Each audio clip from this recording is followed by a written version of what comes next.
to Layla and Elizabeth and Ruth, other folks in Pima County who've carried the flag down here. Congratulations, great job. Word of advice, plan for succession. Yeah. Yep. Yep. Yep. We do have, the party does have liability insurance, and the counties can use that policy and allow it to cover them at various events. Just let us know if you need a certificate of insurance, and then we can get that done for you, okay? Well, I've mentioned that. There's 394 LNC, Libertarian National Committee members, that are due-paying members from Arizona, just to let you know there. And Francis Wendt was elected our Region 1 alternate representative. The goals for 2020. We want to recruit more candidates. We want to increase registrations by another 2% for the next election cycle. We want to raise $30,000. Angela Plummer from Utah suggested that the 4 states of Utah, Colorado, New Mexico, and Arizona, the 4 corners, have a joint fundraiser of having a motorcycle poker run. So more of that's going to be discussed in Austin when we get together. And so that might be, but if you've got any ideas about fundraising, let us know. Or better yet, sign up for the fundraising committee. Want to increase our email list by about 5%. We definitely want to organize 3 additional counties at least, and we want to have at least 3 more counties that have ballot access. So basically, in summary, AZLP does not accomplish its goals without individuals providing their ideas on how to grow the party. So please be active on committees and participate in outreach to help grow the libertarian movement in Arizona.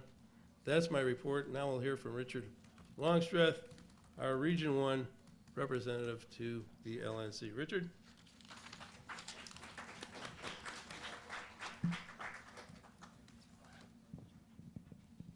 All right, folks. For those of you that don't know me, I'm Richard Longstreth. I'm your Region 1 representative on the LNC. I've been doing that since the last convention in 2018, and here we are coming into 2020, and maybe running for that position again, or who knows. I'll welcome any feedback at this point if you guys have some feedback for me. But what I want to do for this convention is kind of give you guys an update as to what's happened more or less in the last year or two on the LNC and with LPHQ, and kind of tell you where I see we're going for and what we're looking towards as we continue on. Some good news is that for the last 2 years, the Libertarian Party has been able to nationally pass a balanced budget, which doesn't maybe sound like it should be something that should be celebrated, other than the fact that the last previous years before that we did not have a balanced budget. And so it's very good that we were able to make that happen, and for 2 years running. So we are moving in the right direction there. As well as on finances, we have reformed our development director position, and it is now a development department. So in addition to 1 director, 1 person who had been previously running everything as far as fundraising and developing in that sense, we now have a substaff of 2 people that are also assisting with that. And our current director is working very, very hard in order to make sure that those people, when she does, or if she does decide to move on, are trained up, ready to rock and roll, and continue on with that position as well. So we are finally moving in a positive direction, I feel like, with our fundraising efforts, which is ultimately going to mean more support for our candidates and more support for the affiliates themselves. So looking back, we did have some tremendous growth, according to Robert Kraus, our operations director. He stated that the last year, 2019, was the best non-election year in recent memory. So very good job there, and everybody, every state, every libertarian played a part in that. Arizona specifically, at the end of December 2018, had 340 registered libertarian members. You guys, at the end of December 2019, have 376. So in 1 year, we were able to grow 36 members. Now, we've got 32,000 people in the state. That's about a percentage. Let's try and see if we can maybe boost that to 2%. The more members we have, the more representation there is for national conventions. So the delegate numbers are settled for this year. However, for 2022 and moving forward in future years, the more registered libertarians we have, the absolute better. So if you're not registered and you're curious on how to do that, please see me during a break or something like that, and we'll talk about it and see if we can get you signed up. It is only $25 for 1 year. Very, very simple to sign up. We can do it online on your cell phone, or I believe Karen Ann probably brought some forms that we can use as well if we need to. So there's that. As far as the entire country goes, we elected 75 plus libertarians this year, which is phenomenal. I mean, congratulations to every campaign that you worked on, national, local, otherwise. We got 75 plus people elected to office with the libertarian name by their name. So that is fantastic. Looking forward, we are looking at several different things, projects for 2020. We obviously want to make sure that we have secured 50-state ballot access. There are a couple of states that we are still working on. In our region, Alaska is the only state that is currently not qualified, but there's a plan in place. Looks like that won't be an issue to overcome and that sort of thing. So Region 1's looking good on ballot access there, but we obviously want to have that in all 50 states. We are continuing to work on candidate recruitment and training and affiliate support. In particular, if you've not heard about a project called the Frontier Project, it is a project that is being headed up by Apollo Pizzell out of Utah. He is a staffer, contractor with us with the LPHQ, and he has quite the extensive background running campaigns and helping people run campaigns. He has developed that into a training opportunity, and he invites any state coordinators to listen in on his phone calls. I don't have that information on me, but I can certainly get that information for you if you're interested in that. But our goal is to try and develop in some of these Western Front states opportunities and develop these people so that they know how to run a local election a little bit more effectively and that sort of thing. It's easier in those big metropolitan areas because there is experience around that people can turn to. But sometimes in places like Wyoming, Arizona, and some of these smaller states, it helps to have somebody there who can just help show the way and demonstrate that there is a way for success in those states. So great effort to Apollo. I'm very excited about the Frontier Project. It's not currently active in Arizona, although the effects of it will be. We've started off in about 5 select states, and we're going to continue to develop and roll that out and develop more leaders who in turn can then do more training and development with even more states. So it's going to be a great thing. It's really taking us from the attitude of let's get as many people on the ballot as possible to, all right, we're good at that. Kara's done a great job on that. Now how do we develop into winnable elections? And that's where we're at now. So I'm very excited about where that continues to go. Let's see, the most upcoming event, I hope everybody is aware, is our May 2020 convention over Memorial Day weekend in Austin, Texas. So obviously we're going to be electing delegates here in Arizona. I'm an Arizona resident as well, so I'm excited to see who we get from our delegation to go. However, if you even are not a delegate, you're welcome to go. There are states that do open seating and that sort of thing, and it's just a good old time where you got a lot of libertarians from across the country. You can meet a lot of different people. So I highly encourage everybody to go. At this point, the hotel itself is sold out. However, there are partner properties where you can still get a hotel room. I myself am actually going to be staying about 10 minutes away near the airport where room rates are much, much more reasonable. So we can maybe do some carpooling, that sort of thing, or Airbnb is always an option as well. The last thing that we're working on really is the continued expansion of the CRM project, which unfortunately this was the first that I heard about the issues that Arizona has had on this project, and it absolutely infuriates me. I've already spoken with Joe. He's one of our at-large representatives. He's in the back. If you've not met him, I would encourage you to meet him and shake his hand. But I've already spoken with him. We're going to get to the bottom of what happened in Arizona, where you guys are at in the queue, and what exactly is going on. Now, Arizona is welcome to pursue their own CRM projects and that sort of thing. I encourage it. But the fact of the matter is that if $999.99 came out of the coffers from Arizona and you did not get what you were promised, there's something very, very wrong with that, and we're going to get to the bottom of it, I can assure you. So with that, that's pretty much my entire report. I do like to always open it up for questions if anybody has anything for me, if time's permitting. Time is not permitted. We're running short. So see me during a break. Thank you, guys. Yeah, see Richard during the break. Thank you, Richard. Appreciate your time. Okay, so we'll entertain motions and resolutions at this time. I think there was one. Brandon, you wanted to make a motion now? Yes, I would like to move to allow the delegate candidates 30 seconds to be able to introduce themselves and maybe tell us why they're motivated to become a delegate in Austin. Okay. It's been moved. Is there a second to that? Second. It's been moved and seconded that we allow 30 seconds for each of the candidates to introduce themselves prior to the forum. Any discussion on that? All in favor? Aye. Opposed? Okay, so we'll allow them 30 seconds each just to introduce themselves and to give us reasons why they want to run.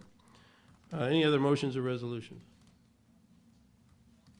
Yep. I would also like to move to request that the state party share the cost of Phoenix Pride tabling event that takes place in Phoenix April 4th, week of April 4th.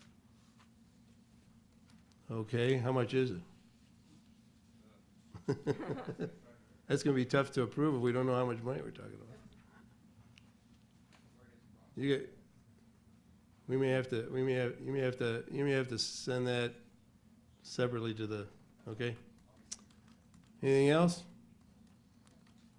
All right.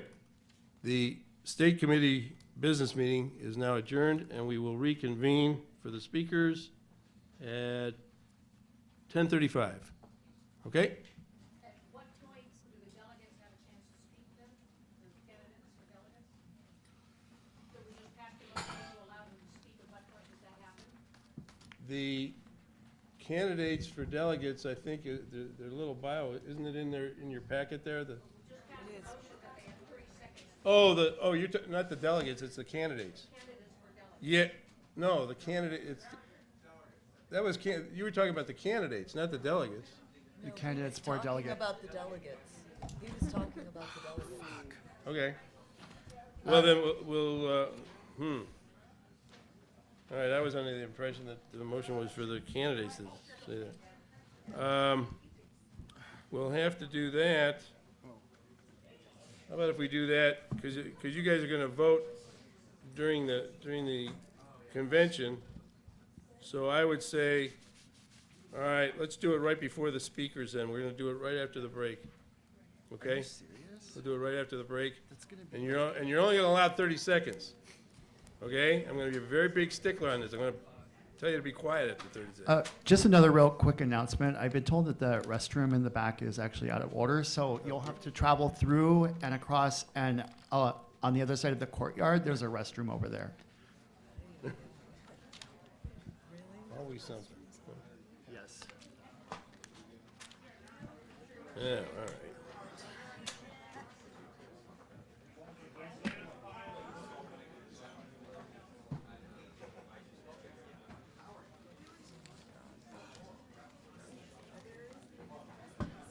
Just through this door, kind of like Yeah. go like that, and then Jim. there's a courtyard, and just directly across the courtyard. I don't even know how to turn it off. Would you like me to show you?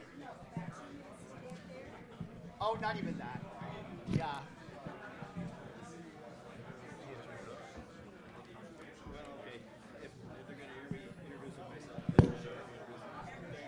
Hey, Okay, nice meeting you too, Jim. Thank you. how are you? I love this. Yeah? All right. What I'll do is I'll have you award.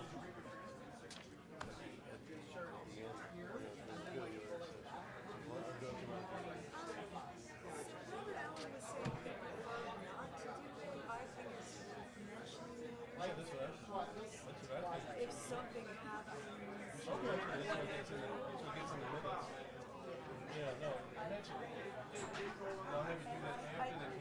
So I did bring all the certificate of award and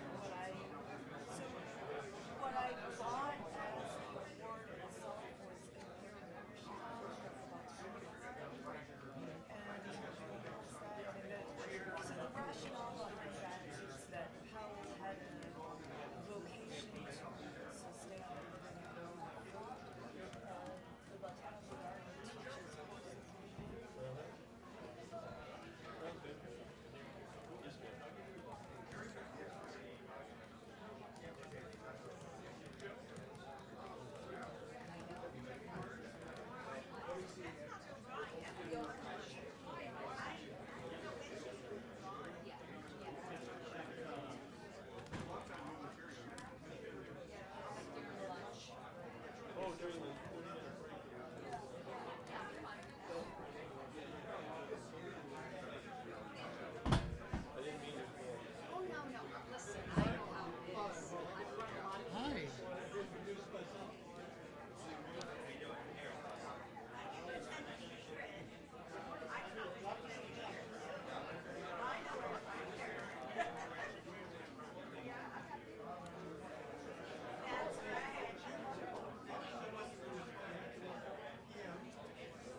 Hey, Mike, Mike.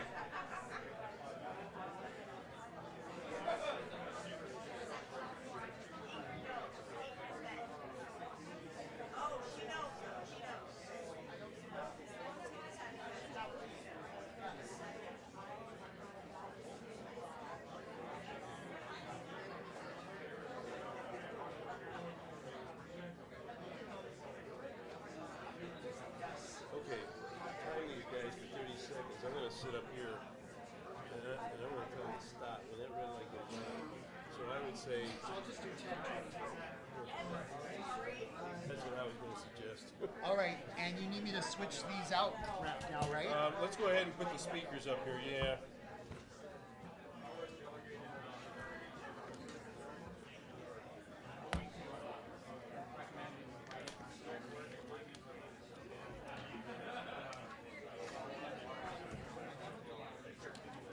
I'm gonna just leave mine here for right now.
Oh, I love that.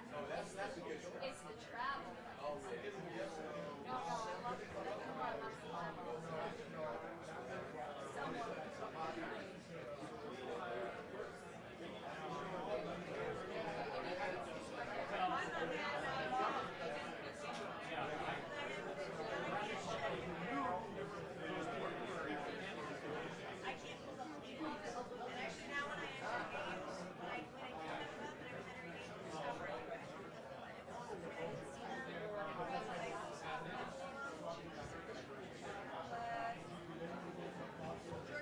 Three minutes.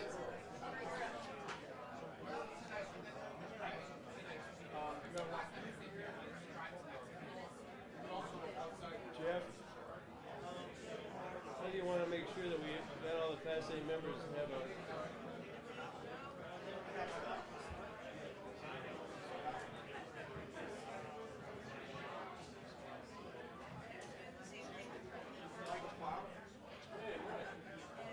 Founding county chair of the Pima County Libertarian Party. Where do I get a ballot for delegate?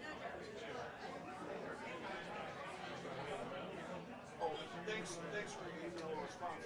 I don't know how I got dropped off the list. I've been a delegate for, 14, 16, 18, so it's not that much.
Okay, we're going to reconvene right now. Let's go.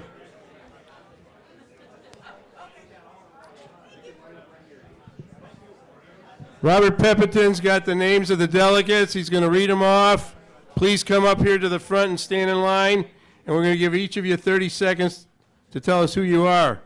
And you're only going to get 30 seconds. So if you're in the middle of a sentence, it'll stop. Okay? Ballots need to be in by 2 o'clock. Okay.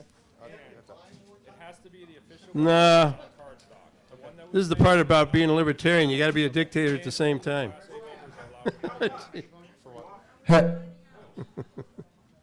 Okay, all of you people who have 30 seconds, you're going to see these lights.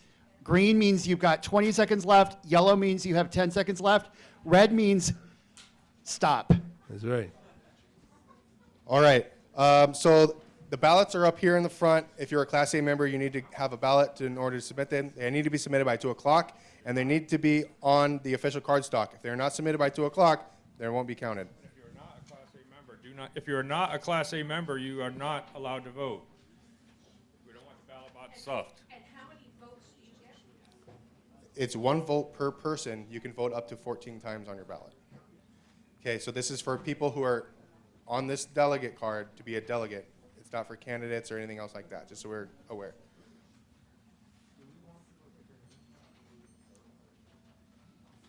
I don't know. I mean, that's what the whole reason. They were up there. I don't know why they did it. I don't know. Okay, All right. go for it. Candidates have a blue star on their badge if people want to talk to them during the break. Well, announce that. And tell the body that. Okay. Oh, there's a speaker there. Sorry. I don't know if anybody noticed, but on the name tags, anybody with a blue star is a delegate candidate. So during the breaks, if you see somebody with a blue star and you want to talk to our possible candidates, that's what that is. There's a red star for our presidential candidates that are here. So if you want to speak with them, look for anybody with a red star on their badge, and you know they're a presidential candidate. Blue star is delegates. All right. First up is Noda. Thank you for that speech, Noda. Ms. Bennett. You got one extras. I put mine down here. Good morning, still. My name is Ruth Bennett. I would like to be a delegate to the National Convention. I believe the duty of a delegate is to be on the floor to do the business of being a delegate. That means listening to the bylaws reports, listening to the platform reports, and making intelligent votes. Please read the material that I submitted earlier, I guess it was last year, and I do ask for your support to be a delegate. I have been very active in the Libertarian Party. My member number is 4044. I joined in, I think, 1978. Okay, stop. And I thank you very much for your votes. All right, Ms. Gray. Hi there, my name is Jen Gray. I was your candidate for Secretary of State in 2018 and also a delegate to National Convention and stayed for every single vote all the way down to Judicial Committee and all those exciting things because I ultimately think that the direction of the National Party really perceives how we are, how we're seen by the public and ultimately how successful we're able to be in elections. I served as Larry Sharp's campaign manager and Kevin McCormick's campaign manager here in Arizona and would love to represent you in Austin in 2020. Feel free to come talk to me if you have any questions. Thank you. Thank you. Martha? Sorry, I'm not going to try.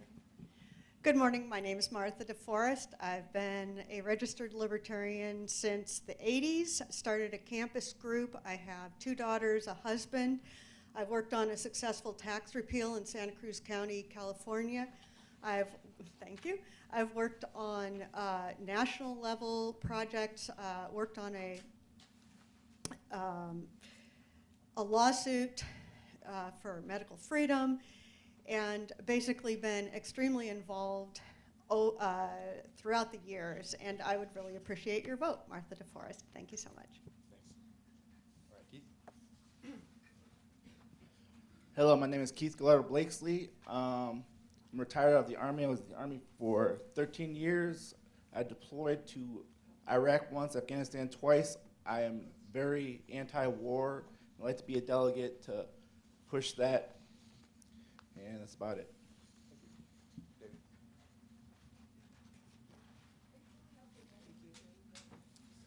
Hi, I'm David Howman. I am currently a master's student at ASU. I'm the president of the College Libertarians. We founded that back in 2016, right after the election. Before that, we were a Youth for Johnson Weld group. We've accumulated over 150 members in the time that we've been existing. And so this is my first convention I'm going to go out to, and I want to be a delegate to bring that college representation, and especially from ASU, the largest university in the country, and have that representation for us. David Howman. Hi there. Move over that way.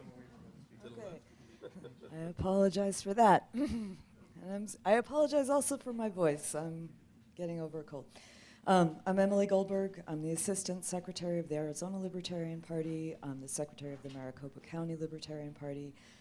I'm a precinct committee person in the Kaler District in Glendale. I'm also the Secretary of the Libertarian State Leadership Alliance.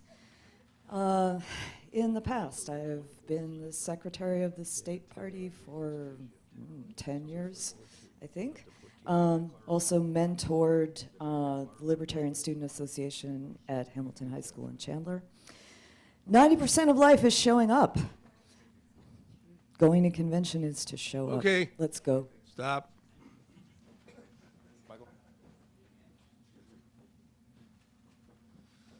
My name is Michael Cloud. I'm one of the founding members of the Arizona Libertarian Party. I petitioned in 1976 to put our state party on the ballot, along with Fred and Mimi Esser and numerous other libertarians. Former county chair for 2 terms, and it's good to be home. I would very much like to represent Pima County and lovely Arizona at the National Convention. I promise to do my best to make sure we have the best possible candidates for president and national office. You'll need to write in my vote, Michael Cloud, C-L-O-U-D. I'd really appreciate it. All right, real quick, so you guys, when you come up, please try and stand in front as best you can so we don't get the feedback from the speakers there. I'm Aaron Butler on your ballot. I'm also an Afghan veteran. I know we had another one in here. I'm all about unity. I want to build the party. I'm up from Cochise County. I support the left and the right wings of this party. I want to bring us together and just make us better as a party. Thank you.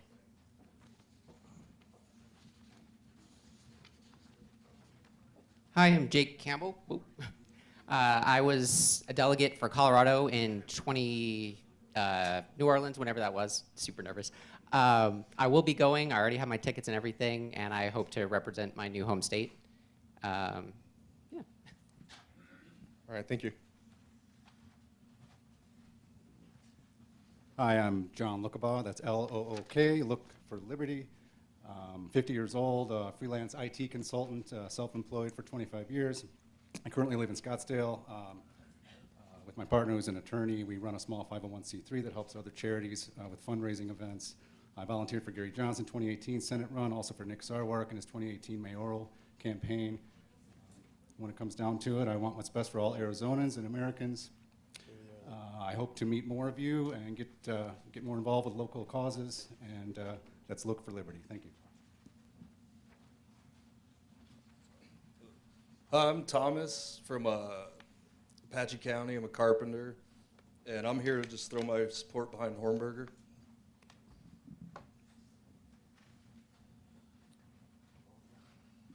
Tanner's my last name. John Roja, Mesa, Arizona. I want to be a delegate to promote the party. Good morning, I'm Bill Yanuskavich. I've been to 2 national conventions. I'd appreciate your vote to go to a 3rd. Been a libertarian since, well, realized I was one since 1974 after reading The Incredible Bread Machine. An Oklahoma attorney, please don't hold it against me. Also lived in the belly of the beast, a retired Army Inspector General. But I'm retired now, so I'm quite harmless. Last name's Yanuskavich, right next to note on the bottom. Thanks. Thank you. Hi, I'm Tim Picciott. I go by the Liberty Advisor. I used to go by Libertarian Advisor, and that was until I saw Bill Weld talking bad about the Second Amendment. But now I'm back into the party. I have a YouTube page where I have 136,000 subscribers, constantly talking a hardcore libertarian message. I have a Facebook page, started 2 months before the election because of Bill Weld, that I personally outdid the Libertarian Party by myself. I asked Nick if he wanted any of my help. He said no, so now here I am. Taking action on my own to make the Libertarian Party libertarian again. And Tim Picciott, I got 33 next to my name. Thank you.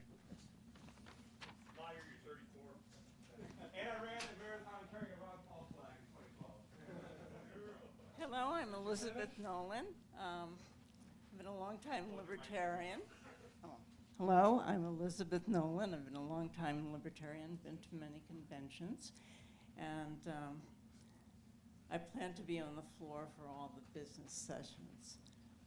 I'm the widow of Dave Nolan, one of the founders of the Libertarian Party, and I hope to carry through on his vision of the Libertarian Party.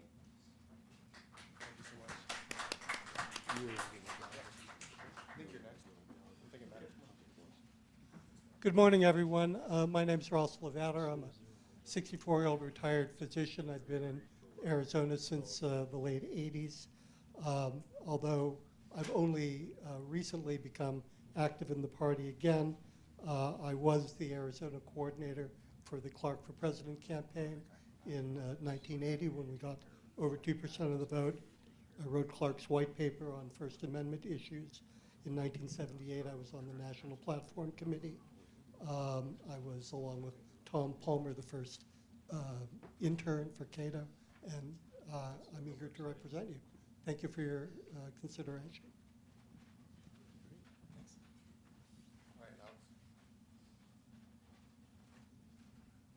My name is Alex Flores. I've been a member of the Libertarian Party for about, I guess about 8 years now. I've worked on both of Gary Johnson's presidential campaigns as well as worked on his Senate campaign in New Mexico in 2018. I also went to the 2018 convention and as a delegate for Arizona, and I'd like to do so again for 2020. Thanks.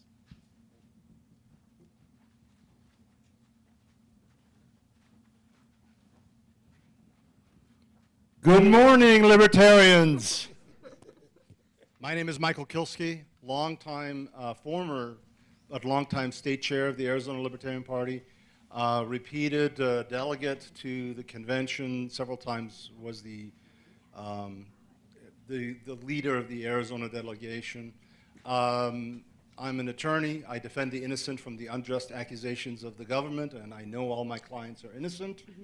And the reason I know that is because the Constitution tells me so. Okay, stop. Folks, please vote for me. I'd like to be a delegate to Austin. I've got the convention package. I've got the.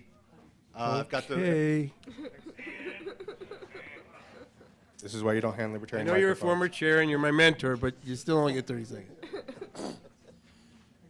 Ernest Hancock. I've run for legislature a couple of times, Congress 3 times, U.S. Senate against John McCain, twice for Secretary of State, county recorder, blah, blah, blah.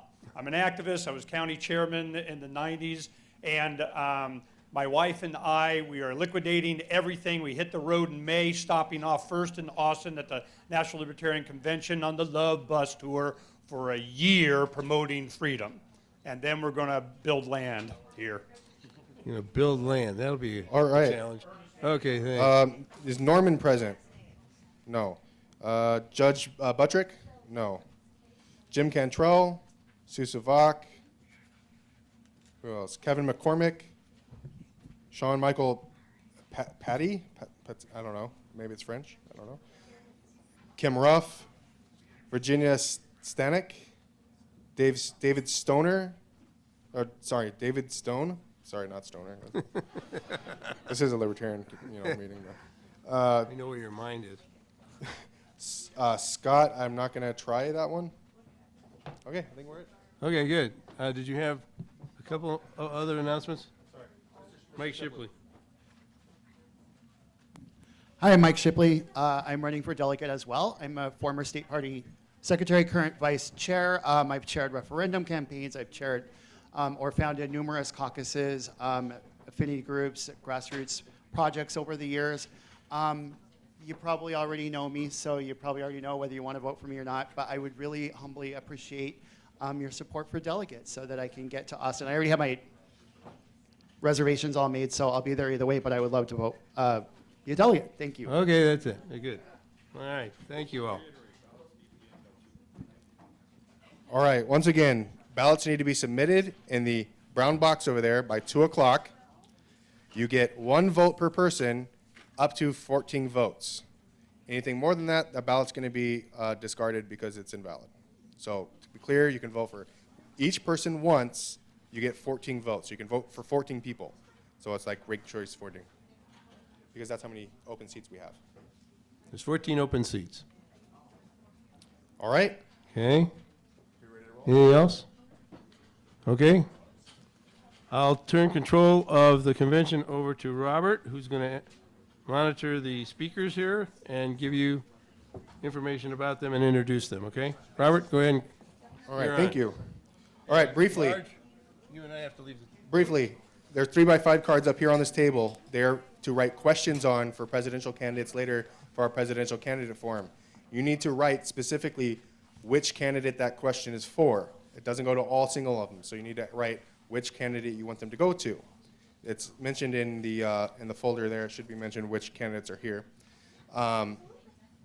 So if it doesn't have that candidate's name on it and it doesn't have a question, I'm going to toss it out. All right. So first speaker up is going to be Dr. Kyle Varner. He's going to be speaking to us about healthcare, and he has an upcoming book. I'm not going to mention it. I'll let him do that. But hailing all the way from Hawaii, Dr. Kyle Varner.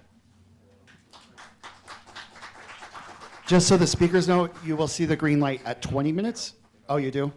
All right. Stand on this side. Okay, the speakers want to come up here? Sure. We're happy to invite you here. And, well, I think you need to come around. Don't kill yourself. But yeah, all the speakers will just sit up here. All right, so we have some slides. Is this going to come down or? Well, while we get the PowerPoint sorted out, I will just go ahead and start by telling you guys how happy I am to be here, surrounded by a group of people who share my passion for human liberty. The Libertarian Party is this philosophically pure, it's an organization of people who are idealists, and I share those ideals with all of you, and so it's always wonderful to be around such amazing people who share my goals and share my worldview. As libertarians, we run into a lot of trouble when we're talking about healthcare. And we run into this trouble because it appears that we're callous and don't care. Many of our proposals can sound very scary to average voters. And what happens when that happens is we lose. And we lose before we even finish arguing. Because when we start and we say, I'm going to eliminate Medicare, I'm going to eliminate Medicaid, and I'm going to slash and burn regulations like a Brazilian rainforest during a cattle boom, the voters stop listening because they're scared. And that's really unfortunate, because we're the only ones who have ideas that can really improve the situation. So I want to start by telling you guys a story, and I guess we have somebody back there for the slides. If we could just go to the beginning, and then I'll just tell you when to move them. I want to tell you guys a story about a medical procedure that I had done. So I was working at a rural hospital in rural Washington State, and I started having some concerning symptoms. I was having odynophagia, which means I had pain when I was swallowing. And that's concerning, and it could be a lot of really bad things. So I knew that I needed a procedure called an esophagogastroduodenoscopy, or an EGD. Let's go to the next slide, please. There we go. And I'm going to try to stand over here so you guys can see my slides there. But I needed an EGD, and so I went to the local surgeon who was working with me at that hospital, and I said, can you do the EGD for me? She said, sure. Then I went to the CFO of the hospital, and I said, look, I've got a really bad insurance plan. At the time, it was an Obamacare insurance plan, so I know that I have a huge deductible and all this stuff. I just want to pay you guys cash and get it over with. Can you tell me the price? Well, of course, they couldn't tell me the price right off the bat, but I was able to go look up the different CPT codes and give them to the CFO of the hospital. And she said, you know, there's great news. If you pay cash, you get a 65% discount right off the bat. I said, great, so I'm going to have an affordable medical procedure. Well, with a 65% discount, they told me it was going to be $4,500. And we're talking about a procedure that takes 15 minutes. Doesn't include complete anesthesia. It's just a conscious sedation. It's a very simple procedure. So $4,500, and that's just for the fee to the hospital, not the fee to the doctor, not the fee to the nurse anesthetist. So that was ridiculous. And I said, no way am I going to pay $4,500 for a 15-minute diagnostic procedure. It's crazy. And I marched into the CEO's office and I told him off. And that kind of led to me leaving that hospital. But what did I do next? Well, I started calling my contacts in Mexico, because luckily I've been involved in medical tourism to Mexico. And I found out that I could get the same procedure in Tijuana for $350. And I contacted a gastroenterologist, specialist in GI diseases, and he said, well, what day would you like to have it done? And so I had one day that I worked into my schedule that I could get down there. Okay, great. What time would you like to have it done? They let me come at the time that I wanted. And I went down there. I had my procedure for $350. Everything went well. Here I am today. Everything's good. I've had major surgery in Mexico in the past. I go to the dentist in Mexico, and I save thousands and thousands of dollars. I think I've saved something along the lines of $40,000 on my personal health care by having it done in Mexico. And that's really exciting, but why in the world is an American doctor going to Mexico to get his medical care? It's absolutely crazy. So there are real problems, but what I'm here to tell you guys today is there are real solutions. And that's what we're going to talk about. So please, next slide. So I want to talk about the real problems. So many times as libertarians, as people who are really invested in ideology, as I am, very invested in the ideology, we'll look at the laws, look at the regulations, and say those are the problems. Yeah, they're the problems. But your average voter doesn't see the laws or the regulations as a problem. They see the consequences of the law as the problem, or the consequences of the regulation as the problem. So here are the consequences. Number one, cost of insurance is too high. Would you raise your hand if you think the amount you pay for health insurance is too high? Almost everybody, we're paying too much. It feels like we're getting robbed because, well, we are. And the cost of service is too high. Even if you're a relatively wealthy person, the idea of going to the hospital without insurance and getting a gigantic bill, it's terrifying because the cost of service is too high. $4,500 for a 15-minute procedure, it's too high. Raise your hand if you've tried to get an appointment at a doctor and been dissatisfied with the amount of time you had to wait. Almost everybody, the availability of services is too low. It's frustrating, and it's more than frustrating. You know, if you have some kind of an illness and you say, I want to go see my doctor, and they tell you, well, it'll be 2 months. You'll say, well, I'll be better or I'll be dead, one of the two, but I don't need to go see my doctor. It's crazy. And finally, there's just this low quality of customer service. Because, let's face it, you are not a customer in the United States healthcare system. You are the udder of a milk cow. You have a medical insurance plan, and the hospital or the doctor can bill on that basis, but the insurance plan's the customer, not you. You don't get treated like a customer. You suffer from bad customer service. Next slide.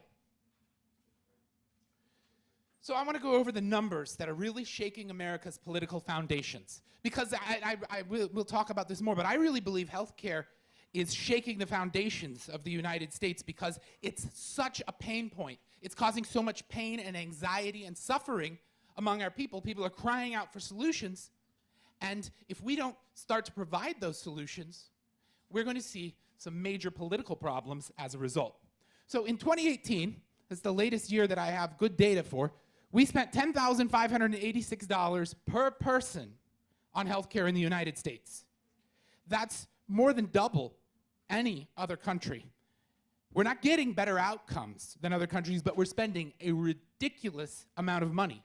It's harming our economy, and it's having political implications that are deleterious to the well-being of our republic.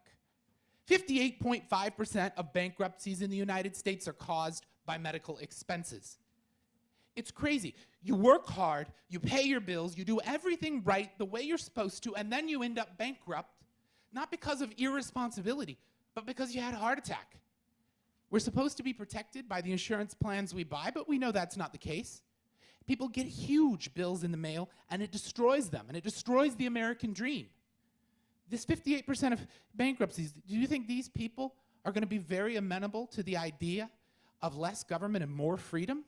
No, they feel helpless. And when they feel helpless, they're very susceptible to falling into the arms of a dangerous demagogue. 137 million Americans experienced financial hardship related to their health care last year. That's a huge constituency for demagogues. And it's a lot of pain, and it's a lot of anxiety, and it's a lot of suffering. It's a tragedy on a national scale. The average family of 4 in the United States is paying $1,168 every month for an insurance plan. And it's an insurance plan that more often than not still leaves them with gigantic bills if they have to go to the hospital. It's a horrible, horrible product, and they're paying through the nose, and it's putting tremendous stress on their family budgets. When you look at numbers like this, and you're somebody who says, I want to be responsible and I want to take care of myself, it looks impossible. And if you think it's impossible to take care of yourself, how likely are you to support building a world where everybody has to take care of themselves? You can't. The political implications of this are scary. Next slide, please.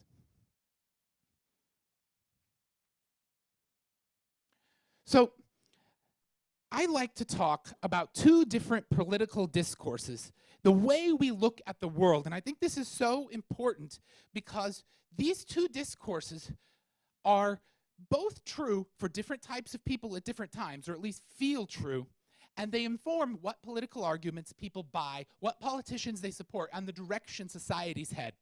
I call it the Marxist discourse and the liberal discourse. So the Marxist discourse says that profits are the stolen wages of the working class. And the liberal discourse says that profit is the increase in happiness that results from a transaction. Both of these can be true, or both of these can seem true.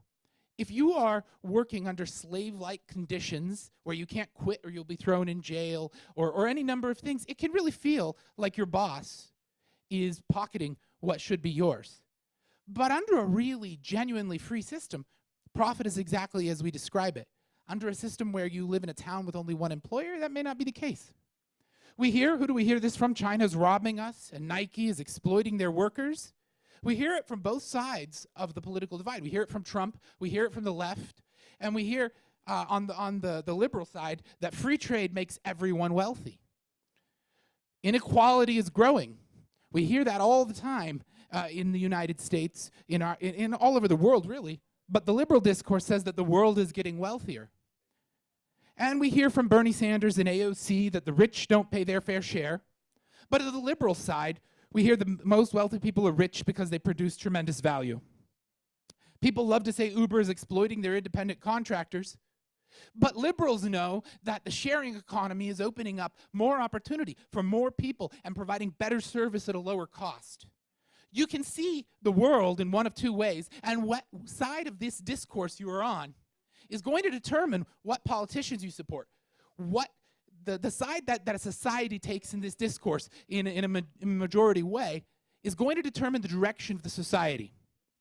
When you interact with the healthcare system in the United States, which discourse seems more true? When you're suffering, when the hospital sends you a $10,000 bill because you showed up at the ER with a twisted ankle, which discourse seems true to you at that time? It's priming the pump. So what I'm saying, and please next slide, is that the current system of healthcare is priming the pump for people to accept a Marxist or a statist discourse. And when they do, dangerous demagogues like Bernie Sanders, like AOC, and like Donald Trump are able to get support. Because when Donald Trump says China is robbing us, Mexico's robbing us, trade is bad, that feels correct. If you're somebody who's suffering, and if you're somebody who's interacting with a healthcare system where it feels like you're being exploited. And then the great ideas of Milton Friedman, of Ludwig von Mises, of Ayn Rand just get tossed out. They don't even get considered. But when you have a healthy, free economy and people see the prosperity that results from freedom and from the transactions that produce genuine profit, now you see people's mindsets shifting towards a liberal mindset. And now you can see how libertarian ideas can prosper. It's about the political environment. So it's really important, next slide please, it's really important that as libertarians we understand that we have to pay very close attention to the substrate, or to the environment out of which political philosophy rises, and the environment that people live in that leads them to accept or reject different ideas. So I want to tell you about the real causes of the pain. Number one, it's cartel formation. Number two, it's overspending due to moral hazard. And number three, it's subsidy-induced inflation. So we'll talk about each of these so I can explain why they're happening. Let's go for the next slide, please. Cartel formation. A cartel, we think of cartels, we think of the drug cartels, the Zeta cartel, the Cartel del Sol, all these things. Well, what a cartel really is a group of businesses who conspire to control the market. They reduce competition or eliminate competition, and then, in the absence of competition, they can exploit consumers. Here's the thing. Cartels cannot exist in a free market, because in a free market, all of the individual service providers or businesses will ultimately be pursuing their own interests. Only when you introduce regulation and you introduce government can you get a situation whereby people can actually corner a market. And that's what happened. I am a member, as a physician, of the most exploitative cartel in the United States, the White Coat Cartel. That's the title of my upcoming book, The White Coat Cartel. What have we done? we've created a system of licensure laws and a system of regulatory schemes that's dramatically reduced the supply of physicians. In 1997, we were able, my profession was able to convince Congress to essentially cap the number of licenses that are available to practice medicine. They did it in a very convoluted way by capping funding, and first by making the residency programs require too much funding to fund privately, funding them via the state, and then capping the number they would fund. And the result has been tremendous, tremendous increases in physician wages. I would estimate that probably 50% of my paycheck is rent, not a compensation for my wages, for my labor. What do I mean by that? I mean that my wages would probably be 50% lower under a free market system. That's not just, because that's money coming out of your pocket and going into my pocket, thanks to the privileged position that I'm in because of the state. We have to fix this. We have to bust the white coat cartel. Next slide.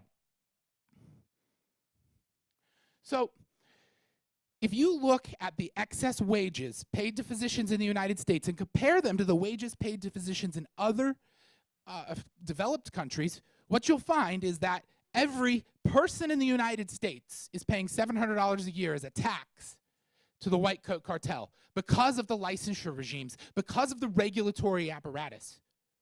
That's a lot of money coming out of your pockets and going into our pockets. If you want to talk about inequality in the United States, I think the most important thing to talk about is how we've created this system of protected professions and protected industries that results in an upward transfer of wealth from the poor and the middle class to the wealthy. The solution isn't the state. The solution is to get the state out of it. So how do we do that? If I tell a group of voters, listen, I want to eliminate licensure laws, and by the way, I do. I don't think you should need a license for anything, and I think licensure is theft. But if I thank you. But if I go to a voter and I simply tell them, look, we're going to eliminate licensure just right off the bat. Well, that's problematic because it's going to scare them. And it's also problematic because all of a sudden you have issues. Licensure is a state issue, but you have a problem where nobody in the state would be able to prescribe controlled substances because your ability to prescribe controlled substances is contingent upon a state license. There is an interplay between state and federal laws there. But what we do need to do, and what we can do, is we can reform medical licensure by opening up different training pathways that can lead to licensure, by creating competing licensure boards. It's a first step towards a future where we can eventually eliminate licenses. But what we need to do to begin with is reform the licensure so that we can have more physicians. We have mid-level providers, nurse practitioners, and physician assistants. All the medical literature says that they get equal or superior outcomes to physicians. And right now, physicians are fighting tooth and nail to keep mid-levels from expanding their scope of practice. We can help by supporting the right of mid-levels to expand their practice and thereby compete with physicians, driving down physician wages. I know I don't like that. I don't like to have my wages driven down, but I know it's necessary, and it's not just that I should be compensated more than the free market value of my services. Finally, we can open the doors to international physicians. You could be the top cardiologist in the United Kingdom. World-renowned people travel from all over the world, great outcomes, and you know what? You can't come practice in the United States unless you redo your residency training. That's ridiculous. We have a shortage of physicians. We have a huge demand for services, and we don't let people who are able to provide those services come here. We can change this, and if we change this, we can start to ease the pain. It's not going to be easy to bust the white coat cartel, but the essential ingredient in busting any cartel is freedom. People need to be free to compete. And if we take that principle, allow competition in our markets, we can drive up availability and we can drive down the price. And we're also going to see, as a virtue of competition, higher quality services being delivered. Next slide.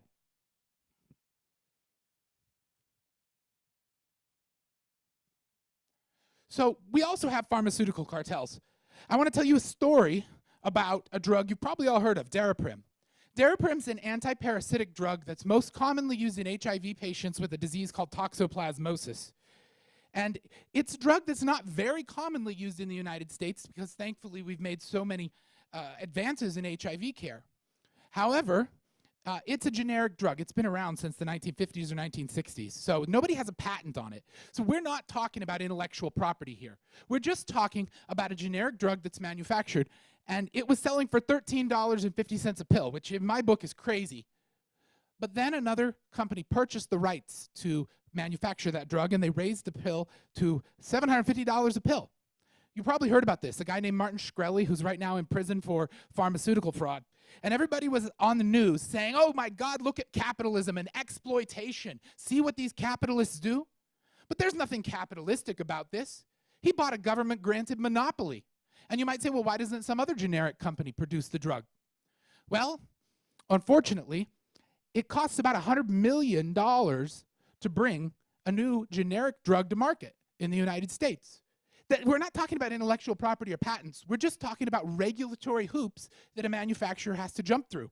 When you have a small market for the drug, it's very difficult to financially justify a $100 million outlay when there are only maybe 10 or 15,000 patients a year. And so the result is, because of the regulation, Martin Shkreli and guys like him get monopolies, and they can rake the patients over the coal as much as they want. That's not acceptable. And what's really not acceptable is that people think that's capitalism. A central feature of capitalism is free competition, and the state, in this case, is preventing that. I've been working a lot lately on the Venezuelan border of Colombia as a volunteer physician. And one of the things I do, in addition to seeing my patients on the Colombian side of the border, is I send medications across the border with activists.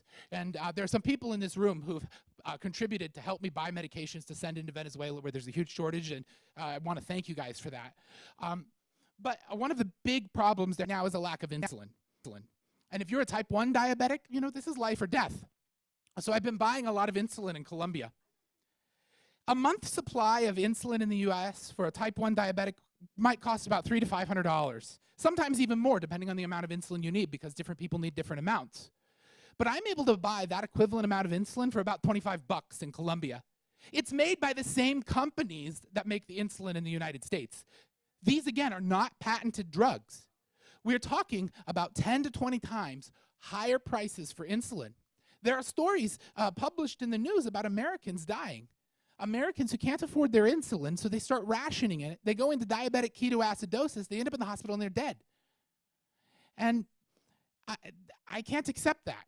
That's not something that should be occurring in the wealthiest, most prosperous, freest place in the world. But why is it happening? The same reason that Martin Shkreli was able to raise Daraprim. Regulatory barriers to competition in the generic drug market. We have to address this, because if we don't address this, more people are going to be dying in the United States. And when you see someone die because they couldn't access insulin in a country that is allegedly a bastion of capitalism, what do you think of capitalism?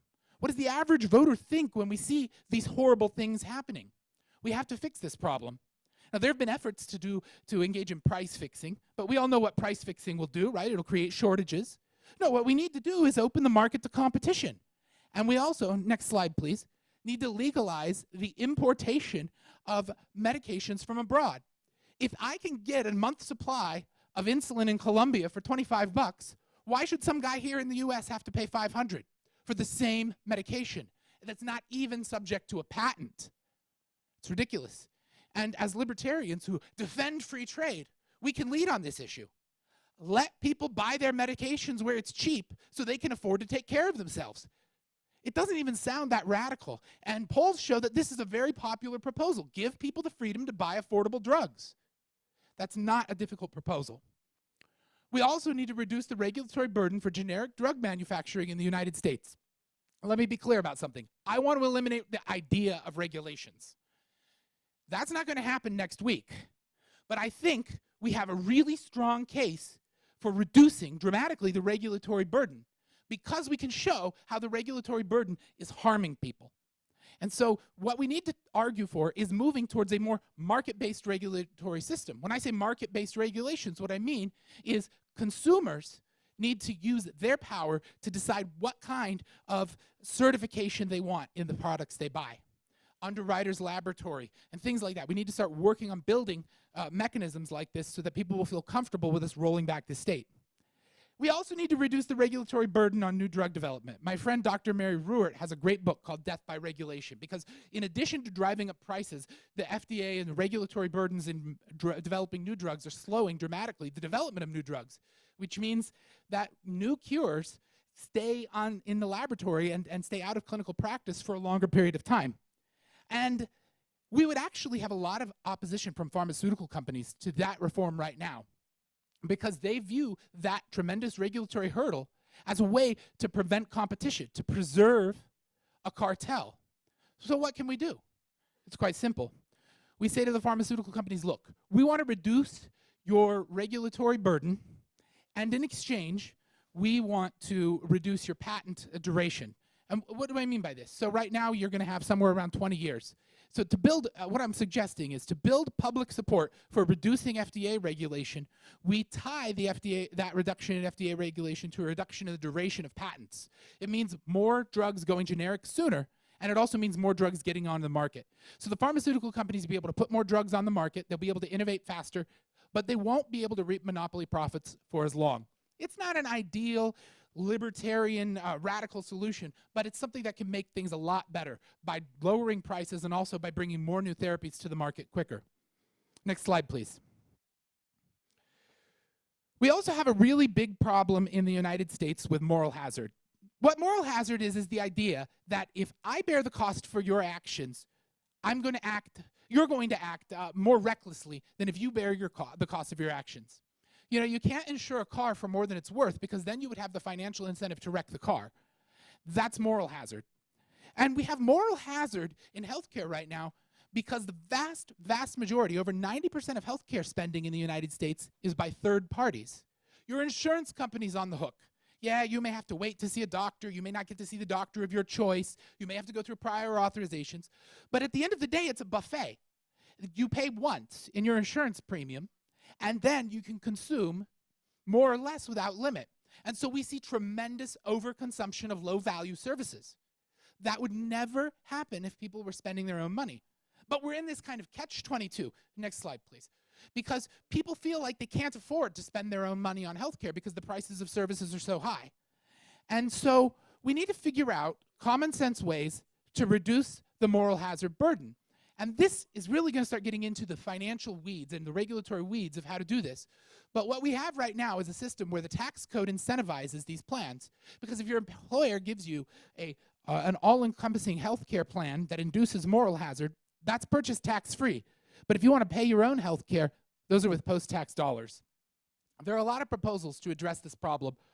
The one I find most attractive, and I find it most attractive because it's been accepted politically in certain places, because it doesn't sound as radical as it actually is, and because it's been shown to result in dramatic reduction in costs, is the use of health savings accounts.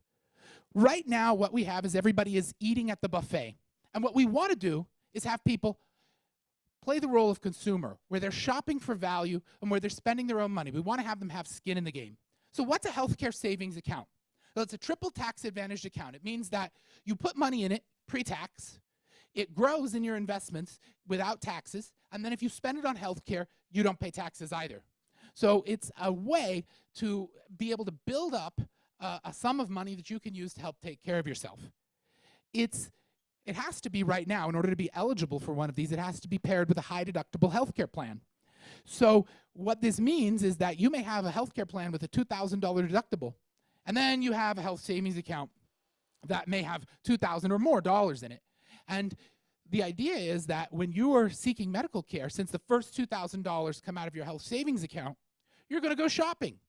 If you need an MRI, you're going to call all the MRI facilities in your town and ask for the price and choose the best price or the best combination of price and service.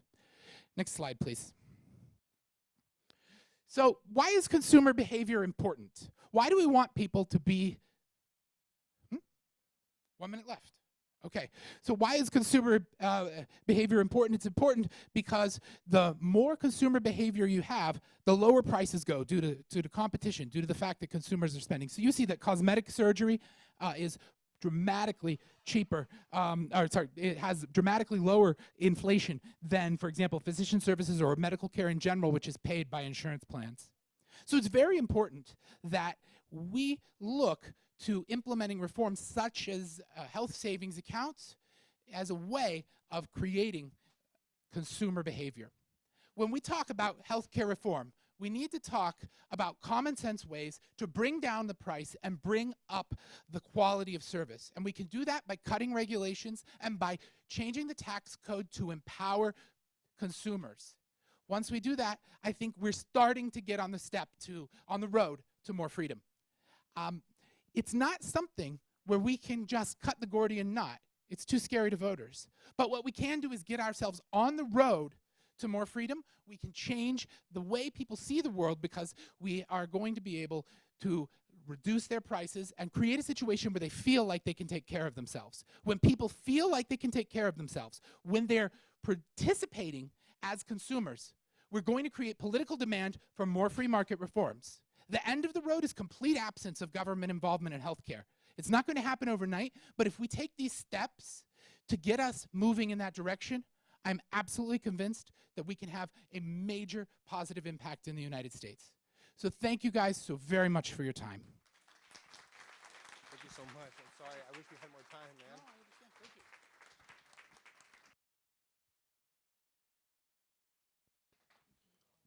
All right. Thank you, Dr. Varner. I really wish we had more time because Dr. Varner is probably one of the best speakers I've heard. He has a YouTube channel too, so look him up on YouTube. He does some stuff on Instagram, or I'm not hip on the social medias, but he does definitely have a YouTube channel, and he has some more speeches on there. Next up is going to be Zach Foster. Mr. Foster, there you are. All right.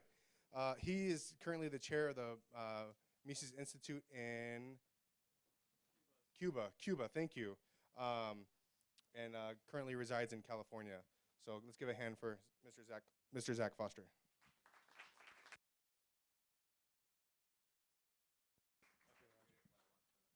Okay, Roger. Give me a thumbs up when it's on. Okay. Woo! Testing, good. Can everybody hear me? Everybody can hear me all right? All right, welcome everybody. I'm very glad to be here. I'm Zach Foster. I'm currently a member of the Libertarian Party of California, although I did spend a few years caucusing with LP Nevada while I was living out in Las Vegas. Some of my old friends are here in this building today, and it's wonderful to see everybody. So real quick, let me just get a quick show of hands. How many people traveled here from out of town? Good deal. How many people traveled here from out of state? All right, more than a few people have traveled here out of state. Did you guys have any problems? Like, not logistical problems, but like government problems? Did the police stop you? Did other government people stop you? Did they ask you, what's your business at this so-called libertarian convention this weekend? Well, the answer is no. So I'm going to tell you guys a story about people who really suffer this. Now, again, quick show of hands. Who's participated in an LP voter registration drive? Who was tabled for the LP at a particular event? Who was representing the LP at the Pride Parade or the 4th of July Parade? Give yourselves a round of applause. Follow-up question. How many of you have been beaten until you were bleeding from the head for your libertarian activism? I'm going to tell you a story about some people who are suffering from this. So, as I said, I'm Zach Foster. I'm the executive director of the Mises Mambi Institute of Cuba. That's Cuba's Mises Institute. Now, people ask me, why don't you just call it Mises Cuba? That's a long story, but we want to make this personalized to what we're all about. So everybody knows who Mises was. He was the Austrian free market economist. But the word Mambi, that comes from the Mambises or the Mambis, and they were the independence fighters who fought for Cuba's independence from Spain over their multiple wars of independence. They weren't lucky like us. They had to do a couple go-arounds before they finally got it. So we named our institute after them because we're not just a think tank. Yeah, we come up with original materials, academic materials, but we also help people specifically incubate libertarian activism where they live and help them in their fight against some serious tyranny. So let's get into a couple of things. Why were a couple of Cuban libertarians sent to a labor prison back in 2017? Why were Cuban intelligence agents trying to tie the American LP to a doctor in Ecuador? Why was Dr. Kyle Varner treating refugees on the Colombian border? And why did a young medical student from Venezuela set foot in an LP meeting on his 5th day in the United States? All of these things are connected. So, how did I get involved with Cuba? Everybody knows I'm a libertarian. I've been a libertarian activist for years. I'm also Mexican-American on my mother's side, so I speak Spanish fluently. Because I speak Spanish fluently, I happen to have been posting in different Spanish-language libertarian groups on social media in the year 2017. And that's how a particular Cuban found me. You see, back in 2017, there was a small group of libertarians meeting in a house in Havana. They had the Mises Cuba book club, and then sometimes they would go have coffee as the Cuban Anarcho-Capitalist Club. There are libertarians in Cuba. I did not know this until one of them reached out to me asking for help. What happened was 2 libertarians in Havana got arrested by state security, which is like Cuba's FBI and NSA all rolled into one, but with extra beatings.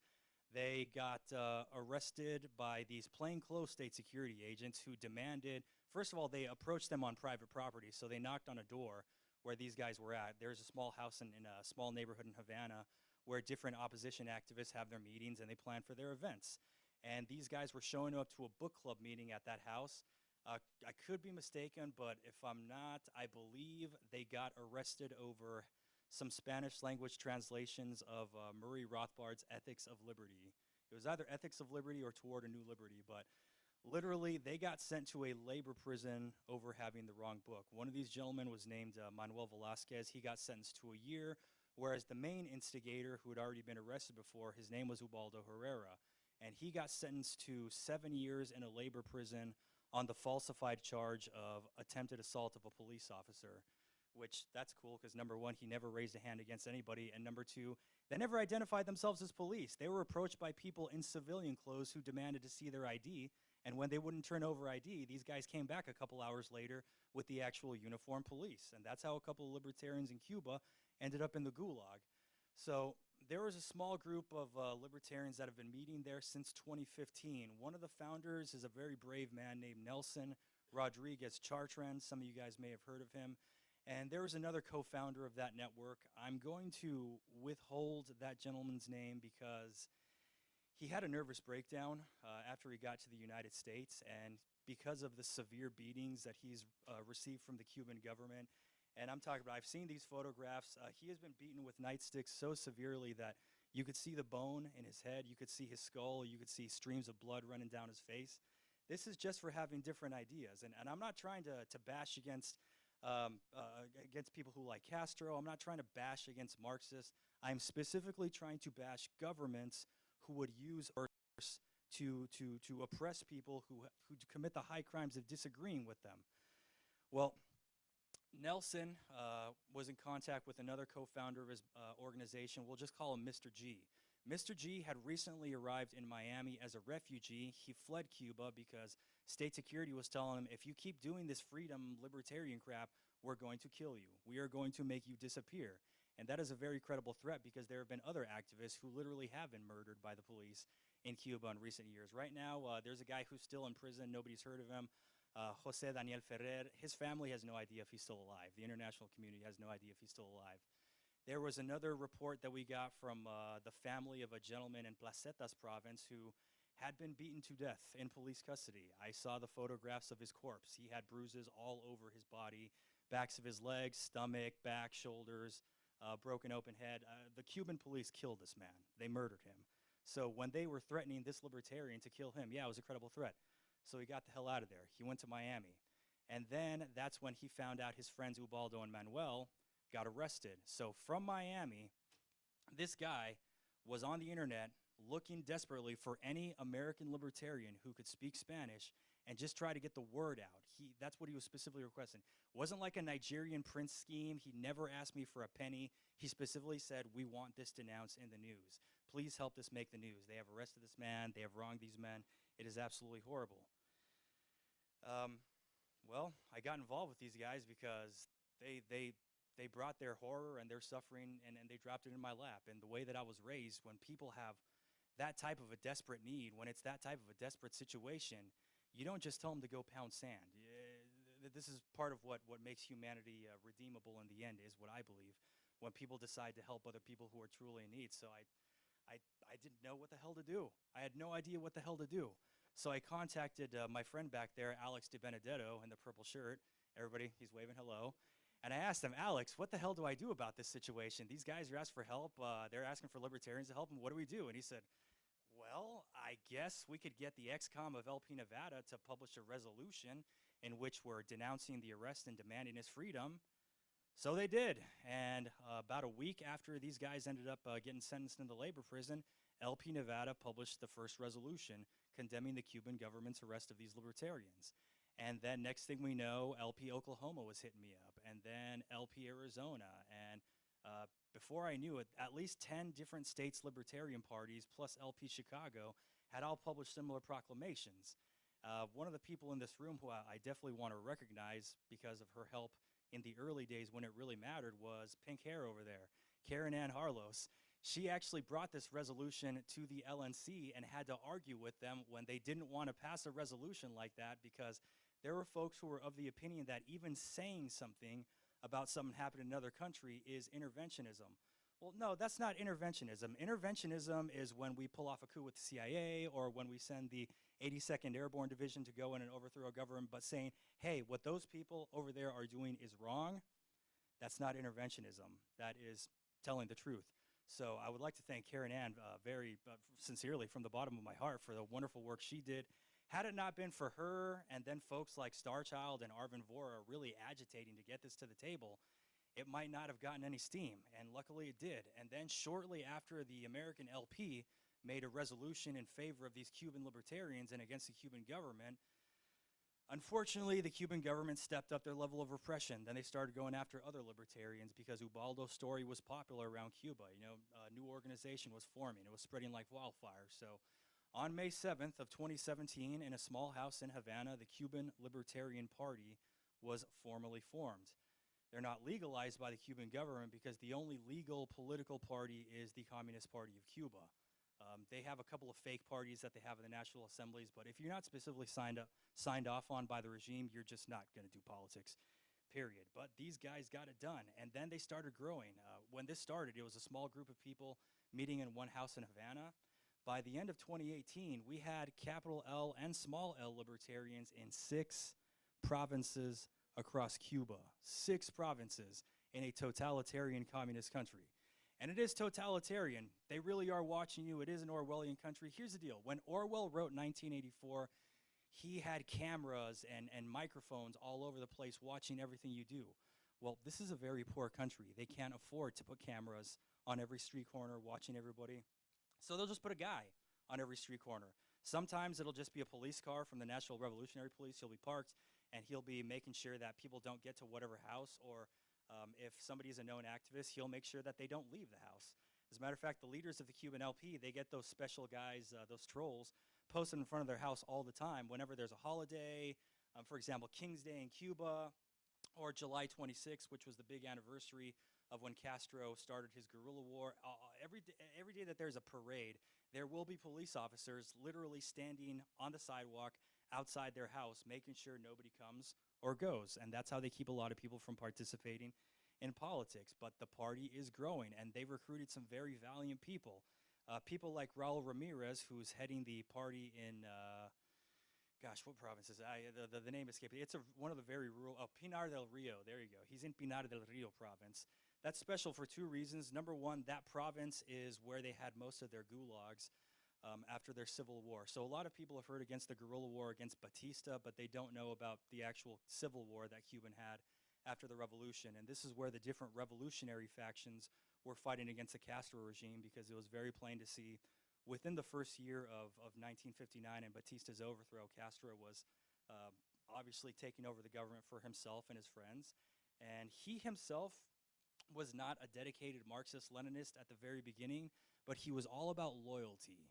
Anybody who was loyal to him personally and who saved his life and who made a big difference in his life during the hard times, he showed those people absolute undying loyalty.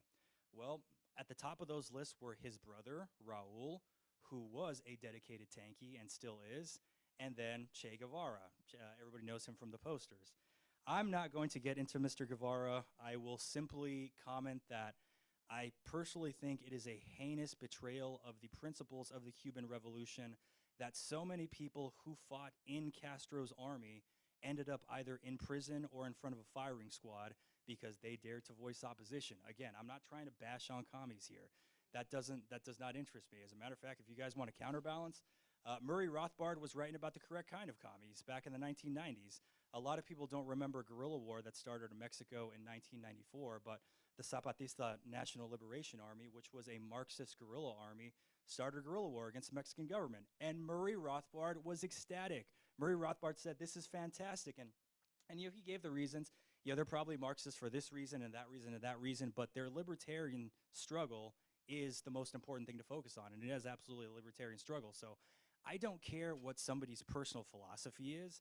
We have people who are socialists inside of the Libertarian Party, and if they are willing to commit to things like the non-aggression axiom and they're not willing to just shoot people because they have different politics, well, hell, I think those guys are welcome in the party. That's why I'm involved with these folks in Cuba. I have a problem that people who are doing the same thing that I'm doing are getting arrested, they're getting beaten, and that they're getting threatened with death. So, who else? Immigration. They wanted me to talk about immigration in my talk today, so let's talk about Cuban immigration. Well, there's a lot less of that these days because in his final days of office, President Obama ended the wet foot, dry foot policy, which originally, if you made it to dry land and you were a Cuban refugee, as long as 1 foot hit dry soil, you're in. You're in, you're good, they're not going to deport you. Well, that was gotten rid of, and a lot of people had not yet gotten the memo. One of them was an activist by the name of Alex Sosa, who is from one of our sister organizations. He didn't affiliate with the LP, but he's with a sister organization. He was also getting death threats from state security. So he escaped. He got a coyote to take him from Mexico. Once he arrived in Mexico from Cuba, he turned right and started walking north. And he turned himself in right there at the Border Patrol checkpoint. I believe it was the Brownsville, Texas port of entry. So just to make something abundantly clear, this is somebody who was trying to get to the United States, but he had never set foot inside the United States, let alone illegally. So he was not an illegal immigrant. What he did was he got in the foot traffic line on the footbridge and he walked up to the CBP officer and he says, I am a Cuban dissident. I'm fleeing for my life. I'm here to request asylum. So they detained him and his asylum was denied. And he spent the next 6 months mixed in with common criminals at the Pine Prairie Federal Prison in Louisiana. And it was very late in the game when finally he was able to get in contact with some of his friends back in Cuba, who got in contact with the libertarians down there, who got in contact with me and said, hey, can we help this guy? He's a bona fide, verifiable activist. We can show evidence to the judge. We can send it to you. Well, we got involved. We tried to help this guy out. And by the time it actually got to him getting in front of the judge, he'd already been denied. And these Cubans were super desperate. They said, no, but we have evidence that the regime is trying to kill him. He is a dissident. And I had to tell them one by one, the judge does not give a damn. The judge don't care. There's an immigration policy that this administration is here to enforce. So by the time we found a pro bono lawyer who was willing to take on his case, he got a visitation appointment for a Thursday, and so they transferred him on a Tuesday to another federal facility, and then they deported him completely shortly thereafter. So he's back in Cuba. I have not heard from him for several months. He's been incognito. I hope the cops haven't got him. That's how American immigration policy affects victims of murderous regimes from other countries. Well, why would, with all the tough talk that the Trump administration has been doing against Cuba, against Venezuela, against Nicaragua, against China, with all this tough talk, why would they be wanting to send people back? Well, all the tough talk, all the talk about the horrible things that they do, most of these Washington types, they don't care. Like, seriously, they're sending robots to go kill people in other countries, all right? They don't care that other people are going to get murdered by their own government. They really don't. You've got the State Department. They're still playing Juan Guaido's game down in Venezuela. 100,000 Venezuelans have died because Guaido does not actually want to fight against Maduro. They're all preventable deaths. U.S. government doesn't care. So if people are actually in danger of dying, that's your simple answer. Why do they deport them? Number one, the dominant party who won the last election does not want them here. Or just let me see a show of hands. How many of you have heard people complain that the reason they are opposed to open immigration is because I'm tired of having to press 1 to speak English. Yeah, we got some hands going up at the back. I've heard that hundreds and hundreds of times in my many discussions. So that's why. Number 1, the government doesn't care about other people dying. And number 2, they don't want to press number 1 to speak English. So that's why people have to get killed in other countries, I guess, when they could have been saved over here. Nelson Rodriguez, the co-founder of the Cuban LP, he got luckier. He chose a wiser country to escape to. He went to Brazil. And he's doing pretty good today. As a matter of fact, there was a lot of people who were involved in that whole process of helping Nelson escape, but it was a complicated situation because the regime, they wanted him to stop politics. They did not want him to leave the island. And we had to actually set up this freaking smuggling network to get this guy out of the country. And something I never expected until I learned about it after the fact, one of the people in that supply chain of getting Nelson out of the country so that he could have a chance of freedom was Jeff Berwick, dollar vigilante. Go figure. I had no idea that he even knew about us, that we were on his radar, but somebody personally asked him for help, and he got involved. I'm not going to elaborate on what his role was, because the federal government doesn't really need to know that, but I'm very grateful to Jeff Berwick for being involved. And unfortunately, I'm very ashamed that Alex Sosa was kidnapped by the Border Patrol, because again, he had never set foot inside America.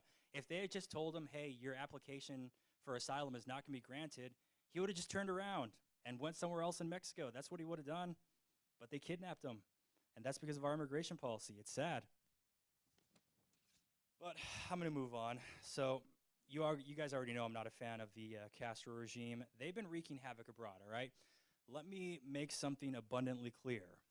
Yes, the CIA has done a lot of criminal acts abroad. Yes, the United States government has interfered in many elections and other electoral processes abroad. Nobody here is denying that.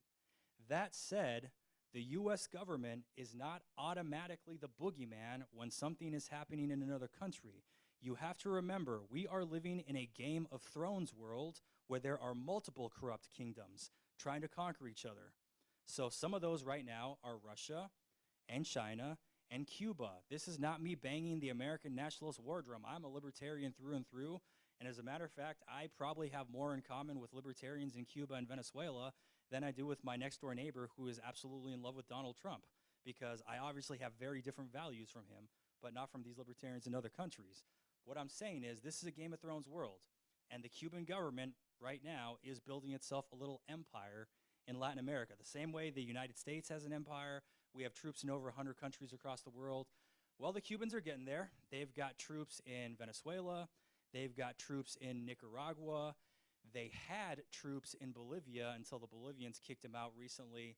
And here's the deal, yo. Number one, the Cubans are PR masters. Number two, they're smart.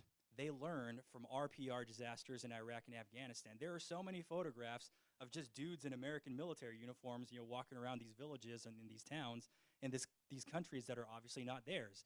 And when you have foreign soldiers occupying a particular country, it's a really bad look. So the Cubans learned. Wherever they deploy their forces to, they wear the uniform of that country. So there are thousands of Cuban soldiers in Venezuela right now wearing the uniform of the Venezuelan National Guard, of the Bolivarian National Police, or they're walking around in civilian clothes and they're hanging out with these civilian paramilitary groups that are loyal to the Maduro regime. So there are absolutely, there's a military occupation of Venezuela in which Cuban soldiers wearing Venezuelan uniforms have shot at Venezuelan protesters. It's a dirty war. It is far worse than anything Pinochet waged against the Chilean left. By the way, not defending Pinochet, and I just want to make this abundantly clear, all right? 3,000 activists did not have to get murdered for the laws of the free market to work. In order to protect capitalism and Chile's GDP, it was never necessary to gang rape Marxist college students in a prison, when they had never committed acts of violence. That crap was never necessary for capitalism to function, all right? So I'm not saying that Pinochet was right. What I'm saying is what the Castro regime is doing is worse, not just in severity, but also in escalation. 100,000 people have died in Venezuela in the last year. These deaths were preventable. This is specifically because medicine is being withheld from a lot of people. It's been saved for people in the regime, and now there's not even electricity because they just didn't reinvent in the national grid. I remember there was a lot of articles on a particular publication that pretends to be libertarian that I'll get into shortly that was talking about, the United States government has murdered 40,000 people in Venezuela. This is their fault. The U.S. government has been doing EMP attacks in Venezuela, and that's why the electrical infrastructure doesn't work.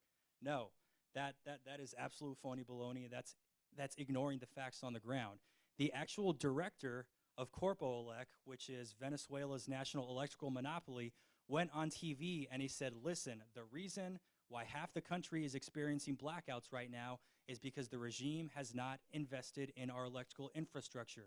They have been siphoning off billions and billions of dollars into private bank accounts in Florida so that they could go on these beautiful trips to Paris and France and Disney World. They never actually reinvested in the electrical grid. So now you got 100% of the people using 40% of the total available electrical infrastructure. Well, yeah, no duh, half the country is going to be out of electricity. This is coming directly from the head of Venezuela's electrical monopoly. It is the regime's fault. The United States did not do an EMP attack. Has the U.S. government done wrong things? Absolutely. We're still killing people with robots over in other countries. I still have a problem with that. However, you guys didn't invite me here to talk about drones in Afghanistan. We're talking about the Latin American libertarians. Now, let me ask you a question, or excuse me, let me answer a question that I was asking earlier. Why was Cuban intelligence trying to connect the American Libertarian Party to a doctor in Ecuador? Well, they'd already found out about what we were doing with the Cuban LP, like those of us here, those of us Americans who are helping the Cuban libertarians, and they'd found out about what we were doing in Venezuela. Cuban state security doesn't give a damn about what we're doing in Cuba because they know ultimately we're a glorified book club. They are scared of what we're doing in Venezuela because they're actually dangerously close to losing control of that country that they ruined, and they absolutely did ruin it. Well, long story short, there was a doctor who was serving, I'm going to go back. We need more context. I got a message out of the blue on Facebook from somebody by the name of Leonel Quindelan. At least that's the name that this person was pretending to be. We're talking back and forth, and he said, hey, I've heard about these Cuban libertarians. I'm Cuban. Who are these guys all about? And I said, well, they're a group that believes in free markets. We believe, I don't want to use the word capitalism. I want to use the word free markets because free markets does not always entail blindly accumulating as much capital as you possibly can. You get the mental image of Mitt Romney coming into slash companies. You get the mental image of government monopolies to big pharma so they could charge $750 for Daraprim pills. Now, free markets is what we're all about. And that's what I told him. And he said, oh, wow, this is really cool, really interesting. Long story short, it turns out this guy who was pretending to be a Cuban doctor stationed in Algeria, it ended up being a team of state security agents, intelligence agents, but they were pretending to be a doctor who was stationed in Algeria in one of the Cuban missions. And how do I know that they were state security? They had these guys' ID cards. They had these guys' university records from where they went to medical school. They had pay stubs, or lack thereof pay stubs. They don't get paid a whole lot. But they had all kinds of really classified personal information that you would not have unless you were a government official. So that's how they were able to trick us for a while into thinking that there were some Cuban doctors from Algeria that were turning into libertarians and they wanted to escape. Well, once these guys got a couple of $100s out of us, unfortunately, we got duped for a little while. Once they got a couple of $100, they started getting sloppy. And once they started getting sloppy is when we were able to piece it together. They started asking about this guy named Dr. Carlos Ramirez. Have you ever met Dr. Carlos Ramirez, Zach? Oh, you got to meet Dr. Carlos Ramirez. Hey, you Cuban libertarians, you should recruit Dr. Carlos Ramirez. Dr. Carlos Ramirez would really love these ideas. I think my old friend, if I know him, he would love this. You should recruit him. So I was a little bit suspicious about that because, like, why are you so adamant that I go recruit one guy who's living in Ecuador? Well, it turns out Dr. Ramirez was a Cuban doctor who was part of Cuba's medical mission to Venezuela, and he ended up deserting and fleeing from the country. Why? Because he was not there to practice medicine. He was there to practice politics. One of the most common practices of the Cuban doctors in Venezuela who are taking over more and more healthcare is if you are not registered to vote as a member of the United Socialist Party, if you do not turn up to this particular polling place where they know how you're going to vote, well, then that appointment for your hysterectomy might disappear, or we might run out of supplies for your insulin medication, or grandma might not get that knee surgery that she needs. So that's how they pressured a lot of people into voting for the regime. It was either you vote for the regime or people in your family are going to die from lack of medicine. And he got tired of doing that. So he said, well, if I can't practice medicine, I might as well just try to be a human being. So this guy escaped. And then 6 months after state security was trying to tie the American LP to this guy, a story came out in the New York Times telling you what I just told you right now. And there is a war being waged against Venezuelans. It is a dirty war in the style of what Pinochet did to his people, but way worse. And the dirty war is turning into a real war, where you've got different Colombian guerrilla armies are inside the country. You've got Cubans who are wearing Venezuelan uniforms and shooting at people. And this is something that's created huge dangers for Venezuelan libertarians. People like Lawrence Saleh, who is a small L libertarian, falsely accused of terrorism. He was imprisoned and tortured for 4 years. 4 years he was tortured. And I thought it was going to be like a rock dungeon walls, like Count of Monte Cristo. He said, no, it was like the hospitals in the Hunger Games. It was high tech. They could inject you with things that will make your whole body burn. They'll make you want to die. He said he tried to kill himself a couple times. Guys like Jesus Noria, member of the Libertarian Movement of Venezuela, when the uprising happened there on April 30th, Jesus was doing a speech. He was wearing his yellow porcupine t-shirt when the pro-regime paramilitaries came and arrested him. And they brought him to the army, and the army beat the crap out of him. He lost 50% of the vision in his right eye. I've seen the photos of the big old black eye. 50% of his vision gone. All right. How many of you have lost vision because of your libertarian activism? And then there's people like Maria Oropesa, who was a very brave libertarian. She's a member of the only libertarian-ish party Venezuela has, Vente Venezuela. She's been arrested twice from her home. The second time they came in without a warrant. They just opened the door and dragged her to the police station. And then there was Franklin Camargo, who was a medical student when, I'm gonna wrap it up. When Guaido had been proclaimed as president by the National Assembly, which is the lawful constitutional parliament of Venezuela, the colleges were all under indoctrination, and this was, his medical school was no different. So he was sitting there in a lecture during class time in which his teacher is telling him, you guys, we have to be faithful to the Bolivarian Revolution. We have to be faithful to socialism. We have to be faithful to Chavez. And all he did was disagree. He says, I'm sorry, I disagree with that. I'm for free markets in the Constitution. And they labeled him a terrorist. And so he had to flee for his life. And he is very lucky that he had people like Dr. Kyle Varner back there who basically headed the coyote line to get him the hell out of that country. There is a war against libertarians, and this is the first time that we are participating in it as libertarians. And the last thing I'm going to say, I do not support United States intervention in Venezuela. I do support we as individual libertarians making a voluntary choice to help these people free themselves.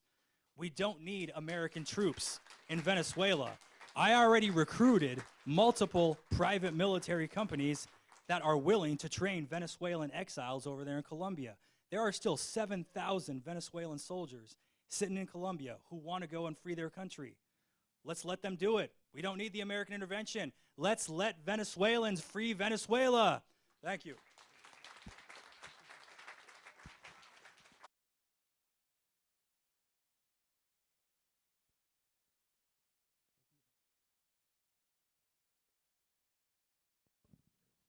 Last thing, if you folks want to support us with a financial contribution, we are a federally recognized nonprofit. Just go to CubanLibertarians.org. That's our institute website, all right? CubanLibertarians.org. Please help us. We spent $8 grand last year, $4 grand of that was my money. We need money help. Thank you. Thank you so much, Zach.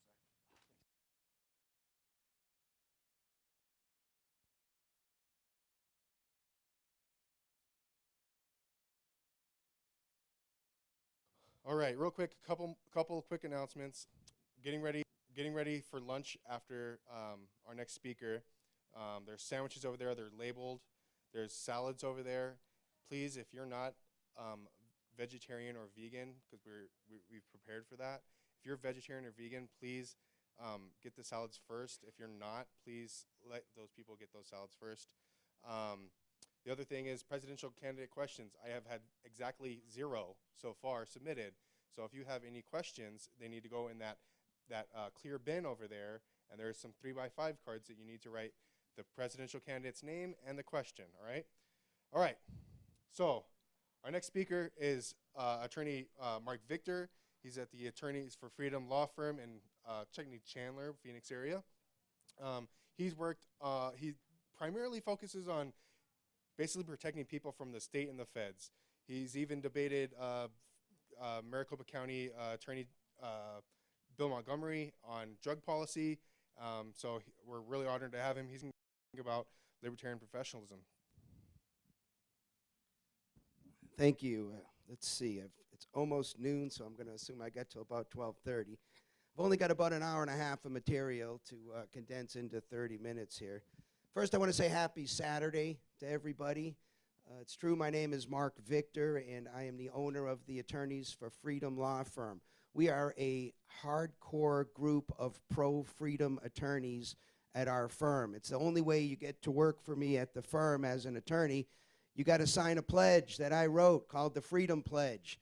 In my opinion, no libertarian could disagree with anything on the Freedom Pledge, and no non-libertarian could possibly agree with everything on the Freedom Pledge.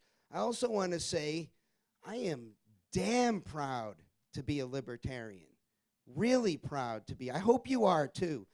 To me, it is the most important movement on the planet, and maybe it's always been. And you, because you're libertarians, are part of the most important movement. I think we should act like it. We, whether you realize it or not, we are actually the guardians of this whole Enlightenment movement, the thing that is moving the human race forward. It's our philosophy that's making that happen. That's because liberty, without really the rule of law and liberty, you can't have a civilized society. And so I want to talk a little bit about freedom and being a libertarian and how we can be more effective libertarians. First, I want to point out that, freedom really is more important than money. We should act like it. If you're not sure about that, I wish I could introduce you to some of my clients who are actually at risk of losing their liberty. I can tell you, and you could speak to Kilski, who was just sitting over here. He's in the back of the room. He could tell you the same thing. When people come in and they're looking at losing their liberty, they're not worried about money at that point. It's all about liberty. So normally in this talk, what I do is I really kind of go off on the non-libertarians in the room. But I'm going to assume there's probably no non-libertarians in this room. Maybe there are, but I want to skim over some of the points that I make, because I think that we as libertarians could and really should do a more effective job at presenting our very elegant, very efficient, very effective philosophy of liberty. And so, first I chastise them a little bit and I say, come on, man, get with the program, right? I mean, what are you, into coercion? I mean, really? That's really what separates us and everybody else. And we should act like we're on the right side of the issue and not apologize for it. But libertarianism, it's not a theory, it's not a philosophy that covers everything about how to live a virtuous life or a good life. It's a very limited philosophy. Truly, it covers one area and one area alone. It deals with what the law ought to be, whether you realize it or not. That's really what we're talking about here. And speaking as a lawyer who just had occasion to take the bar exam again after 25 years of practicing, I'm now a licensed attorney in the state of Hawaii, which, by the way, is the 49th freest state in our nation. I intend, by the time I'm done, to make it the first freest state in the nation. So I have big plans in Hawaii to bring more aloha spirit, which really is live and let live, which really is the non-aggression principle. And I'm going to use Hawaii as a little experiment. But truly, it's just really mostly about what should the criminal law be. It doesn't really say anything about contracts or torts or real property or how a trial should be conducted or what evidence should be admissible at a trial. It has nothing to say about that. This entire non-aggression principle really deals with what the law ought to be and what the criminal law ought to be. We have to keep that in mind. It basically doesn't tell you what choices to make in life. It doesn't tell you whether you should choose chocolate or vanilla or which is better or why. That's about persuasion. That's most of life, right? Our philosophy says you get to decide whether vanilla or chocolate is better, which one you want to consume. It doesn't make the case which one is actually better. So you could be a good libertarian and take any variety of personal views, right? You could be a Christian, you could actually be a Muslim, you could be an atheist, you could believe whatever the hell you want, so long as you agree with the non-aggression principle. Or said another way, you recognize the sovereign rights of other people to believe and act in any way they want, so long as they're peaceful. You could be a moral nice guy or a complete jerk and still be a great libertarian. We should all realize that. There's more to aspire to regarding living on the planet Earth than being a libertarian. But if you don't first get that point, all the other stuff is kind of out the window. We need to do a good job making a distinction to people between the moral world and the legal world. And it's too bad Bumper's not here, because he gave me something about a decade ago when we were talking that I've used ever since. Those of you who know Jacob know he's very religious. And he made a very good point to me one time. He said, Mark, you know, I really believe that prostitution is a moral wrong. I'm sure he could talk to you about that for hours and hours. I don't take a position on that, at least not for the moment. But he also pointed out that I absolutely support the legalization of prostitution. If you see that as a contradiction, you don't understand at all the difference between the legal world and the moral world. I can tell you, most people don't get that point. This is why we're not making as much progress as we should make as libertarians. We don't have to convince them, for example, that marijuana is a good thing. That's not our argument. I wrote a paper entitled recently, Stop Arguing That Marijuana is Not Harmful. I don't think it's harmful, but that isn't our argument, right? Who cares whether it's harmful or not? We should not be making that argument. That argument doesn't advance our cause at all. What we ought to be saying is, whether it's harmful or not, the question is who gets to make the choice about whether to consume the harmful or not harmful substance, right? There's lots of things in the world. There's lots of disputes over whether things are harmful or not. The great Butler Schaefer, who just passed away a few weeks ago, my great mentor. If you didn't know Butler, I feel bad for you. You should look up some of his things on YouTube. Butler used to make these points all the time. And his daughter, Brittany, who now has a website up, just made the point about vaccinations. We don't need to fight that fight, whether they're good or whether they're bad. That's not our argument. We ought to stay out of that argument as libertarians.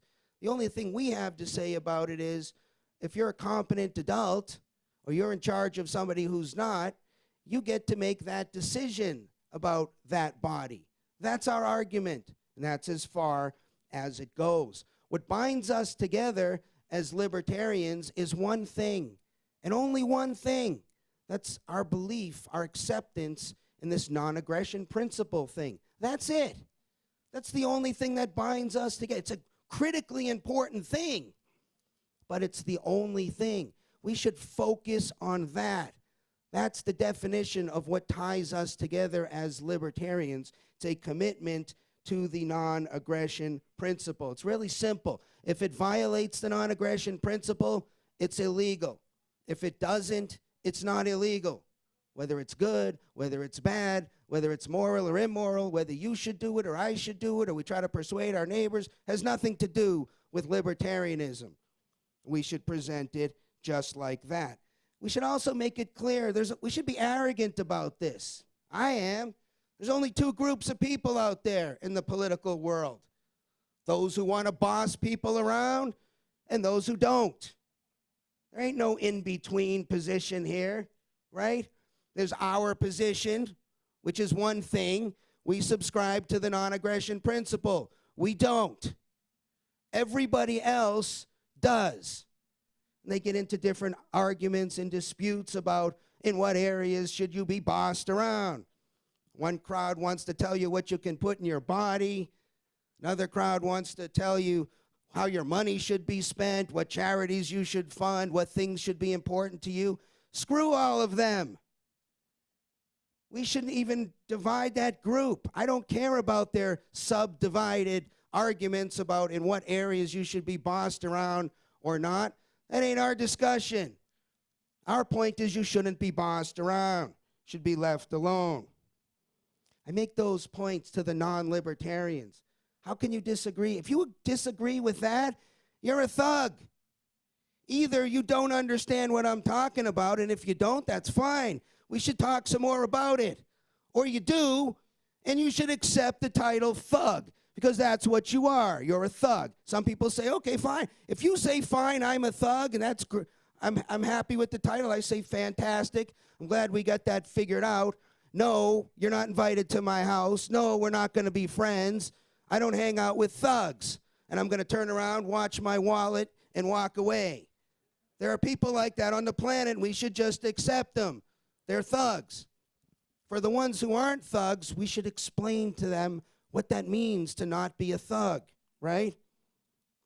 You guys and gals are my brothers and sisters. You guys are the most, in my opinion, really the precious people on the planet. You guys are doing the heavy lifting of, through a somewhat dark time, keeping a very elegant, critically important theory of liberty alive. We are actually entrusted with those ideas, and I think we should, and we ought to do a better job, and we can do a better job of presenting that. So it's time to step it up. I'm saying I'm a little cranky.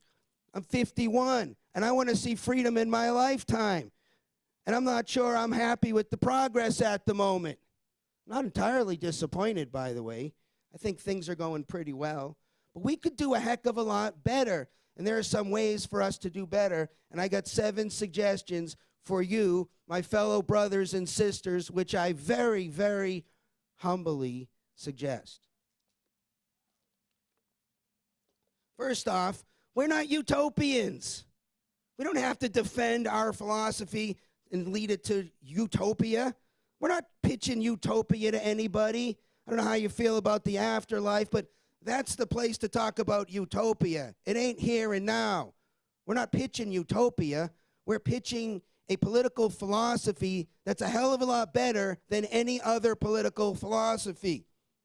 Our perfect libertarian society, the one you envision in your head that you talk to your pals about, that still ain't perfect, I can promise you, for lots of reasons. One, there's still lots of bad guys. There's still thugs. No matter what system you set up, there's still going to be thugs. That's okay. We deal with them. What do? We accuse them of being a thug. What does that mean to a libertarian? You are hereby accused of violating the non-aggression principle, some version of that. And we got to figure out if they did or not. We got to have a mechanism to figure that out. That's called a trial. Incidentally, I've been dealing with trials for 25 years in this state. Federal courts, state courts, municipal courts, justice courts, appellate courts, courts of other states. Yeah, there's a lot we could improve, but we do a pretty damn good job on a trial. Problems we have, the rules are screwed up.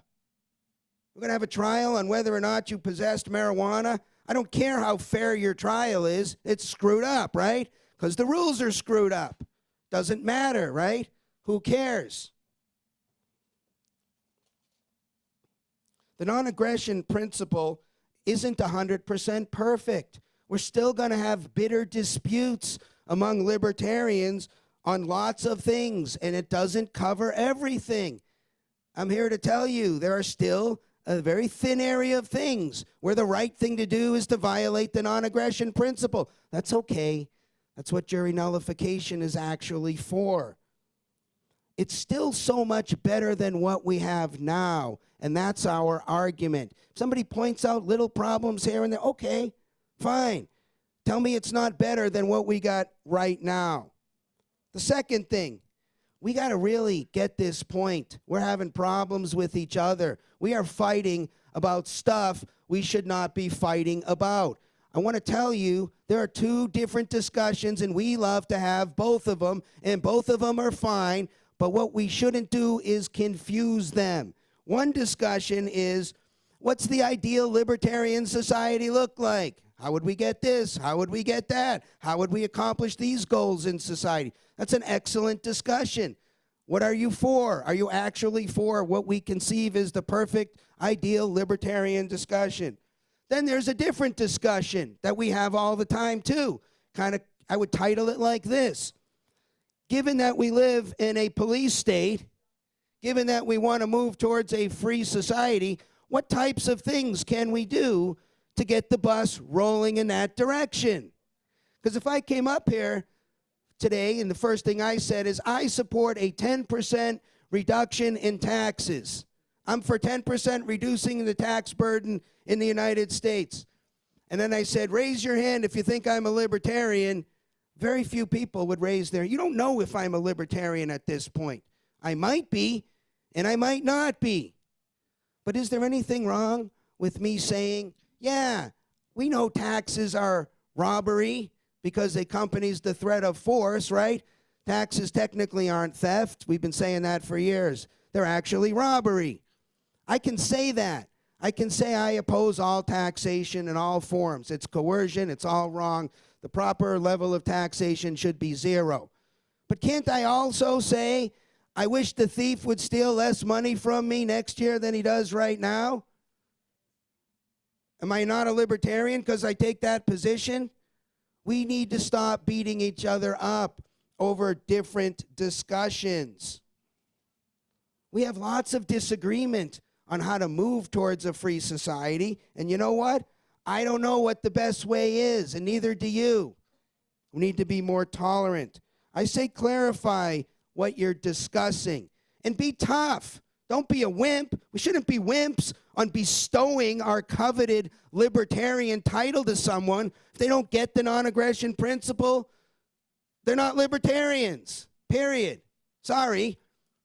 Libertarian-like or something like this. I don't even know what that means. You accidentally take a position from your unprincipled worldview that happens to overlap. Like, for example, hey, I like smoking weed. I'm for legalizing weed.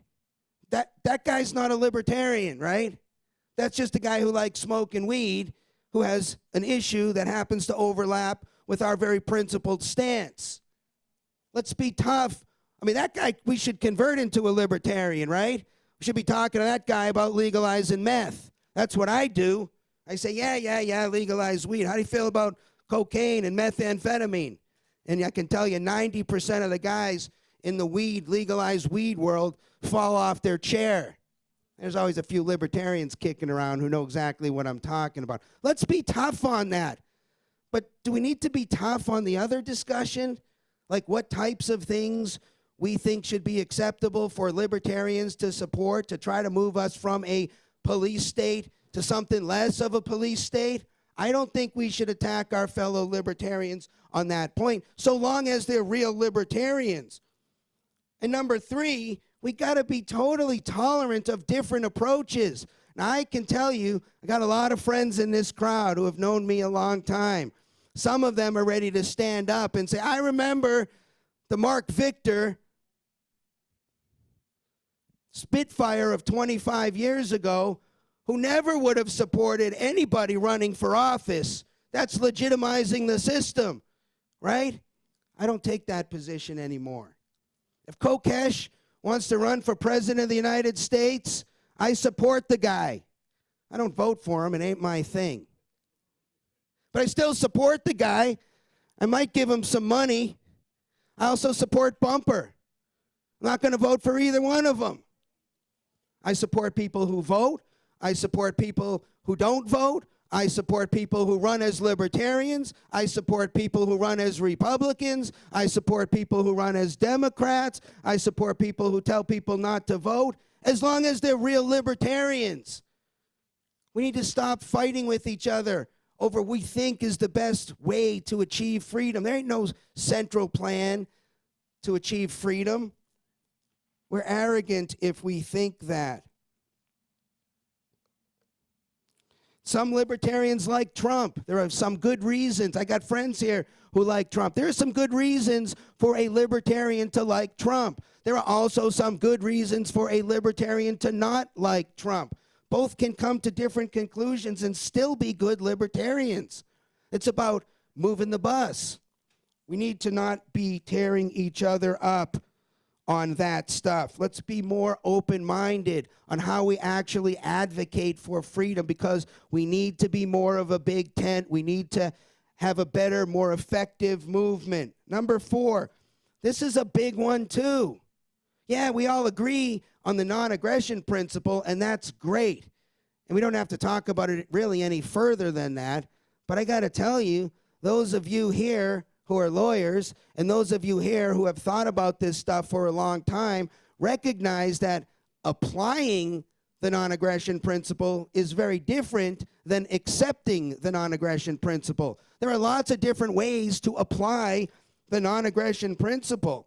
This is different than accepting the non-aggression principle. What I care about is that at the end of the day, when we're done talking about what the hell the non-aggression principle is, that you say, yeah, Mark, I agree with that principle. That's what I care most about.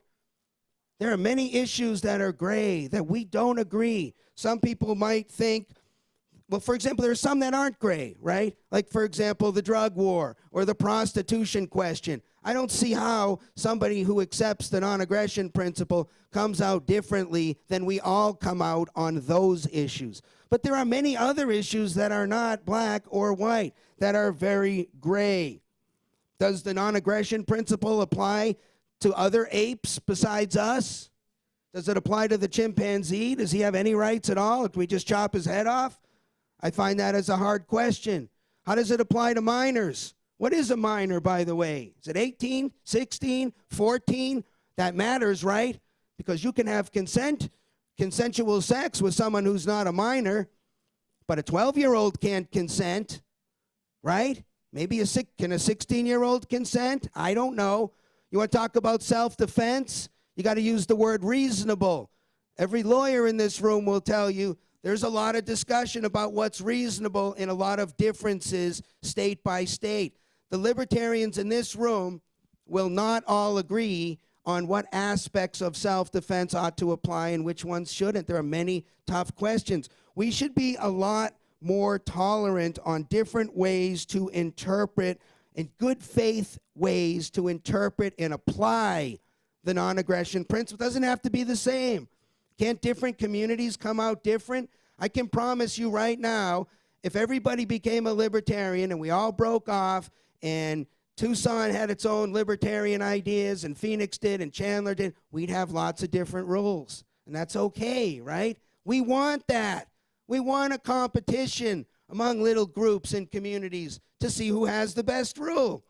If Chandler comes up with a better rule than Mesa, we know what's going to happen, right? Either Mesa is going to adopt Chandler's rule, or the people in Mesa are going to accept the very low transaction cost and just shuffle their operation over to Chandler. That's perfectly fine. Don't impose your particular guesses about how the non-aggression principle ought to be applied on everybody and then get into fights and make enemies of our fellow brothers and sister libertarians because we don't agree on how it should be applied. Number 5, we got to bring it more professional. I think this crowd is great. The speakers who came up before me were fantastic. Tough act to follow. Really tough act to follow. If we want to be taken seriously, we got to bring it more professional. I like how Kokesh is dressed over there. That's a man I look at and say, at least the way he looks. I mean, he's still ugly, but he's dressed nice. And he could be the president of the United States. Because look at the guy. I visualize that as a person who doesn't know anything. I know about Kokesh because I've known him for years. But if I didn't know about Kokesh, I might look at him over there and say, that seems like a guy who could be president. But if he was dressed differently, right, then the vast majority of people look at Kokesh and say, oh, that guy's never going to be president. He looks crazy. He acts crazy, whatever. Do we want to make a point about how you can act on stage, or do we want to persuade people? It's time we need to persuade people. Let's act more professionally. Let's bring it real. We want to be taken like a major league, serious political philosophy. We need to act like it. Don't act like a fool. Number 6, talk about the non-aggression principle. Every single time you talk about freedom or libertarianism, don't say we should legalize weed because it's not dangerous and it generates revenue and this and that and all the other things that do not advance our argument. If we can't convince people, if we can't win hearts and minds on an elegant, obvious, awesome theory that works everywhere it's tried, to the extent it's tried, it works. We don't deserve to be carrying the torch of freedom. We got an elegant, awesome theory. Let's talk about it. So let's start with I own me. Let's start there. I own me. And for that reason, and that reason alone, that is a perfectly sufficient reason why I should decide what goes in my body. Otherwise, it ain't a free society. We should stop singing the songs, and we should stop talking about it. We have to walk the walk. Songs are fun, and flags are great, and all this stuff is great, and yeah, we're the land of the free, but you got to be able to walk the walk. Talk about the non-aggression principle. And then 7, don't hang your head. We're winning this battle. There is no doubt in my mind that the world has been, is now, and will continue to become more free. Those of you who are on my email list got Steve Pinker's presentation at Cato recently. Came out this month. I've sent it before, but I sent it again because it's that good. If you haven't watched it, watch it. We can be super optimistic. We're on the right side of the issues. We're already winning these battles. People are changing. There's a reason why the entire world, take for example the drug war, is moving in a certain direction. There's a reason why gay marriage has moved in a certain direction. The world is already getting more tolerant, and it's because of these ideas of the Enlightenment. And as I'm running out of time, I want to drop a brand new, big, huge idea on you really fast. Something I've been working on, and I'm still working on. I'm going to ask you to join me in. I got nothing against the libertarian movement, and I support it, and I will continue to support it. But I don't like the word libertarian, and I don't like non-aggression principle, because non-libertarians have no idea what any of that means. And it's attached to a bunch of crazy baggage. And as Butler Schaefer said, once you label yourself, oh, you're one of those, I know everything about that, I'm done listening to you, right? Try an experiment next time. You will chuckle. Try this experiment. The next time you talk about libertarianism to somebody, don't mention libertarianism and don't mention the non-aggression principle. I want you to mention the new movement that I want to start. Live and let live. When you say, I'm a live and let liver, I'm for live and let live, I can tell you already they agree with you. You agree with live and let live? Everybody says yes. I'm for live and let live. They've already heard it. They already believe it. They intuitively know it's true. Almost nobody says, nah, I'm not for live and let live. Almost nobody says that. Let's get them to agree on the principle. Before I say another thing, let me say, to me, live and let live means the non-aggression principle. It's exactly the same. But we got to market it different. We got to present it differently. There are 2 reasons for this new movement. Number 1, people already accept and agree with what I will now call the 3LP, the live, let, live principle, which I wrote in my article. If you read live and let live applied to guns. I took this same issue and I applied it to guns. You can get the article on my website. I laid it out. And I'm going to start calling it the 3LP from now on. But there are 2 reasons for the 3LP experiment. It sheds the baggage of all the unprofessionalism and craziness that has come before us. It sheds the label. It gives us something people already know about. And I want to stop the divisive arguments. I just want to win the battle on live and let live. Let's get them to buy into that first. We don't need to argue, nor should we ever argue again about things that don't matter. And are you an anarchist? Are you a minarchist? Are you for monarchy? Are you for small government? Are you for big government? I don't want to have that discussion anymore. It doesn't matter. I want to just get you to sign up for Live and Let Live. Are you for Live and Let Live? If you raise your hand, you're for Live and Let Live. And I can tell you, I could ask that question in almost any room, in any crowd, and they're going to say, yes, I'm for Live and Let Live. Let's lock them in. Good lawyers know about cross-examination. We walk them down the road. We close the doors. We define Live and Let Live a little bit for them. We shut all the escape hatches. And then we hammer them with some issues. And then when they say things like, oh, I think marijuana is harmful. All right, I'm going to wrap it up here quick. We can say, wait a second. You already signed up for Live and Let Live. We're on the right side of the argument. It's a more complete movement. Let me just leave you with this idea because I got to wrap it up here really fast. We libertarians, we get into hard issues. When we talk about things like, because all libertarians would answer this question correctly. Mr. Libertarian, do you think that a business has a right to not serve blacks and Jews if they don't want to serve blacks and Jews? And all of us say, yes. The right to trade includes the right to not trade. But that answer kind of sucks, doesn't it? And it's the reason we're not moving forward, because it leaves people with a bad taste in their mouth. I want to add into the Live and Let Live movement and make it clear it's in the moral realm some of the principles of the Enlightenment. Yeah, you have a right to not serve blacks and Jews, but it makes you a jerk. And in the realm of persuasion, I'm going to hold signs and I'm going to work against you because there are certain values in the Enlightenment that we embrace, and that's what's moved us forward. I just want to say I got a website called liveandletlive.org. Soon it will have some ideas on it about this new movement. I'm writing a book. It's a take on, well, you'll know the take. Live and Let Live, the road to peace, prosperity, and happiness. I'm out. Thank you.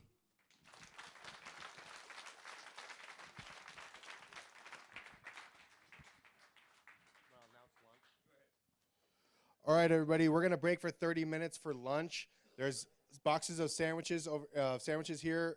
Pay attention to the paperwork on the front. They tell you what they are. Again, there's salads there. If you're a vegan or vegetarian, please get the salads first. And the white box that I forgot to open is chips. So open those up. If you have not yet donated to help us cover food costs, we are charging $20 to help us with food. You can see me. I can take cash or a card. You can, or any other officers.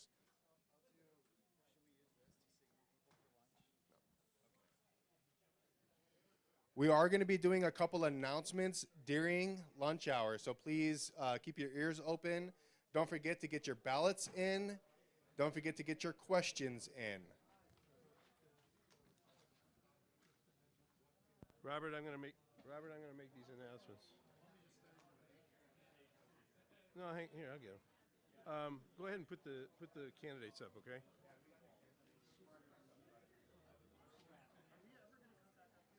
No. Yeah, take your stuff and clear the table off here, and then put the candidates' 10 cards up, would you please? Just as a reminder, we have a 50-50 drawing going on, or $1 a ticket over here at the registration table. So come and get your tickets, and we'll do the drawing before the close of the meeting. We're asking for donations to cover the cost of this event.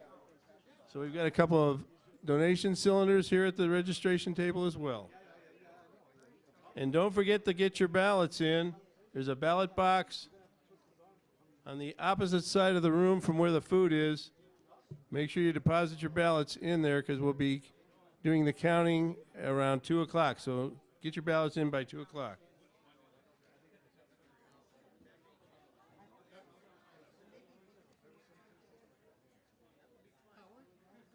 talk to you the other day. Just wanted Hey, to Ross, introduce how are you? myself. Nice to meet you. Real pleasure. Yeah, Real nice to pleasure. meet you. As I think I mentioned in the letter, it's been a few years since I've been to an LP meeting. This is very well organized. Oh, well, thank you. Are the state meetings typically in Tucson? No, next year it'll be back up in Phoenix. Every other year. I see. Well, that Every makes other year. sense. But the same time of the year, though. Okay. I signed up for 2 of the committees. Good. Thank you. One of the, I didn't notice anything to sign up regarding the newsletter, and I am a writer. I've had things published. Well, that would be probably outreach, event planning. Oh, that would be the place Yeah. to sign up? Yeah, do it. Who's the editor? Well, Jeff Daniels is, and you can talk to him. He's our secretary. Huh? Can you point him out? What are the name tags for what? For the candidates. They better be down there. Because I gave him all the mic. Can you point Jeff out? Hold on, I got it. Where's Shipley? He should have all the tent tables right down there.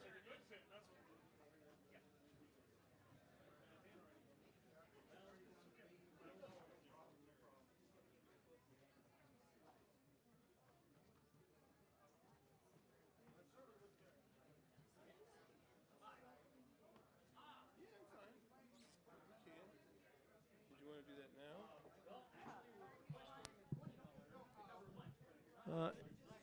Go ahead.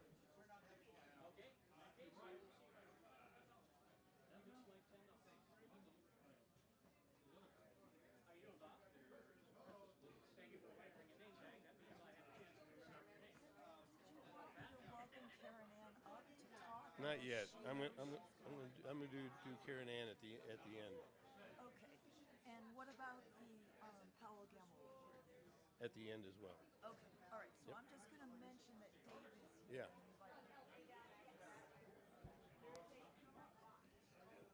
Did you want to use that mic?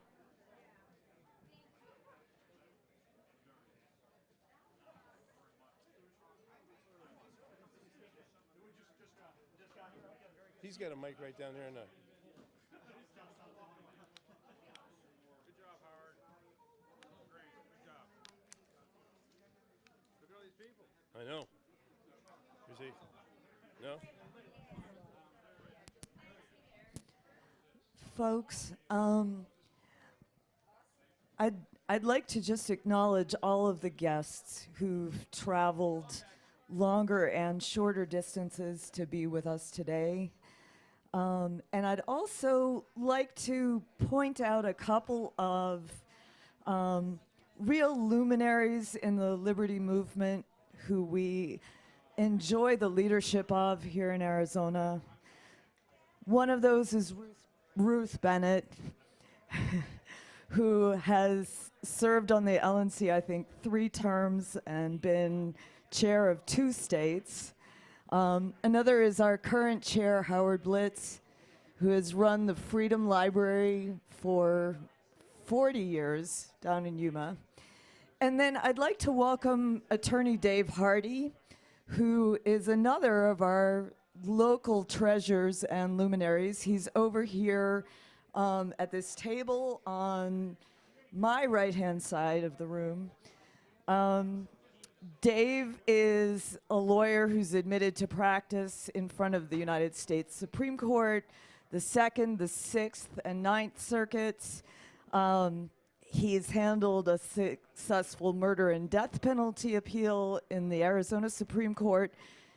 And he's one of the only lawyers we've got who's handled a successful 10th Amendment and federalism appeal in front of the U.S. Supreme Court. Dave has published 7 books.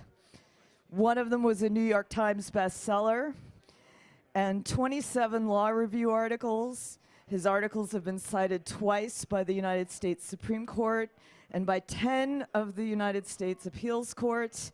His latest book is I'm From the Government and I'm Here to Kill You. And he's got those books available to sign or purchase today. And please chat with him and take advantage of his wisdom and insight being here as well. Thanks very much.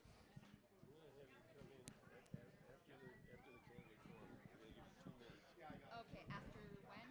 After the candidate forum. When is that? So that's gonna be right after lunch, as soon as everybody gets seated, and it'll be around 3:30, 3:45.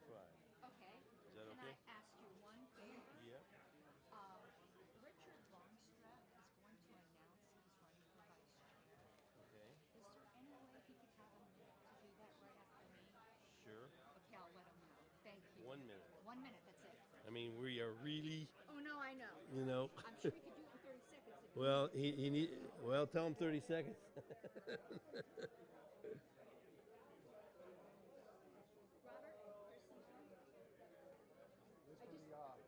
I just don't like carrying lunch around. Okay, yeah, no. Okay, so what do we got? We got.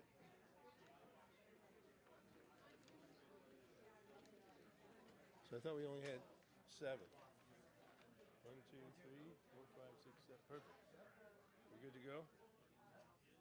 Thank you. All right, does that look good? Looks good. Looks fine.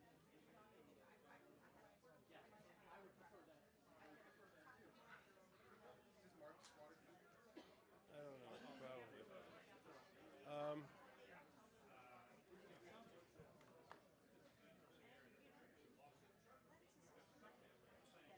Is it just the sign of the times that meetings of this sort have security guards? I'm sorry? Is it just the sign of the times that meetings have security guards? Well, we had an issue, so we had to address it. Yep.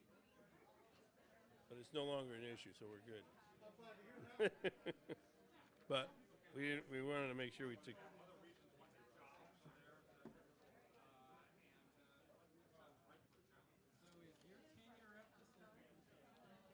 Next year, yeah, we have another election.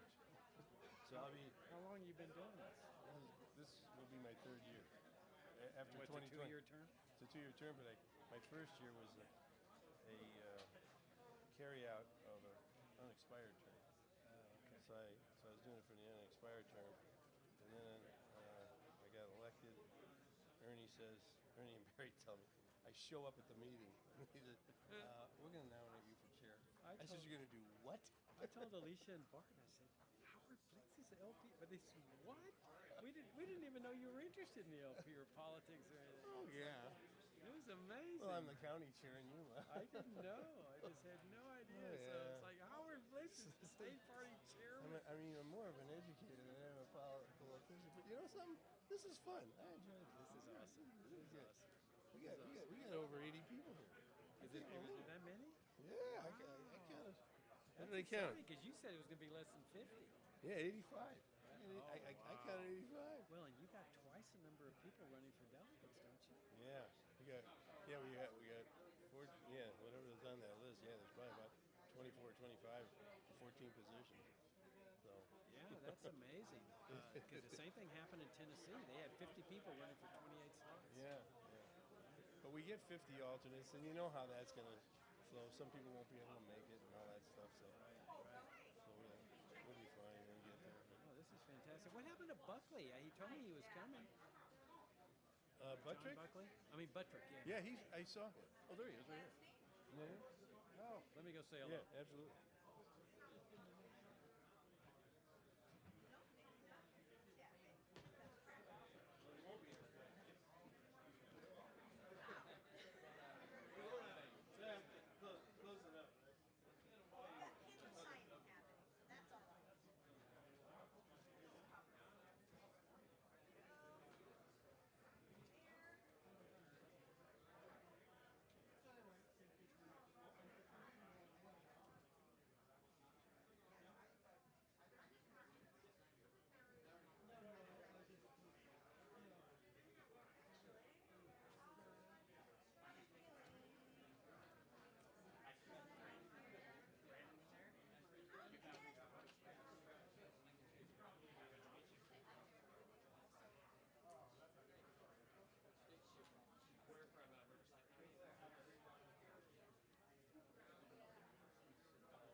wish I hadn't bought the wrong size tablecloth here.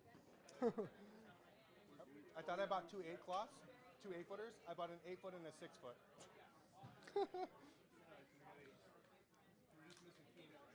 Yeah.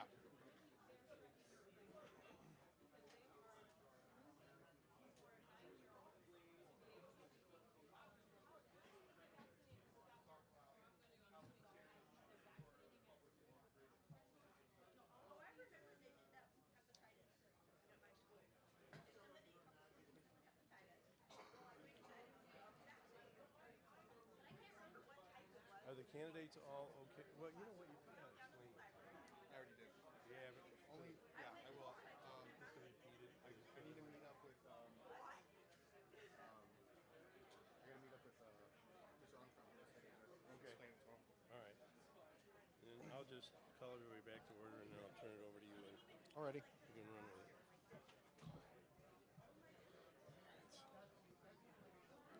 I'm really regretting getting the wrong size No, tablecloth. that's all right. It's fine. It's fine. How come that one's all covered? Oh, because that's longer? Which one are you talking about? That one's longer? Oh, yeah. Oh. Yeah. There's two sizes. One was like 80 something inches, like 84 inches, and one was 100 and something inches. Oh. I grabbed, they were both on the same shelf. Yeah. I looked at the label on the first one, grabbed it, it worked fine. It was the right one. The second one that I grabbed wasn't the right one. Okay, we're gonna live. I just want to make sure everything's okay. There we go. We did have the mics set up earlier. Fine. I don't see. These right now, it'd be good if they can be like directly You wanna bring it here? You need another chair here? Yeah, I'm grabbing one right now. Oh. It was just, Oh, right here. Yeah. shorter.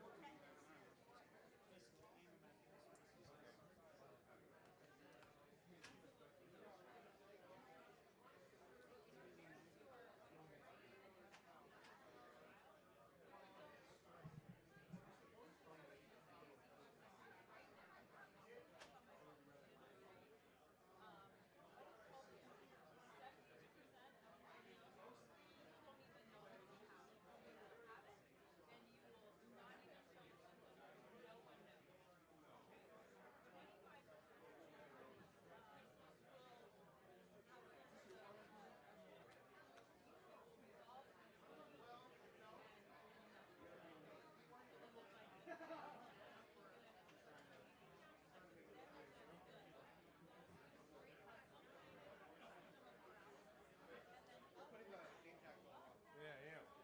I'm going the wrong way.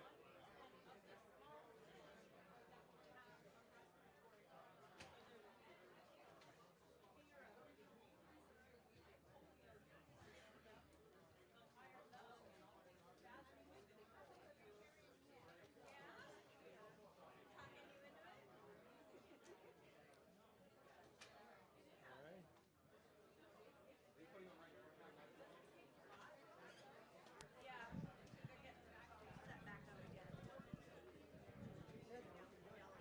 Yeah, I think we are too. Hold on, I need to.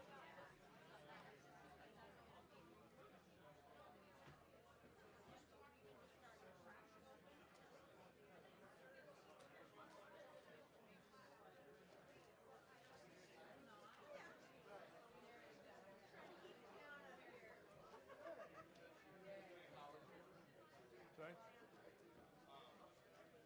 back, the ladies' room is functional. The men's room, only the urinal. So if we can announce that. Push the toilet. They should probably just put a tape over it. Alright? We probably should announce it. Okay, so the ladies' room works. Okay, we'll reconvene here and get ready for the candidate forum. Just to let you know, the ladies' room in the back is operational and functional. The men's room is half operational and functional. The toilet doesn't work, but the urinal does. So, also, we can also go out this doorway here and go through the building and across the mezzanine there, and you can use those facilities as well. Don't forget to get your ballots in by 2 o'clock. 50-50 drawing.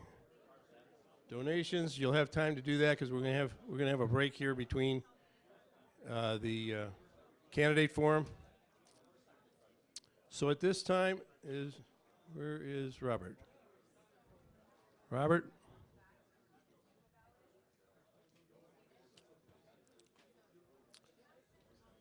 Oh, one other thing. Everybody should have a little index card to write a question down, and I believe they've got a bucket over there for the questions for the candidate, and we'll give them to Robert so that he can file through them and ask your questions on the second half of the candidate forum. Robert, are you ready to do it? So at this time, I'll return control of the convention over to Robert, who will operate and run the candidate forum. Robert? What? Ballot cutoff at 2. Make sure everybody knows. I did. Ballot cutoff at 2 o'clock. All right. Thank you, everybody. We're going to get started here, so if we can keep the noise down a little bit so we can hear our candidates a little bit better. Presidential candidates, if I can get you to start heading over towards this side of the stage, please. I'm sorry, my left, east, if you're otherwise directionally challenged. Other side. I know, it's hard. Yeah, you're military left. All right, so we're joined today by 8 candidates. I'm going to introduce them individually. I want to explain just real quick how the form is going to work. Each candidate, as I announce them, will be giving a 2-minute opening statement. They will, each candidate will have 2 minutes opening statement, and then we'll go into prepared questions that I already have prepared. During the prepared question portion, they will have 90 seconds to answer the questions. Each candidate will get to answer every single question. That will go on for about 75 minutes.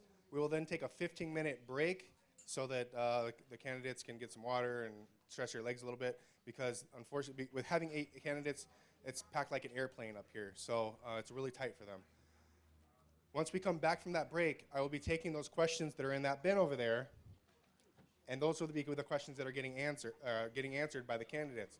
So please make sure you write the candidate's name that you want to ask the question to on the 3x5 card. If you don't write the candidate's name on it, I'm going to throw it out. I have a question up here, yes. We're not taking any questions from the floor, so get it on a 3x5 card. Yeah, so there's no questions from the floor. Everything's going to be on a 3x5 card just so we can run things smoothly and get as many questions in as possible. Unfortunately, libertarians are kind of long-winded, so I can't really turn the mic over to everybody. All right, so we're going to get started here in just a second. As I call you guys up, you guys can have your seat, and then we'll do your 2 minutes once you've reached your seat. Audience members, please feel free to clap for them while they're headed to their seats, please. First up is former Rhode Island Governor Lincoln Chafee.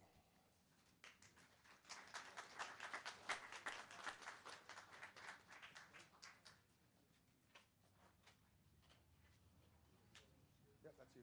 Your 2 minutes to start, and you can take a seat.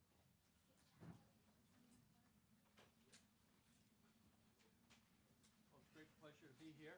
Oh, hang on, are we not having audio? Good? Should I just bellow? Oh, there we go. All right. Good afternoon. My name's Lincoln Chafee, and a lot of people have been asking me when I first came here, why are you a libertarian? I'd like to answer that.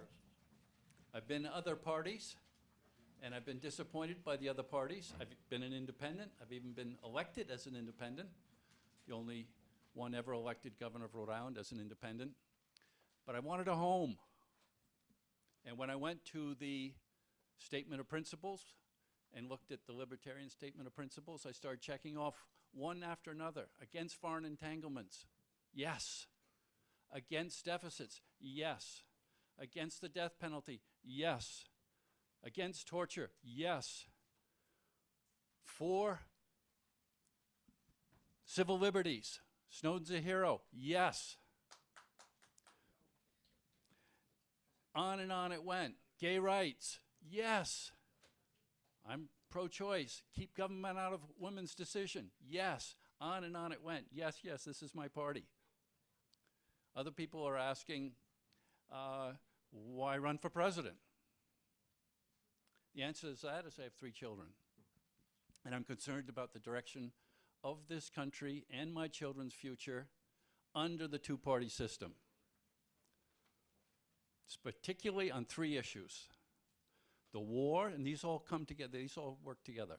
The wars, they go on and on. My children are going to have, their whole lives almost have been in war. And the deficits, it's up to $22.6 trillion. That affects our children, my children. They're going to have to pay for that. And the compromising of our civil liberties, all under the guise of security. This is my children's future. I've got my Constitution in the pocket here. Thank you, Mr. Chafee. That's my 2 minutes? Yes. All right. The constitutional freedoms here are at risk for my children and our children. Thank you. Pleasure to join you here in Arizona. Next up is going to be Jacob Hornberger.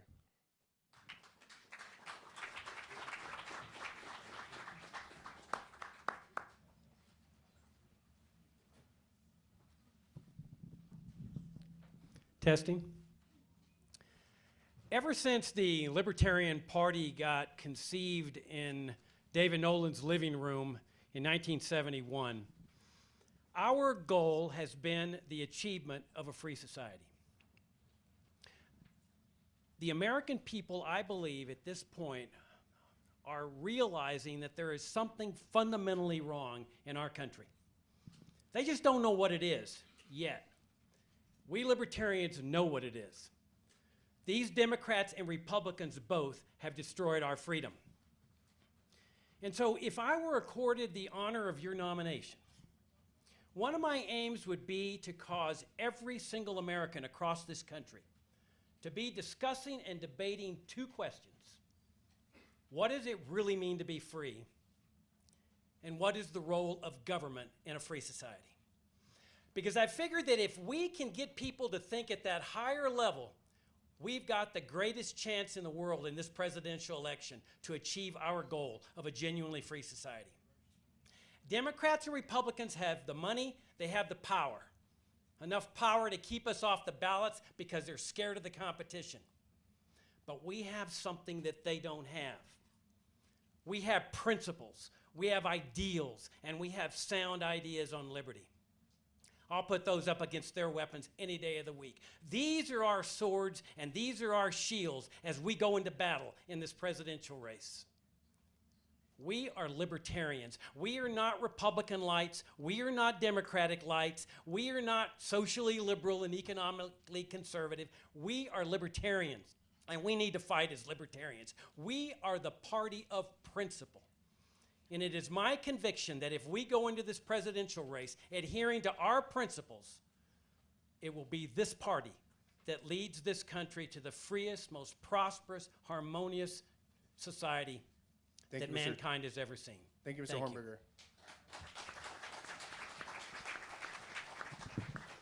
Next up is Mr. Adam Kokesh.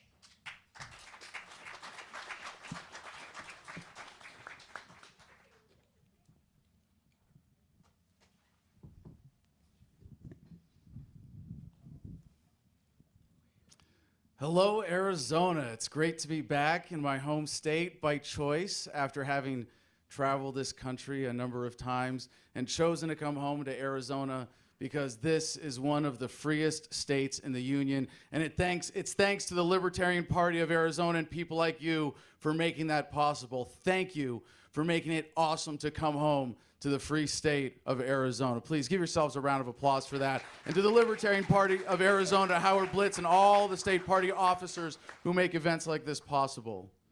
Is it a great time to be a libertarian or what? Now, I was going to start with a little more personal joke about Donald Trump and Hillary Clinton, but anytime I mention Hillary's name, I have to point out I am not now, nor have I ever been suicidal. As for Donald Trump, I have to admire how a big government New York Democrat, liberal, somehow fooled the Libertarian or the Republican Party into nominating him and then convinced his base that all the anti-freedom stuff he does, growing government, banning bump stocks, raising the tobacco age to 21, this is somehow part of his 4D chess plan to save America from the Democrats. But what's the difference between the Republican Party and the Democratic Party? Yeah, I couldn't tell either. The best I could come up with is that it's like the difference between driving off a cliff at 70 miles an hour or 80 miles an hour. So I can't tell which is which. Is it the Democrats 70 miles or the Republicans 70 miles? It really doesn't make a difference. And what we have is the opportunity here as the Libertarian Party is to really differentiate ourselves. And it's not about Donald Trump saving us from the Democrats or the Democrats saving us from the Republicans. You all know better than that. You know that's nonsense. What we have to do is save America from the criminal duopoly. Thank you, Mr. Kokesh.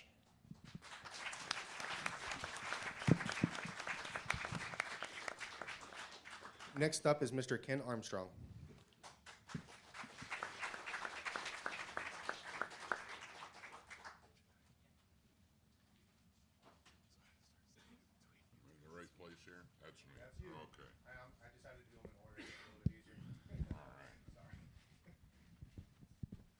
Well, you know what, I'm going to sit down because otherwise I got to drag this thing, so. Well, good afternoon, Arizona, and it's really, truly a pleasure to be here. I want to just kind of address one of the big questions that people tend to ask me as I've been on the road for 8.5 months now, traveled a little over 30,000 miles, met with libertarians in 44 states so far. And one of the questions is, why should we vote for somebody that we hadn't even heard of a year ago? And the answer is, because you're hearing of me now. After 8.5 months on the road, we've managed to show up on the radar. We've managed to change a lot of the discussion that's going on. And we are really here, and we are really in it to win it. And I think that you can see by the momentum that we've gained in just 8.5 months of grassroots campaigning that we really mean it. My background is nonprofit executive, a lot of time in government, which means that I know where all of the skeletons are hidden and I know where the problems are. I have a background in teaching, in journalism, you know, a lot of things that I've done, I put them on my resume, and they almost don't even make sense to me how one person could have done the many things that I've done. And so I ask myself, what was the purpose of all of these different things that I've done? And I think I'm playing a giant Super Mario game right now. I'm collecting all of the coins, and we're getting ready to cash them in for the big prize right now. Anyway, thank you, and we look forward to having a good discussion here today. Thank you, Mr. Armstrong. Next up is going to be Vermin Supreme.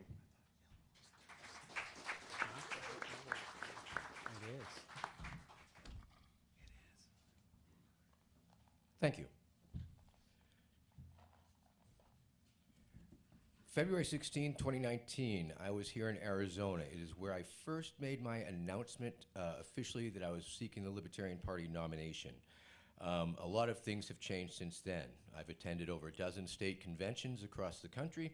I've attended, participated in hundreds of debates with all these beautiful people, some on stage, some off. I've developed an actual campaign staff, mostly consisting of libertarians with real campaign experience and lots of knowledge of the party.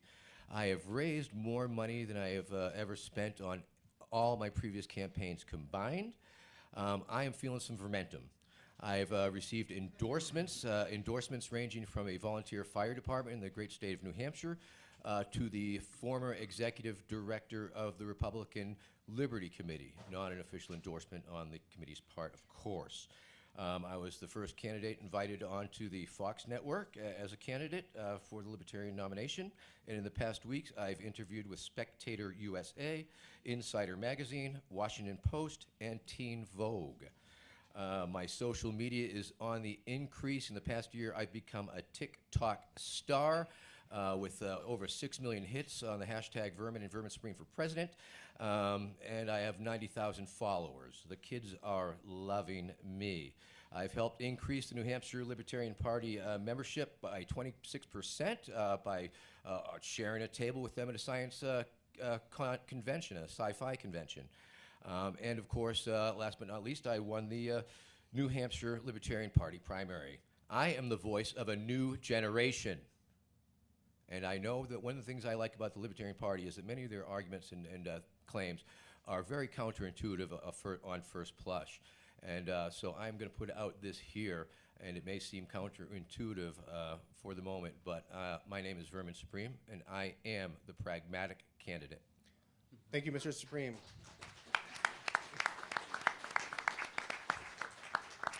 Our next candidate is the former vice presidential nominee from 1996, Joe Jorgensen.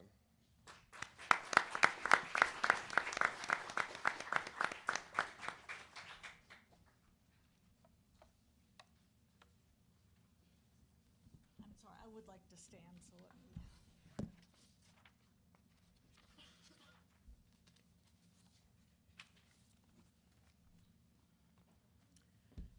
Okay, now that I'm at home.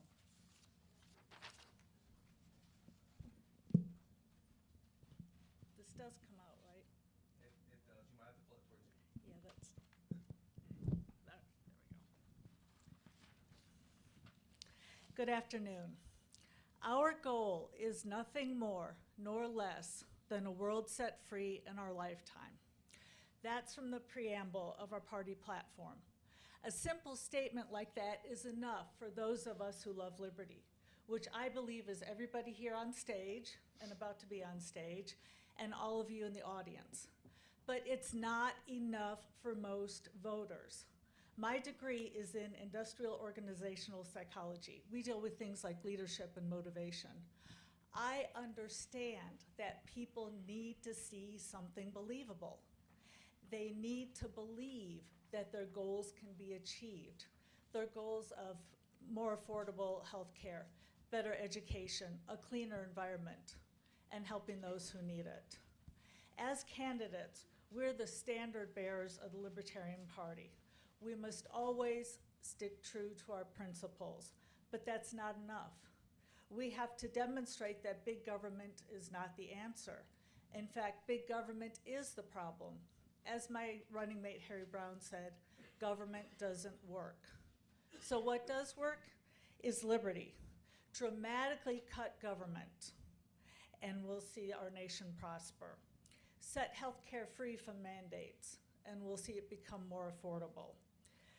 Stop treating consensual activities as crime, and our streets will become safer.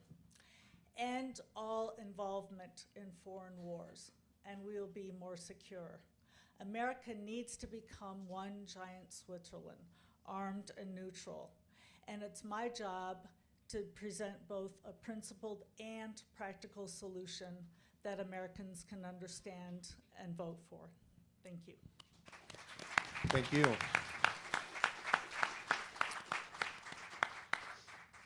Our next candidate is going to be Daniel Taxation is Theft Berman.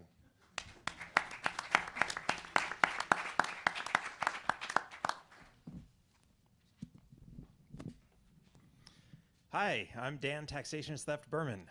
I hate taxes so much I changed my middle name to Taxation is Theft.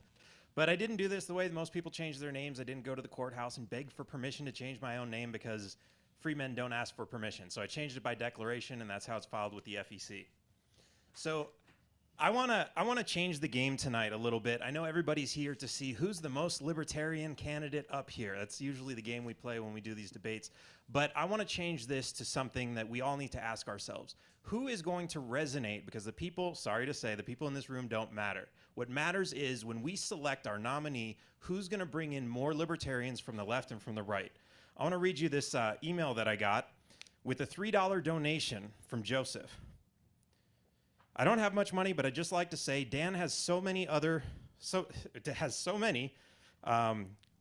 libertarians lack. Style and presentation. Of course, I just messed up the style part. He's converted me from a progressive Democrat who has just a few libertarian leanings to believing that taxation is indeed theft. The hat forced me to acknowledge the argument, the hat forced me to think, and the hat forced me to research against it. My research was folly. Dan's campaign's videos are by far the best campaign videos I've ever seen, and is honestly inspirational. Thanks, Dan. So just so everybody does know, because I do get a lot of slack for the hat, it does come off. I don't wear it everywhere. I don't sleep in it. But it is a big part of the marketing campaign, and it's why we've done so well in recruiting Democrats and Republicans and not just bringing them to the Libertarian Party, but actually turning them into libertarians.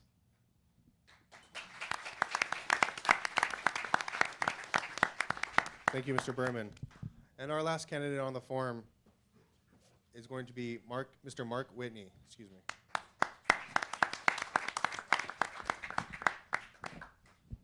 Hi, folks. Thanks for coming out.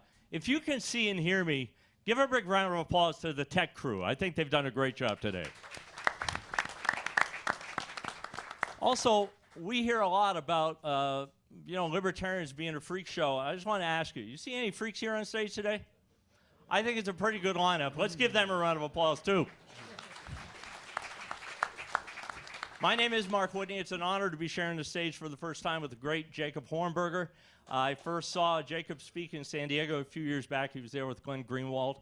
I was an early financial supporter of Glenn when he left his law firm and started writing about civil liberties and war and things like that.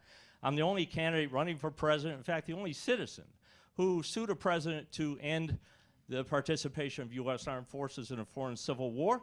You can Google Whitney versus Obama. I went after Obama when he put Robert Gates out in front of Congress and said, oh, those 7,000 missiles we're dropping on those people, that's unlimited kinetic action. I said, well, I'm going to sue your ass.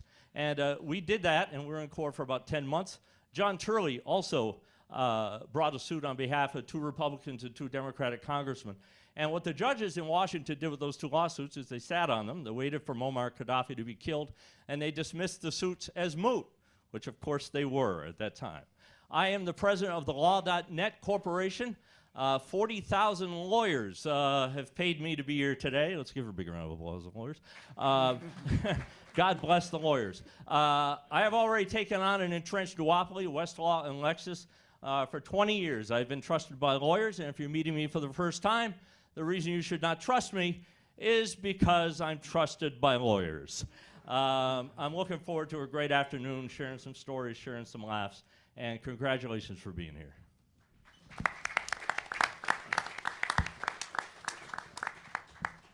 Thank you, Mr. Whitney. And now we will move on to the question portion of our candidate forum.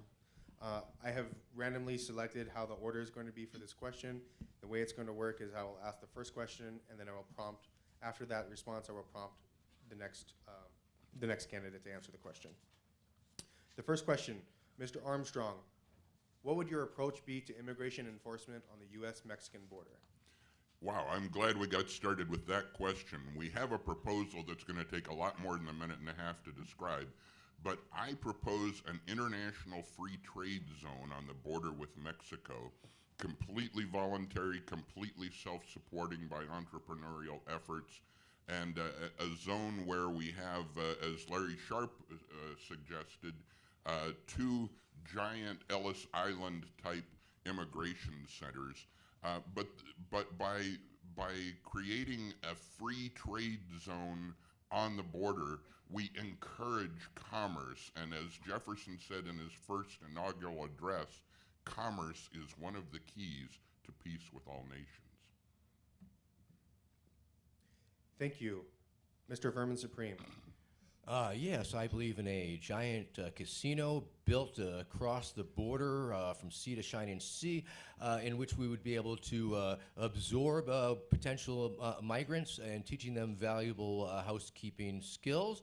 And it would be sort of an indentured servitude for citizenship with slot machines with green cards as prizes. Of course, I jest. I fully support the Libertarian Party platform of open borders and believe that people like capital should be freely allowed to cross borders in order to guarantee economic prosperity for all. And of course, I would support any reasonable scheme or idea that came up that was practical. And thank you. Thank you. Mr. Mark Whitney. I don't know about you, but when somebody shows up at the border after having walked 500 or 600 miles to get away from the cartels created by the United States war on drugs, they do that. And they're walking, and they're armed with a stroller, and they're advertising that they have all their worldly possessions with them. And they make it to our border. I don't know about you, I admire the initiative. That's a person I want to see become a citizen, because those are the people that are going to start small businesses, they're going to be entrepreneurs, they're going to employ people, and they're going to be the most grateful citizens we have. Thank you. Governor Chafee. I do agree with the Ellis Island approach, but also getting to the core of why hardworking people are leaving their homes. And a lot of it has to do with the war on drugs. They're leaving the violence that corrupts the law enforcement system, the banks, the judges. Everything gets corrupted when drugs are illegal. So that's a big step to addressing the immigration problem, is addressing our war on drugs. Those two go together. Another reason how we can affect the people leaving their homes that don't want to leave their homes is free trade. They want jobs where they grow up, whether it's South America, Central America. So if we can address the war on drugs, have free trade, then we address the core issue of why these people are leaving their homes. At the same time, the people that do want to come here, have family here or whatever, have some kind of a system, Ellis Island, whatever it might be, that's fair and open. Thank you.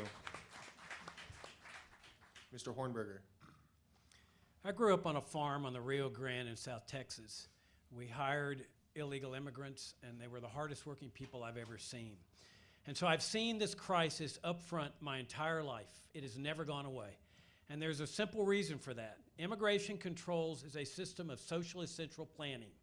And in order to enforce this socialist system, they bring into existence a police state, which is what we have here in Arizona and all along the border, with highway checkpoints, warrantless trespasses onto farms and ranches, roving Border Patrol checkpoints that I've been victimized by living in South Texas, boarding of Greyhound buses.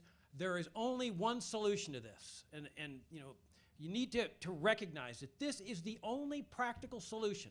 It is the only moral solution. It is the only solution that is reconcilable with religious principles. Thou shalt love thy neighbor as thyself. That principle is the libertarian principle of open immigration and unilateral free trade. Dismantle the entire immigration socialist control system and have free movements of goods, people, and services. The position that we should be most proud of in this party is our position in favor of open borders, because it is our position that will bring an end to the death, suffering, and the police state that characterizes America today. Thank you. Ms. George Jorgensen. I'm the granddaughter of 3 immigrants coming over from Denmark and Sweden. And I can tell you that it was listening to them that partly set me up to be a libertarian. My grandmother would tell me about how in Denmark, it didn't matter how hard you worked. Pretty much all of your money got taken away after a certain point. So the people who are coming to this country are people like my grandparents who want to work hard and contribute to society. And if you look at the statistics, you'll see that GDP would go up and it would help everybody in our country. So I fully support the Libertarian Party platform of open borders, and I see it as my job to go around and explain how a lot of the things that we hear out there just are wrong. for instance, having it depress our wages. It might depress some wages, but overall not everybody's. If you look at the number of criminals, we keep hearing about how very unfortunate, how perhaps somebody was involved in a drunk driving incident or something like that. But if you look at it, people crossing the border into our country actually commit fewer crimes than people who are born here. And so I would like to go out there and spread the Libertarian Party platform of open borders. Thank you. Thank you. Next up is Mr. Berman. So the first thing we need to do is we need to call bullshit. Everything that they tell us, the reason that they need to close the borders is bullshit. They tell us people are going to come and take our jobs. They tell us people are going to come and be violent. They tell us they're going to bring diseases. I've traveled in and out of just about every continent in this country, in this planet, and when I come home to this country, not a single time have they done the Ellis Island thing where they say, oh, we're going to check you to make sure you have any kind of disease that you're bringing back from Asia or Australia or Europe or Africa. They don't do that. This is all just, yes, there are concerns, but this is all mostly an illusion of fear. Why? So that they can control trade and people. The United States government and their fellow corporations have been robbing every country around the world of their natural resources, and they've left their people there in poverty. And when those people say, hey, we've had enough, we want to come to the United States where all of our resources have gone, we would like for you to share that with us. The United States government and all of the people who they've brainwashed in this country say, I'm sorry, we can't have you here. We don't want to share that wealth with you. We need to realize that this entire system is bullshit. And once we recognize that, we can realize that once we end the war on drugs and once we end welfare programs for immigrants, a lot of our problems are going to be gone. And when people come here, it's not going to be that much of a problem. And other countries that we have destroyed will start to regain their own prosperity and their own wealth, so people won't be so desperate to come here. Thank you, Mr. Berman. And lastly, Mr. Kokesh. My Jewish grandparents left Europe to avoid World War II. So freedom of movement is kind of a personal issue for me, really one of life and death. And with my 10 acres in the mountains here in Arizona, I feel that I have a basic right on my private property to invite whomever I want onto my land. And the libertarian position on this is very clear. It is criminal to violate someone's freedom of movement by any excuse who's acting peacefully and respecting private property. This is an issue that should be decided as locally as possible. I reject the open borders, closed borders paradigm that we're forced into when we play their game of playing politics and make it about this or about that. We see with what's going on in Virginia. Conservatives want sanctuary counties for the Second Amendment. Liberals want sanctuary cities for immigrants. We localize these decisions. We affirm the core libertarian principle that the only legitimate borders are not government borders, but private property borders. Everybody gets what they want with freedom. Thank you, Mr. Kokesh. Mr. Supreme, as president, how would you protect the Second Amendment from overreaching state laws? Well, once again, that's a very fine hypothetical there, and I will allow it. And I guess that would be through executive order and using the bully pulpit and anything else available to me as in the office of the presidency. Leaning on Congress really hard, like a gangster style. Thank you. Thank you. Ms. Jorgensen. Yes, again, I support the Second Amendment and the right for people to keep and bear arms.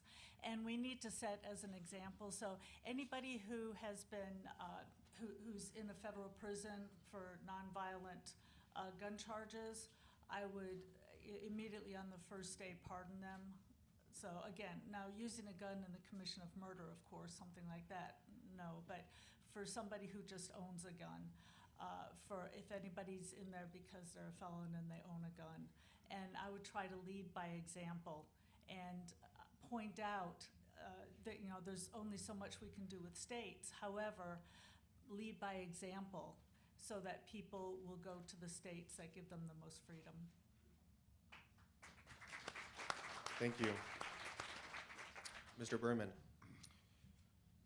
All gun laws are infringements.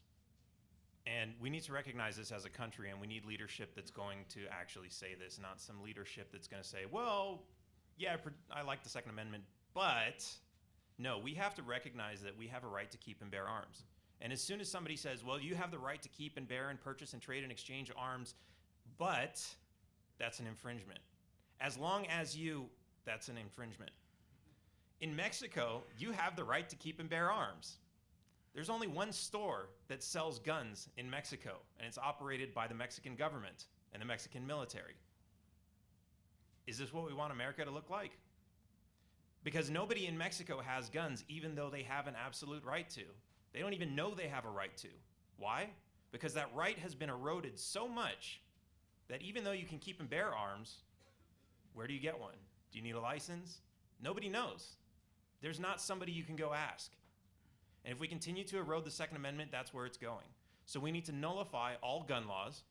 And if states want to make their own gun laws, we need to figure out a way to pressure them to not, and to allow the people not to obey those laws without any legal consequences. Thank you. Governor Chafee. Before moving to Wyoming, I was from Rhode Island, and Rhode Island's not a big hunting state, so a lot of gun control laws were being passed there. But let me tell you something. In the last 20 years, it's changing. And just 2 days ago, there was a huge rally in the Rhode Island State House in Providence, Rhode Island, by Second Amendment advocates. You never would have seen this. Thousands of people came into the Rhode Island State House. Something's changing in this country. And the people will speak. So the question is, what's the federal government going to do about state laws? The people in different states are going to be speaking up. And it's happening in Rhode Island. So I said, I've seen in 20 years the change. And the change is that people don't trust their government anymore. And with legitimacy, don't trust their government. They lied to us about weapons of mass destruction in Iraq. They're lying to us about Afghanistan. The Afghanistan papers are talking about that. On and on it goes. So whenever you have distrust in government, then people want to adhere to the Second Amendment, the First Amendment, the Fourth Amendment. That's why those words were written by the authors of our Constitution, to protect us against a government we don't trust. And that's what's happening. I see it in Rhode Island. Thank you. Mr. Kokesh. Well, I'm grateful for this question. I get to steal a line from Vermin Supreme. We're going to take all your guns and give you better guns. And in the case with my platform, it's very simple. The federal government is declared bankrupt on day one. Federal laws are unenforced, and we take it through a bankruptcy process that leaves us with 50 independent states and up to 562 sovereign native nations. And it's just like the sanctuary cities, sanctuary counties thing. You know, we think of libertarianism as pro-gun, and it is. And I've got a little experience here in civil disobedience, standing up for this, as some of you know. But at a deeper level, obviously, libertarianism is pro-private property, right? You have an absolute right to own whatever piece of metal in whatever shape you want on your own land, on your person, to defend yourself as you see fit. And when we get to that deeper level of principle and applying it consistently, we get the flip side of it too. If you want to ban guns in your home, if you want to come together in private property and create a community where guns aren't allowed, I'm not going to live there, but I want you to have that right too, because I'm a libertarian and I respect your freedom, and that's a message that can unite all Americans.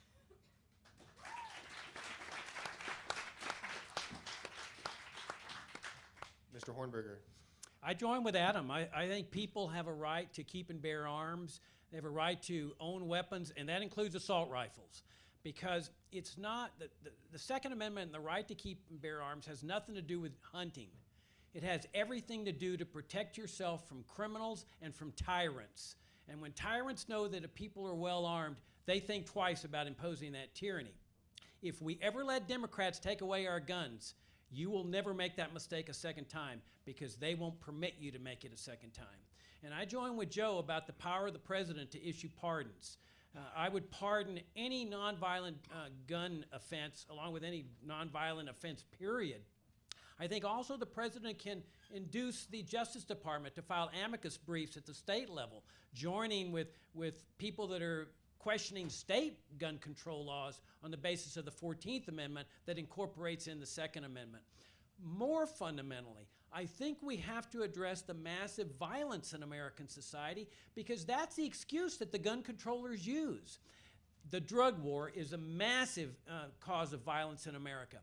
Legalize all drugs, not just marijuana, and violence dissipates along with the drug cartels and the drug lords. Get rid of this culture of violence overseas, which I think is seeping into America. I think that's one of the reasons for these copycat irrational killings over here. They see the government committing irrational killings overseas and they're copying it. That's my position on gun control. Thank you, Mr. Hornberger. Mr. Armstrong? Well, as much as I respect the question, I have to disagree with its premise, because we start with the notion that the federal government is controlling the states and what's going on in the states. And I don't even like the term down ballot as we use it, because I think of local government as being up ballot from the president. And I think that the 48,500 local community governments in this country are sovereign local governments. But that said, as an entity, the federal government needs to reflect and mirror the rights of the people, not to grant the rights of the people, because the federal government doesn't have any authority to grant or to supersede rights. We've had a few presidents, including the great Abraham Lincoln, who thought that it was the right of the federal government to do that. It is never the right of the federal government to trample any of our rights, not just gun rights, which are so important to us, but any of the rights of the people. The federal government needs to be reflecting that to the local governments, which need to be sovereign in this country.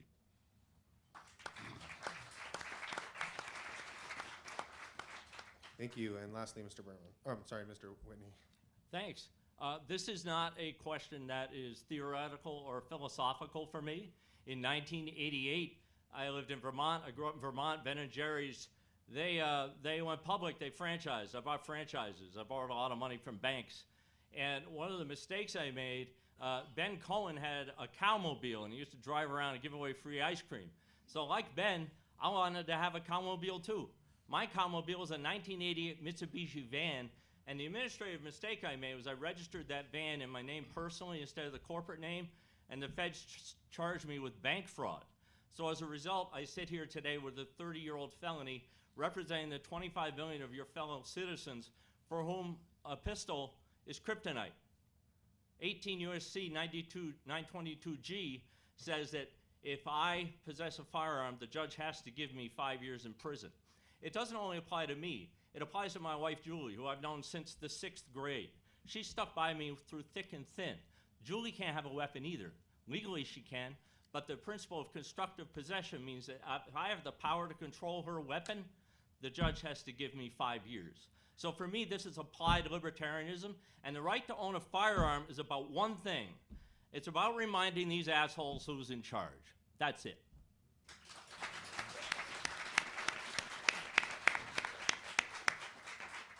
Thank you, candidates, for your answers. Mr. Kokesh, how would you manage to rein in ever-increasing government spending while fulfilling current debt obligations? Oh, well, I'm so glad you asked it that way, Robert, because taking the federal government through a bankruptcy process is really the only practical way to address the national debt. And frankly, it's criminal. What do we have here? Intergenerational child abuse. When you are forcing people who never had a say in how that money was spent and saying, no, you got to pay for that, that's your debt. And I love Ernie Hancock's campaign about this with Freedom's Phoenix. It's not my debt, with the baby with the barcode on its butt, to say, yeah, really clear, this is criminal. And the average working American is working for the government half the frickin' year. When you add up all the fees, fines, hidden taxes, everything else, and we're not able to service the interest on the debt, this is not a legitimate debt. Just look at who it's owed to: foreign banks, foreign governments, foreign corporations. This is nonsense. And to impose it on our children, on future generations, that is criminal. This is not a legitimate debt. You cannot force a contract on someone who didn't have the option to decline it. So it's essential that in declaring bankruptcy, we say this debt is illegitimate and we write it off.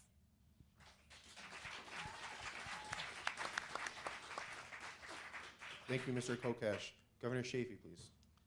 That's the biggest challenge facing us and the future of our children is how do we deal with this $22.6 trillion. And those numbers just roll off the tongue, but you hard to get your mind around it. $22.6 trillion, $1 trillion a year, $400 billion in interest we pay a year. That's almost the defense budget, $400 billion we're spending in interest. The most wasteful tax dollars imaginable, interest on our debt. And as Adam said, who's it going to? All these foreign banks and Chinese T-notes and the like. So how are we going to address it? 3 ways. First of all, attack the wars. That's where the money's going. When you talk about these trillions, go where the money is, and that's in this defense spending. And first get peace so we don't have to have all this defense spending. That's where the money is. Secondly, take your Constitution and look at the 10th Amendment. Anything not in this Constitution is reserved for the states. That's what the 10th Amendment says.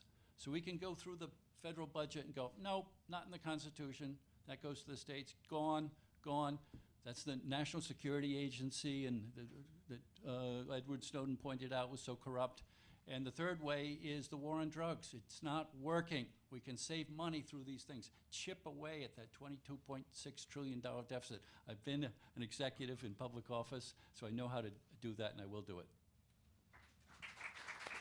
Thank you. Mr. Armstrong.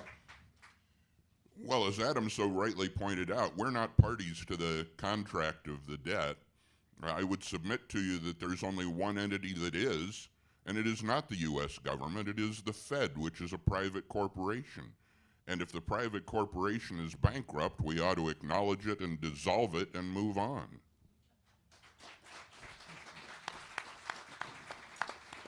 Thank you. Mr. Hornberger. Yeah, I said earlier in my remarks that it's really important, I believe, to get people thinking about what does it mean to be free. And freedom necessarily means a dismantling of infringements on freedom. If all we do as libertarians is reform infringements on freedom, we have not accomplished a free society. We may make life better for the serfs, but once we start thinking about what should government do and what should it not do, then we start talking about not just ending the wars, but bringing all the troops home from everywhere, Korea, Europe, World War II's over, Central America, Africa, and discharging them. They're not necessary. You can totally end this interventionist foreign policy. Legalize drugs, that saves a lot of money. Get rid of the regulatory agencies, that saves a lot of money. Get rid of every single mandatory charity program with the crown jewel Social Security at the top, along with Medicare as a close second. Mandatory charity cannot be reconciled with the principles of a free society, and it's an insult to the people of this country that they won't voluntarily help their parents or grandparents in time of need. That's ridiculous. Once you start dismantling these illegitimate functions of government, you're going to see a rapid and significant diminution in government spending. I think Trump made a big mistake by not enforcing the debt ceiling. The President of the United States can enforce that debt ceiling, which means an automatic balanced budget. If they got to close down the federal government to achieve that, so be it. Thank you, Mr. Hornberger. Mr. Supreme. I think the thing to keep in mind is that, of course, debt is an integral part of the economy. You can buy it, you can sell it. Entire industries are predicated upon it. And so I believe that we could probably, if we set our minds to it, buy back our own debt for pennies on the dollar. Thank you. Thank you. George Jorgensen. The first and most important thing I would do is get rid of this myth of discretionary versus non-discretionary funding. Yes, we do have laws in place, but that doesn't mean we can't change them. So what I would do is I would order Congress back in and tell them, okay, we need to get back to where we're starting at zero and then evaluating every dollar we spend. Now, that being said, there are people who are older who've put into Social Security their entire lives. I don't think the right thing to do is just to yank away all of their funds that they've been putting towards their retirement. So definitely I would help the people who needed it, but I would immediately tell the younger people, okay, you can opt out of all these government things. Now, part of the reason that we have that things cost so much within the government is a lack of competition, and one of those is Medicare, Medicaid. So many dollars are spent in a non-competitive way. So I would introduce to have a healthcare system in which doctors competed for patients and patients could choose, so they would be spending their own money instead of somebody else's money. And additionally, we can get rid of course, the Department of Education, putting education back into teachers' and parents' hands, and take away a lot of this non-competitiveness that our government has fallen into. Thank you. Mr. Whitney. Once again, as is the case with most of these questions that come up, for me, it is not theory, philosophy, or doctrine. I usually have a personal story. So I've been an entrepreneur for 40 years. I've done a little living. I've had 5 startups. The only one I lost is the one I used with debt. So what happened as a result of that experience is financial literacy became the thing that defines the culture in my family. How that manifested with one of my sons in particular, my youngest son, Chris, is autistic. He's 32. When he was 18, he went upstairs to play video games, and he came out at 19 a millionaire. He invented an Xbox repair kit. He engaged in free trade with his friend Wilson in China and had proprietary screws and washers and screwdrivers manufactured. Today, Chris runs one of the top Amazon resellers. He's in the top 500 out of 2 million resellers with no debt. All he does is roll over the money, roll over the money, roll over the money. He has never paid a dime of interest. He's never borrowed money from my wife and I. He started with money he earned at In-N-Out. And today's company does $15 million. And just as an aside, the minute he reached $10 million, the state of California said, you have to prepay your sales tax before you even sell anything. You've got to cash flow your sales tax. That does not encourage somebody to get beyond $10 million, does it? Yeah, exactly. Thank you very much. Thank you. And lastly, Mr. Berman. So a lot of people say $23 trillion, 24, 22. That really doesn't do it justice. 23 trillion, 212 billion, 265 million, 500 and, sorry, it's changing really fast, $680,314. In the time it took me to read that number, it's gone up by $1 million. Per citizen, that's $70,000, but not everybody pays taxes. Some are too young, some are retired. That's $187,000 per taxpayer. There is not enough money in the entire world, US money, excuse me, in the entire world, maybe all currencies, to pay off this debt. There is not enough gold in this world to pay off the national debt. It is absolutely impossible. But it's that way by design, because banks are making billions of dollars in interest, and that's exactly what they want, cash flow. But here's the thing, I didn't borrow the money. I don't know about any of you guys, but I didn't receive any money from the federal government that was used to spend on wars and all these subsidies and everything else. I didn't borrow it, I didn't pay for it, I didn't spend it, I didn't receive it, I didn't sign for it. It's not mine, I'm not gonna pay it back, and neither should you. We have to realize that there's a debt ceiling that they somehow always circumvent, but if we stop paying back some of these debts, and the banks realize they're not getting their cash flow, they're gonna stop lending. Now the debt ceiling is not internal, it's external. And that's how you cap the spending. Thank you, candidates. As president, how would you have responded to a missile attack by Iran had the bombing happened on your first day in office? Ms. Jorgensen. Well, first of all, I would say that we wouldn't be in this position if we had a libertarian society. So again, I go back to America needs to become one giant Switzerland, armed and neutral.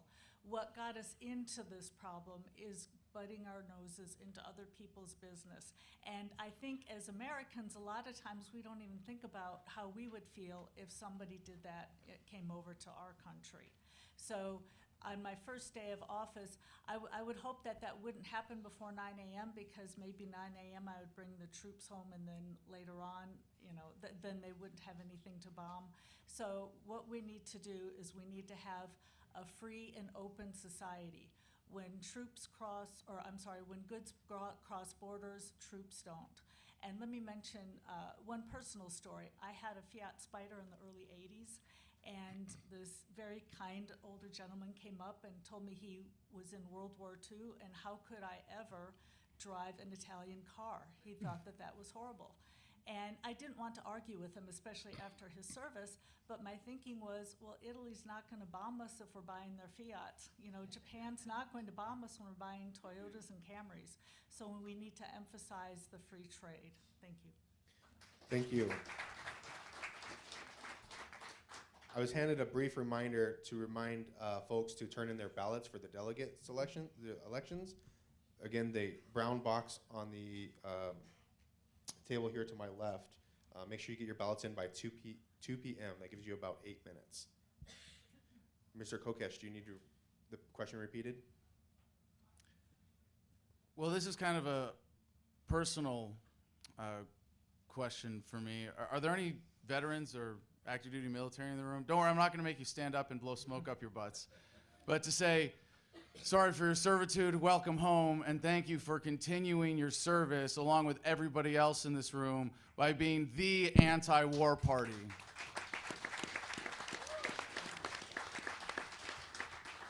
I love the way that Ms. Jorgensen addressed this, that it wouldn't happen. We wouldn't have troops there as soon as logistically possible based on the executive orders that I would be issuing on the very first day in office. Bring the troops home.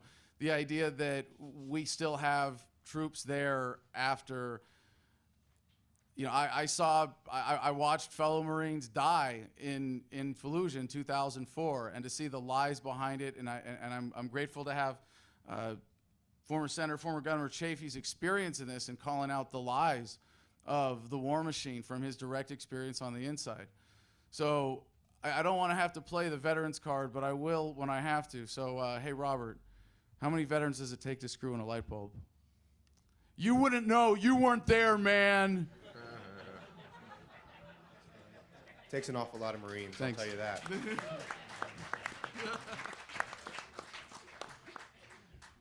Governor Chafee. There is so much distrust in government, and if there's a missile launch, you just don't know who's behind it. The neocons said in the 90s, we need a new Pearl Harbor. They wrote that. They wrote that. We need a new Pearl Harbor in order to enact what we want to see in American hegemony around the world. And so you have to question, September 11th happened, they got their Pearl Harbor. What happened with Building 7? It came down. All the questions about the Pentagon, there's all this distrust. And then the president, the vice president, the secretary of defense, the secretary of state, the head of the National Security Agency, all the bigwigs are telling us, Americans, there are weapons of mass destruction in Iraq. And the media. Turn on all those, Fox, CNN, all of them. Weapons of mass destruction. Here comes Saddam Hussein, down Route 10. Mushroom clouds. It was all a lie. So to answer the question, you have to question when something happens. And you have to, the Iran agreement had Iranians, Americans, Chinese, Russians, French, Germans. We were all sitting at the table and working it out. I came through the Vietnam area. Now, I've been back to Hanoi, and you walk around the streets of Hanoi and say, these are all Viet Cong? They're all our friends now. So you just have to work. It's hard work. Diplomacy's hard work. The biggest failure in any society is when you have war, and you just work avoids it. Thank you. Mr. Armstrong. Yeah, you know, I think we wave a red cape in front of a bull and then we blame it for charging. The premise of the question, we got to stop waving the red cape in front of the bull, and we're all libertarians here, and I think we're all in agreement on that. I think what I would like to do is pull the United States not legally out of the United Nations because we need to maintain our veto vote on the Security Council, but essentially ignore the United Nations because as an institution it's failed. I'd like to take Camp David and turn it into the U.S. Centers for World Peace and invite any world leader, whether we have formal friendly relations with their government or not, any world leader who wants to come have a conversation about any situation that's going on with the goal of peace is welcome to come to the United States and meet with us and have those discussions. This business of barring people from the door and then blaming them for acting like our enemies, it has to come to an end. We have to be the big kids on the block and start encouraging conversation. Thank you. Mr. Whitney. This question is about the Ninth Amendment. It's about your Ninth Amendment right to representation in the legislature on matters of war. The Declaration of Independence, the only future branch of government even mildly referenced to in the Declaration of Independence, has to do with the fact that the king robbed the people of their right to representation. That's what Article 1 is all about. Article 1, Section 8 enumerates the items in which you can expect to be represented in Congress, and one of them has to do with war powers. That said, even if all of Congress voted to sanction war with Iran, it would be violation of international law. And the only reason it's conceptually possible is because the United States is not a party to the Rome Statute. As president, I will sign the Rome Statute, and this horse shit will end.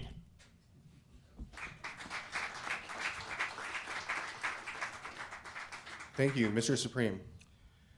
I would use the most fearsome giant killer robot ponies known to mankind to torch as many innocent wedding parties as it takes to achieve a lasting peace. The war on Narnia will not stop until we have destroyed Middle Earth and the last orc is dead. Just kidding. Yeah, if any of us libertarians were in office, there would be no foreign bases because that is fully against our principles, and therefore it would not have been a problem, and we would not be provoking such things. I will also point out that today at 4:30 there is an anti-war march that starts a few blocks from here, right up the street. We have flyers for that. Thank you. Thank you. Mr. Hornberger. Yeah, if you go to the East Coast or the West Coast or the southern border, you notice something important. No nation state's invading the United States. So all of this death and destruction is taking place over there. And it just is a no-brainer that if you stop this interventionism and you bring all the troops home, then all the anger and the hatred toward America disappears. Ronald Reagan, for all his faults, had it right. When those hundreds of troops got killed in that barracks bombing, he just pulled the rest of the troops out. There were no more troops killed after that in Lebanon. We have to also keep in mind that the roots of this Iran-U.S. relationship go back to 1953, when the CIA initiated a coup against the democratically elected prime minister of the country, Mohammad Mossadegh, and then proceeded to train the Shah of Iran into the arts of torture, assassination, oppression. That was what the '79 revolution in Iran was all about. A rebellion against what the U.S. had done. And that's what the CIA and the Pentagon are committed to now. That's the root of this whole intervention is against Iran. They want to get their CIA-approved puppet. We need to go further than just ending this interventionism. We need to dismantle the entire national security state structure. The Pentagon, the CIA, the NSA, and restore a limited government republic to our land. That was our founding governmental system. We abandoned it after World War II. We have a right to its restoration. Thank you. Mr. Berman. So the question is about what would I have done if a missile hit some sort of U.S. base? And the first thing we have to ask is, where was this U.S. base? Was it in the United States? No. And if you look back far enough, like Jacob pointed out, there's a long history between the United States and Iran and many other countries out there. It's really difficult to look at anything, any attack on the United States from any of these countries and say that was unprovoked. We have to understand that the United States has been going at it with Iran since the 1950s. They've been provoking them in all kinds of ways. Why? They want something from them. That's always what it's about. I mean, there are really bad dictators in all parts of the world, like in Africa. I don't know if anybody remembers Darfur. That was kind of a hot topic for a little while, but the media wasn't covering it in the U.S. Even though people and their human rights were being abused, the United States wasn't going there to stop any dictators. Why? No resources to steal, or they already had some way to get them out. So we have to realize the truth on what's really going on with these foreign interventions, what the United States is really doing to bully these other countries, and we need to stop that. Like Ken said, we need to be the big kids on the block, and we need to start to de-escalate, not continue to escalate. And that's the only way out of this. Thank you, Mr. Berman. Okay, this next question will be our final question before we take our 15-minute break. As a reminder, your minute passed when you were supposed to get your ballots in the box.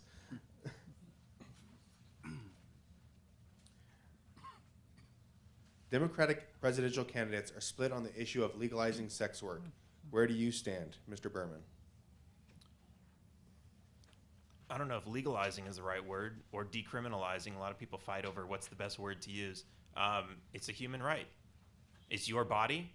You get to do whatever you want with it. Some people are concerned that there's going to be all kinds of spikes in human trafficking, but actually if you look at all the statistics and everything that's going on with human trafficking, the people they're arresting for human trafficking are people who are engaged in voluntary sex work. They're there because they want to be. Some of them enjoy the profession and they make good money. It's better paying than some of the other jobs that they can get. So why not? Why not let them? What's so criminal about that you have to lock them up? Now, kidnapping people and transporting them for the purpose of sex slavery, of course, is a crime, but that's not what we're talking about here. And we need to understand that the public conversation is trying to conflate those two concepts. They're trying to say sex work and sex trafficking is all the same thing, but it's absolutely not. We need to understand that this is a basic human right to decide what you want to do with your life, your body, your mind, and your decisions. And we need to allow this in all aspects of life, including sex and work. Thank you. Mr. Whitney. So the question is about sex work, and I think at a certain age, sex is work. I'm not there yet. I just want to add. Thank you very much. I should just drop the mic now and get off the stage. Quit while I'm ahead right there. You know, this is really a question about individual autonomy. And every question we've had here today is we resolve the conflicts between institutional authority and individual autonomy. That's really everything we're discussing here today. And that's also some pretty good onomatopoeia for you English majors: individual authority, individual autonomy, institutional authority. So I don't care what comes out of your body. I don't care what you put into your body. And, you know, if you're 22 and you think sex work is the right answer, and you go through a hard time, and by 25 you figure out it's not the right answer. As an entrepreneur for 40 years, I say a lot, here's something that I have learned, okay, that I apply in my own life. And I also apply it as a touring performer who sometimes says funny things. We all have, when we make a decision to do something, there is a known reason for taking that action. But the minute you take action, the unknown reasons that are revealed to you along the way, if you're open-minded, are so much greater and so more wonderful than this outcome approach you took. It's just a wonderful thing. And that's the way to live life. And that's the way to learn and become accountable to yourself. Thanks. Thank you, Mr. Whitney. Mr. Supreme. Where do I stand on sex workers? No, my dominatrix stands on me. Thank you. Naturally, I support the rights of sex workers. I support the rights of the sex worker plank of the Libertarian Party, and I believe I stand. I have a fair level of support in the Sex Workers Caucus and the sex workers community at large. Thank you. Thank you, Mr. Hornberger. Yeah, the central element in libertarianism, as I'm sure all y'all know, is the non-aggression principle. That you have a right to engage in any peaceful conduct you want, as long as it doesn't involve the initiation of force or fraud, which obviously includes consensual sexual transactions, drug ingestion, and so forth. But I think it's really important that we as libertarians communicate that the fact that we don't believe this belongs in the criminal justice field doesn't mean necessarily that as a value judgment that we favor it, condone it. Some of you know that I'm running a very active campaign in North Carolina as part of the North Carolina primary there. 16 libertarians are on the ballot, and I'm targeting a lot of African Americans there, and my signature issue is the drug war, because I consider it the most racially bigoted government program since segregation, and I'm telling people in North Carolina that. Well, an African American reporter who just did a really favorable column on my campaign, he says he's to the left of Barack Obama, I put it on your chairs there. He said to me, Mr. Hornberger, drugs have ravaged the black community. And I said, you're absolutely right, Greg. We're not suggesting that drugs are a good thing, or drug abuse, or whatever, drug addiction. What we're saying is it belongs in the private sector. And I think we need to keep that in mind when we run our campaigns. And simply because we call for the legalization of peaceful conduct doesn't necessarily mean that we favor all peaceful choices that are made. Thank you. Mr. Armstrong. Just imagine for a second what a frightening notion it is if government gets to outlaw every behavior that it finds objectionable. And Jacob's absolutely right. It has nothing to do with whether I think sex work is a good thing or a bad thing. That has absolutely nothing to do with the question. The same is true of abortion.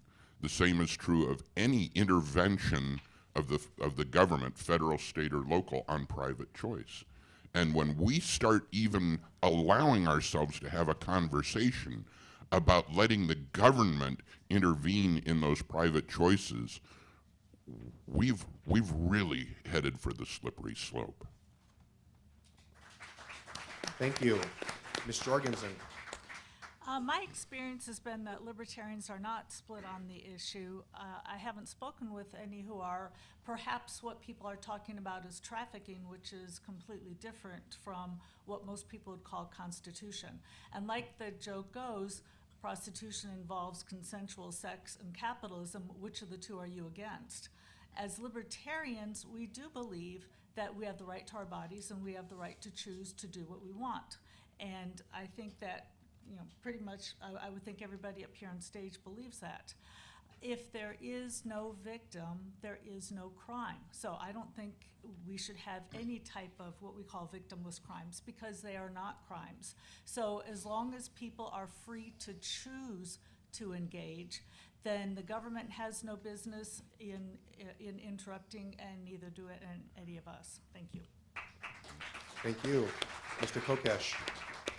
The libertarian position is very clear. Sex work is work, and it is criminal for government to forcibly interfere in consensual relations between consenting adults.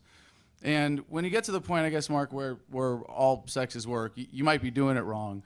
But I said I'm not there yet. I hope you never get there, Mark. I'm working on it. This issue is really one that does get to the heart of libertarianism, and it's a great gateway issue for talking about this, and it's really obscene where we are with the laws today. I'm very excited that we have a coalition group with our campaign, Erotic Entertainers for Kokesh, and my fiance Samantha is here as the director of that coalition if anybody wants to get more involved in this. And one of the ironic things I found from my exploration of this issue is that a big outsized chunk of the consumers in this industry are government agents. And the hypocrisy is ridiculous. And the real victims here are those who are trafficked because of the black market that is created. The sex trafficking of minors, the kidnapping, all of that is an unintended consequence that the people who control the system know is happening and won't do anything about. We stop enforcing all federal laws regarding this on day one. SESTA, FOSTA, all the internet stuff that's being used to drive this industry further underground all goes away on day one, because you have an absolute right to consenting relationships with another adult based on whatever terms you see fit. Thank you, Mr. Kokesh. All right, that's going to conclude the first half. Oh, I'm sorry. Thank you for holding me accountable there. I get a chance here. Governor Chafee, thank you. When I went down, when I registered as a libertarian and went down the statement of principles, and I came to this one, I said, this is what I like about this party. generating discussion on edgy issues. And then I thought of the word prohibition and what that did. All it did is drive it underground, make it violent, and that's the same true with this issue. Once it's prohibited, it's going to be underground, it's going to be violent, there's going to be all sorts of bad things associated, just like there was with prohibition. The mob's going to get involved in all those bad things. So join my colleagues here on the dais in saying this is why we like being libertarians. Let people live their lives as they best see fit, as long as they're not hurting somebody. Thank you. That's going to be the final question for this half of the candidate forum. We're going to take a brief break, and we will be back at 2:30.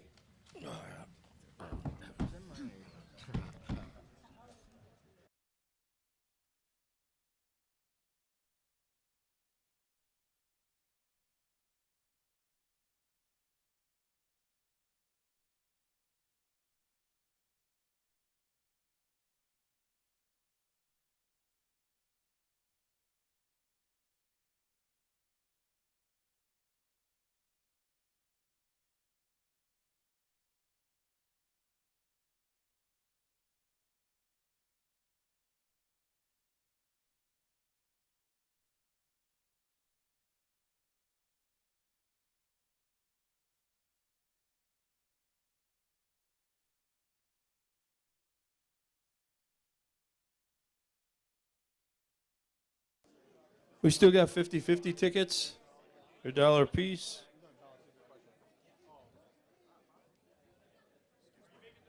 And if you've got any questions that you'd like to submit, Robert's got the box.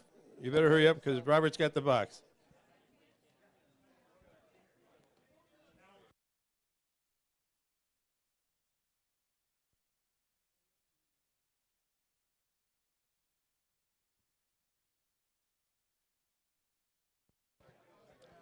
Yeah, we'll be doing the drawing after the candidate forum. We've got a few more announcements to make after the forum.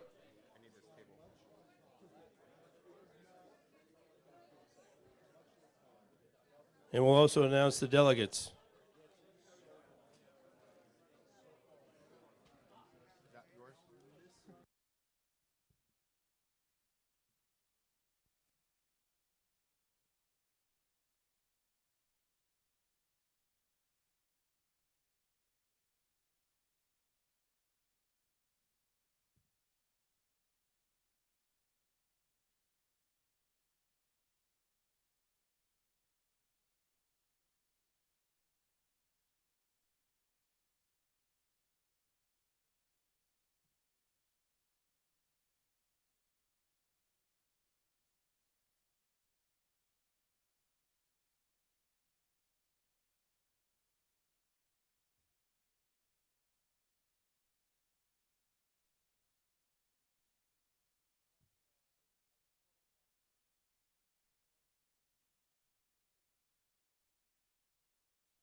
as a last minute reminder, if you're going to buy 50/50 raffle tickets, please buy them now. We're going to be getting that ready to go here pretty soon.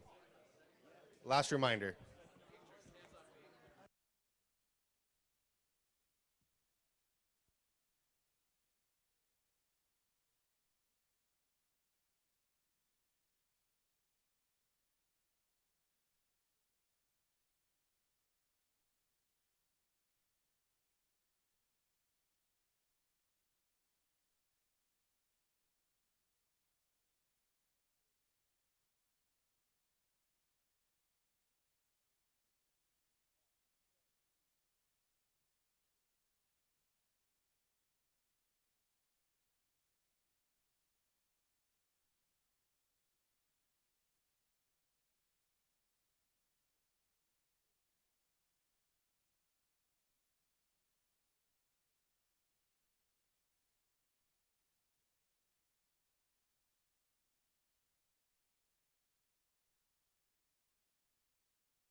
Okay, we're gonna get over here. Thank you. We're gonna reconvene. What do you think? 5 more questions? Huh? 5 more questions? We got just those questions. Yeah, but we're not gonna do all of them. No, we're not going to do all of them. So you got to pick and choose. Okay, we're gonna reconvene. We got another hour and 15 minutes of listening to our candidates.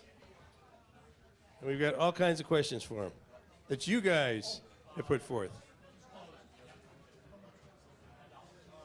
Candidates, if I can get you to take your seats, please.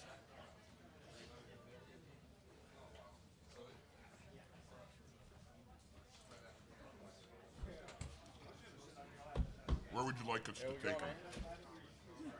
Where would you like us to take them?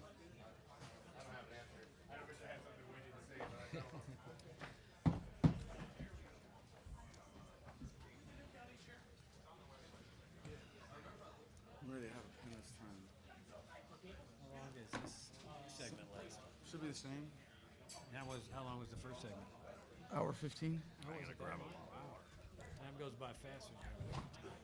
There's too many of us up here, right? All right, folks, let's get our seats taken. We're going to get rolling here in a second. I need Vermin. I need Miss Jorgensen. We have 8 for today. Yeah, there are a Mr. couple Supreme. others that I guess would be qualified. So does Auburn go to? We lost one. I haven't seen him before. We named a pizza after him up in Ohio. We called it the Vermin Supreme. Nice. All right. All right. I hope I'm I not need my impressing timer. too much. Mr. Shipley. Are they filming this thing? We are, and I believe they are. We're doing like a backup shot. All right, folks, we're going to get rolling here. I would appreciate if you guys were as well behaved as we were last time around. Yeah. Decorum, I'm disrobing. Sorry about that. All right, folks.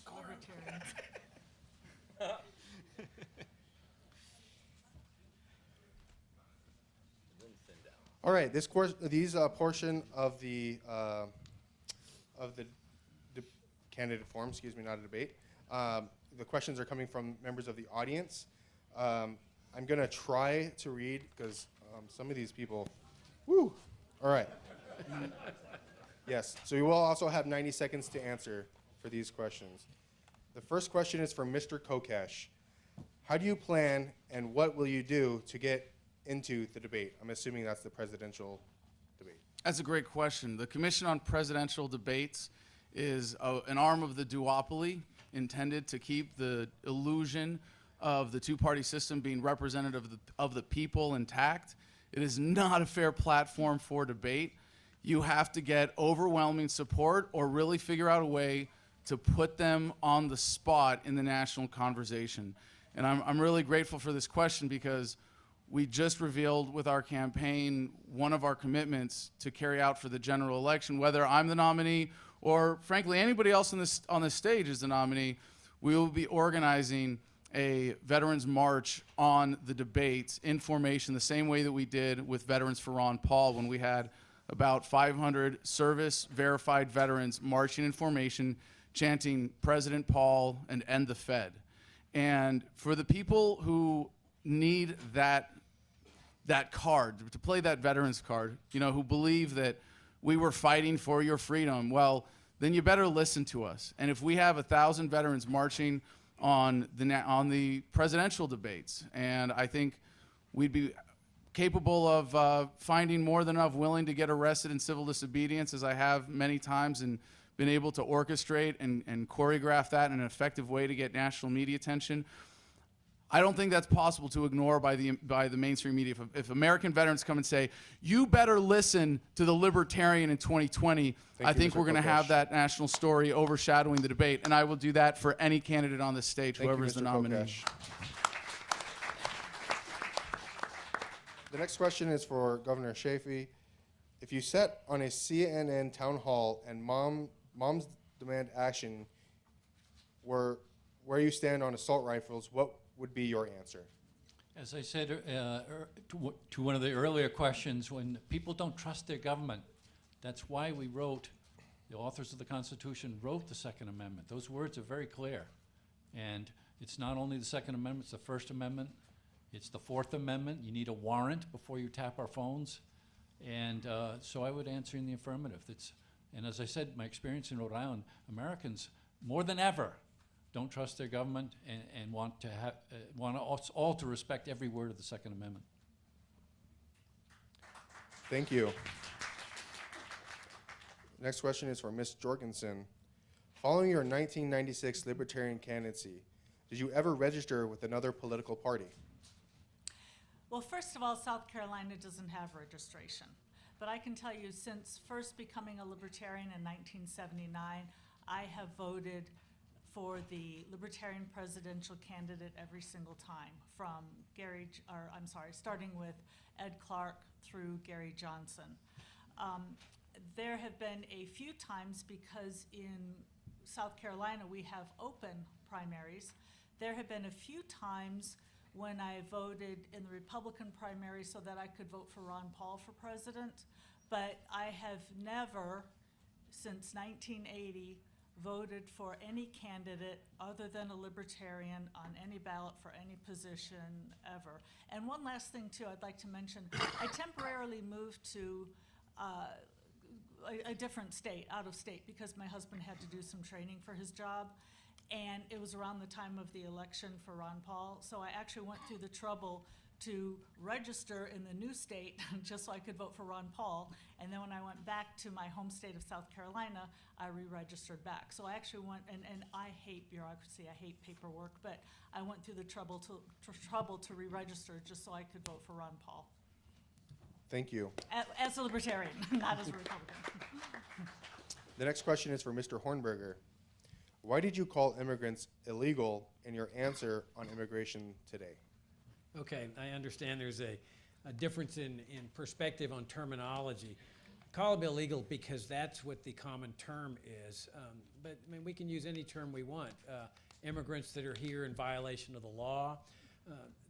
What's important that we keep in mind is that it should not be a crime to cross a border, because when you cross a border, you're not violating anyone's rights. I mean, when you cross a county border here or a city border, you're not violating anyone's rights. When people cross over from Maryland into Virginia and back and forth, nobody's violating any rights. The only way you know you're crossing a border on a state is because the state sign says welcome to Virginia or welcome to North Carolina. That same principle applies internationally. Simply because somebody crosses a border at an international crossing point or whatever, he's not violating any rights. In my perspective, the real criminals in this process are the federal government, the federal judges who enforce these things and send people away, the immigration service. Those, to me, are the real criminals. The people that are crossing borders, whatever term we put, are just exercising God-given natural rights of sustaining their life through labor and pursuing happiness, which, as we know in the Declaration of Independence, is a natural God-given right that adheres to all men. Thank you. Mr. Armstrong, what's the first thing you do as President of the United States? That's actually one of my favorite questions. From the Capitol steps on January 21st, 2021, when I'm giving my inaugural address, I will turn to the members of Congress there and tell them that they have to get back to work and do their jobs. And the first thing they have to do is declare war where they want it, because absent a legal declaration of war, we're bringing our troops home and closing down any bases that are not maintained by legal treaties, which is most of our overseas bases. And by the way, when I say that, Congress isn't going to declare war. The reason they're not going to declare war is that they are more accountable to the people than the third sub-basement of the White House in the PIOC, the Presidential Emergency Operations Center, which is where most of the wars have been declared for the last 40 years. So holding a Congress accountable and ending our adventures overseas will be my first order of business. Thank you. Mr. Berman, how would you suggest we begin eliminating property taxes or taxes on land specifically? So a lot of people say the income tax is slavery. I like to say the property tax is slavery, because ultimately if you're able to build a completely self-sustainable life where you have water and power by your own means, solar, wells, whatever it is, It doesn't matter, because you still need to go to town and get a job so you can earn money to pay the government to keep what you already have. This is slavery. You're being forced to work when you already have everything you need to survive. This is completely unacceptable. And there are a lot of different ways to approach this, but we have to also understand that these property taxes are imposed by states and counties and cities. So it's not something that the president can just come in and say, we're going to get rid of these, but it is something that as we educate people to the true nature of what a property tax is, then we can, from the United States government, we can pressure states to start removing these taxes, and along with citizens to pressure their own governments to get rid of these taxes, we can absolutely make that happen. Thank you. Mr. Whitney, how do you vet immigrants to be sure that only those who want to work hard, not those who intend to harm Americans, come into the U.S.? I think a lot of it has to do with mindset, first of all. You're managing to the risk or you're managing to the reward. I'm a guy that believes in the promise of human potential. And the word immigrants is an ambiguous term. Most of the people that present themselves at the southern border who have been making the news are asylum seekers. They're refugees driven from their country because of the war on drugs. I want to have open arms for these victims of our war on drugs. The war on drugs is the worst thing that has ever happened in the United States. It started with black people. That was the letter that Nixon's chief of staff gave to him. They said it's all about the blacks. And in my show, Fool for a Client, where I talk about representing myself against the federal government from prison and winning, which you can watch at markwhitney.com for free, there's a B story in that show that involves a girl from Safford, Arizona, which, like the rest of this country, is north of here. And she was strip searched in the 7th grade because she had 2 ibuprofen. And her case went all the way to the Supreme Court, and she won. Yeah, I have a lot of empathy for people who present themselves at the border, and they don't scare me. Thank you. And Mr. Supreme, you've run presidential campaigns mocking the Republicans and Democrats. What was your thought process in deciding to run a campaign mocking the Libertarian Party? Sir, I dispute that wholeheartedly. I do not believe that I am mocking the Libertarian Party. When I have run in the past as a Democrat, I was not a Democrat. When I've run in the past as a Republican, I was not a Republican. I am running as a Libertarian, and I am a Libertarian. I fully support the Libertarian Party platform. I am not mocking it. I am, however, offering the opportunity as part of my offer that I am making in good faith in my candidacy to help the Libertarian Party troll the duopoly hard. You're going to be given 2 choices this election cycle. The Libertarian Party will be given 2 time streams from which to choose. It will be the one with the most fun, most amazing, most insane, crazy presidential campaign that you've ever been a part of, or not. It's pretty simple. I believe that I've been doing my thing for so long. I've established myself. I have a fan base. I have an imaginary character. I have things that I am offering the party, and if the party chooses me, I will do my best to deliver on what I believe is the potential for my campaign. Thank you. Thank you.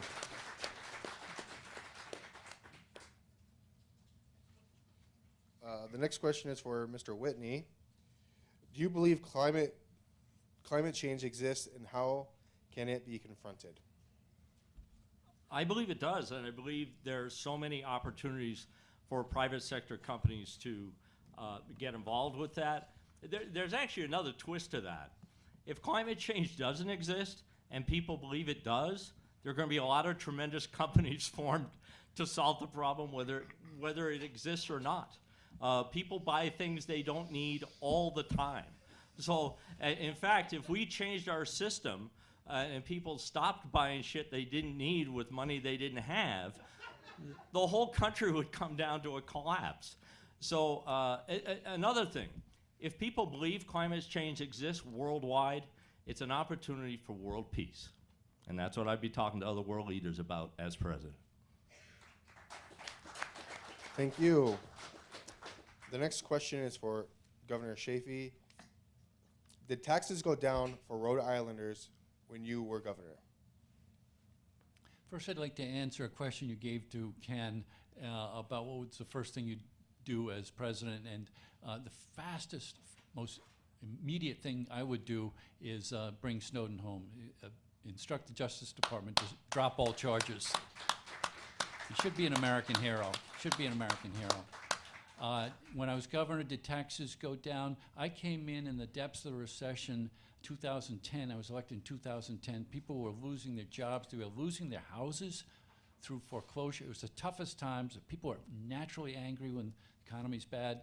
And of course, the record will show that we kept spending level, and thus taxes did not go up. My predecessor, however, had deep cuts to our higher education system and aid to cities and towns. And these were two big mistakes. Some of our cities and towns were going into bankruptcy. Central Falls, one of our communities, did go into bankruptcy because of the cut in aid. And it was just irresponsible for him to do that. And then, of course, when you cut aid to higher education, tuitions go up. That's counter to what we want to do to grow the economy.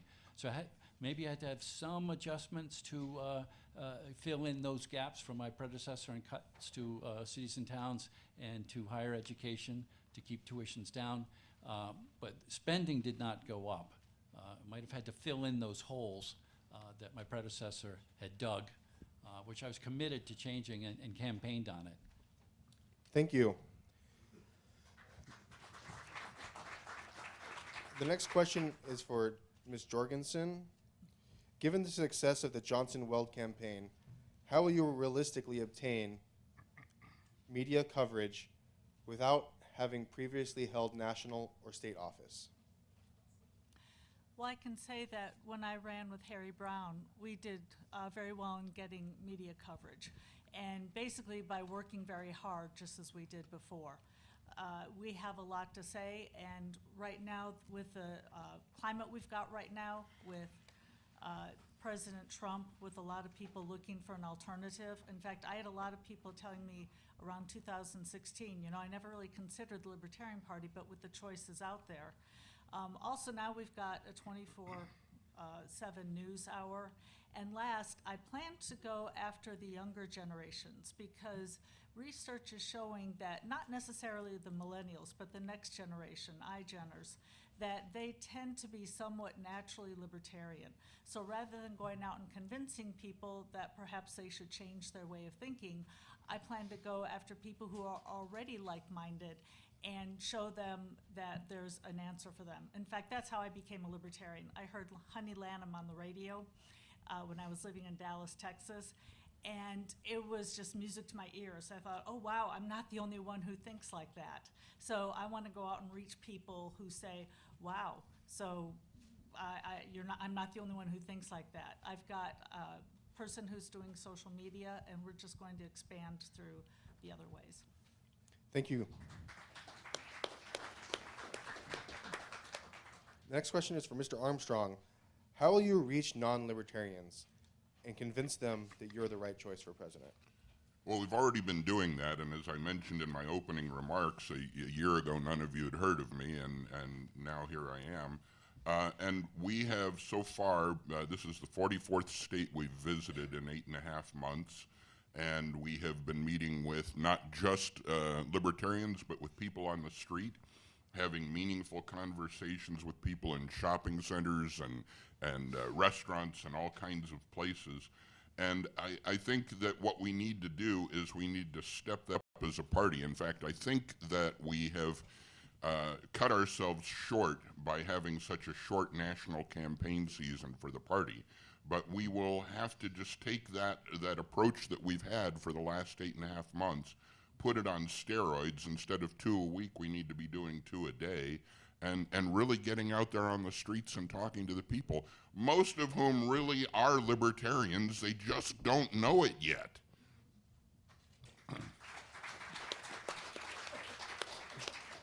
Thank you. Sorry, we're just having a little bit of issues with some of the handwriting on some of these cards. The next question is from Mr. Berman.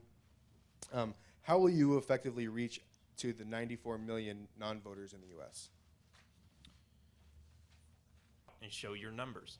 Because when we show those numbers, whether they get counted correctly or not, whether the ballot box is rigged, all these other conditions, all these other things that they're going to try to do to keep us out, at least they'll know that the times are changing and people are coming to change the way government works. Thank you. Mr. Hornberger, the next question is for you. How opportunity to speak for the people who have no voice, who are disaffected, as Mr. Taxation and Theft Berman pointed out earlier, that it's a lot of people who just don't vote on principle, but I think a lot of them just know that it's a waste of time. We have to give them a real choice, a real alternative, not, I'm going to be a better version of your president. I'm going to be a kinder, gentler tyrant. I'm going to be socially liberal and fiscally conservative. But best of both worlds that most Americans don't want anything to do with. And what I hear on the campaign trail talking about localizing the heal that are associated with Obamacare and tackle the deficit, bring our troops home, take care of our veterans, restore our civil liberties. Those would be my priorities. The next question is for Mr. Armstrong. What's the number one thing that American people need to know about why we need a libertarian in office?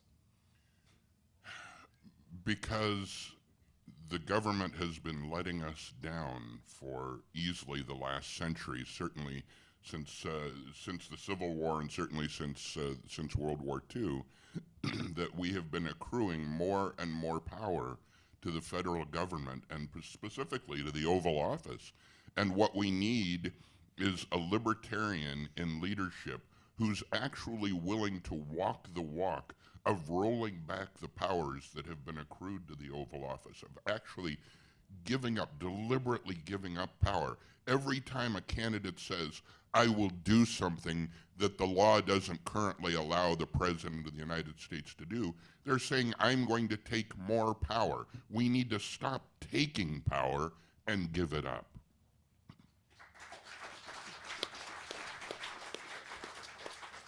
Thank you. The next question is for Mr. Supreme. If president, how would you handle Uyghur? That's near Aleppo, I take it?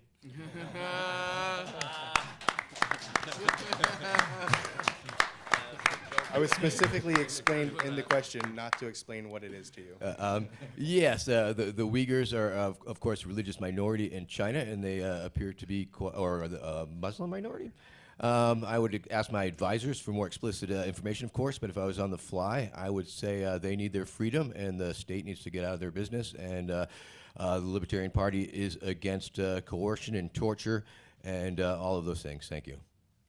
I hope that was good enough. Thank you. Thank you, Mr. Supreme. Mr. Kokesh, is it okay to force a contract on someone without their consent?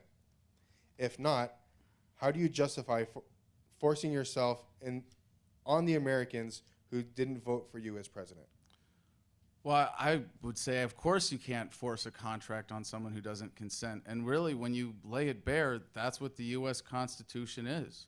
And I would quote one of my favorite libertarian philosophers, Lysander Spooner, who says, be it one thing or another, the Constitution has either authorized the current tyranny that we're experiencing or failed to prevent it, and in either case is unfit to exist. What makes this platform that I'm proposing, what I'm offering as a strategic direction for the American people towards freedom, localization, decentralization, is not just the only ethical libertarian platform as president to say, I'm not going to force myself on the American people. I'm not going to be president. I'm going to resign on day one, be the bankruptcy agent of the federal government of the United States. We're going to take it through a peaceful, orderly, responsible bankruptcy that leaves us with 562 sovereign native nations and 50 independent states. To say anything other than that is to seed this false idea that it's okay for the majority to force its will on the minority through an election. That's wrong, that's unlibertarian. It's time we have platforms that are practical, that can unite Americans and reflect our principles. And everybody on the stage should write down Vermin's answer to that last question. It's near Aleppo. Governor Chafee, what early indicators do you have that independent voters will turn out to vote for you as a libertarian? Well, that's presumptuous. That's assuming I get the nomination. And so first things first, and that's why I'm here, and everybody here wants that nomination. So I respect the other people here, and that first things first. All right, thank you. All right, Mr. Kokesh, the federal government seems financially unstable. What are you going to do to avoid the inevitable collapse? Well, I think that's, again, one of the greatest strengths of this platform and what we're offering to the American people. We know that the federal government is not going to last forever. We know that financially, the system that we live under today, the Federal Reserve dollar system, corporatism, this is not sustainable. And we have an opportunity, as we did with the first American Revolution, to lead the world forward in freedom by overthrowing the biggest empire the world has ever known, by localizing government, getting it down to the community level. This is really critical that we offer this message to the American people. Look, you can keep your heads buried in the sand, hope that government spares you in its violent death throes as it desperately clings to power, or libertarians can be in charge. We can take leadership in this and apply a solution as big as the problem.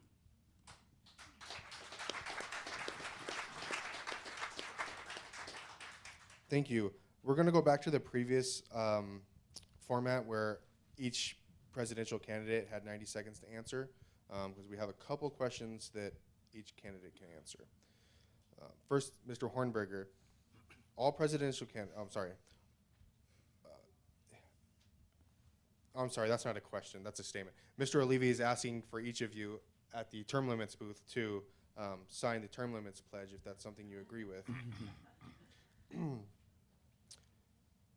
What is your position on forced vaccination? I'm totally opposed to it. I think it's a severe violation of liberty to force anyone to vaccinate. People are free to vaccinate themselves to protect themselves against infectious illnesses. But the idea of forcing somebody to undergo a government-imposed shot, to me, I find absolutely repugnant, and I would not favor it at all. Thank you. Mr. Kokesh? Absolutely easy question. You own your body. Nobody but you gets to decide what's in it. Forced vaccination is criminal. And I'd like to take this rest of my time to first tell a little story. When I was in boot camp, they send you through a line where you roll up your sleeves and you get a shot in each shoulder, and then you take a step and you get another shot. You take a step, you get another shot, and then at the end you pull your pants down and you get a shot in the butt too. And you don't even know what's going in you. It is a pretty scary experience. And one of the issues that I wish would come up more in these conversations is the issue of veteran military suicides.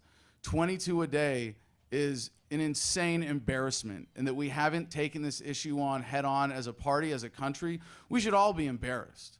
And I think if you're a presidential candidate and you don't have a serious plan for addressing veterans and military, it's a serious active duty problem now as well. If you don't have a serious plan for addressing this, you should not be taken seriously. And a big part of this is end the drug war, give veterans the freedom to medicate as we see fit based on, hey, we fought for our freedoms. How about respecting that for a minute here? But then with the VA as well, get the bureaucrats, the politicians, the special interests in the pharmaceutical industry out of the way, give the VA directly to veterans, end the drug war, and I guarantee you won't have 22 veteran suicides a day. Thank you, Mr. Kokesh. Mr. Supreme. First, I believe in the science of vaccines. I believe this is a very scary time of a potential pandemic, and I believe that society at large and people must be persuaded individually in the sensibility of protecting themselves against various diseases and trying to avoid long extinct diseases. But on the other hand, naturally, and of course, yes, I am against mandatory vaccination. I believe that the information should be presented in such a fashion that people will agree that it is a sensible idea to protect yourself against the latest pandemic. No, and I don't vaccinate against the flu either, myself personally. Thank you.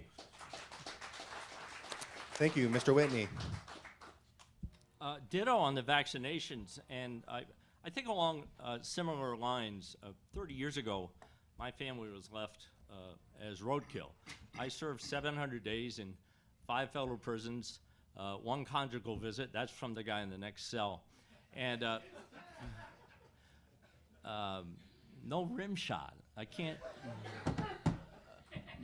But I did it on the installment plan because I kept winning appeals representing myself from the prison library.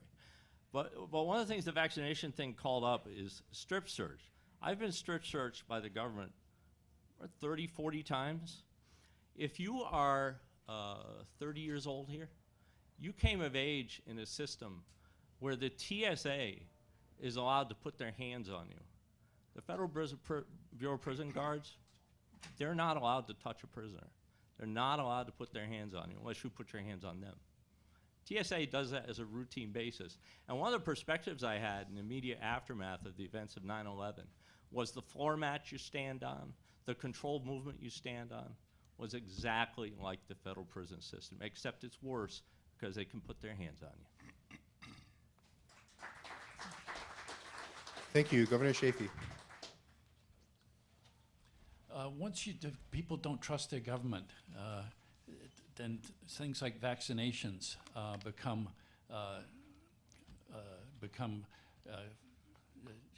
conflict. And the people that don't want the government vaccinating them, they're adamant about it. And it's all about trust of government. So the first order of business is to keep telling the truth. It's consistency and restore the credibility that we lost in the last 20 years, legitimately so, all the lies that the government has told.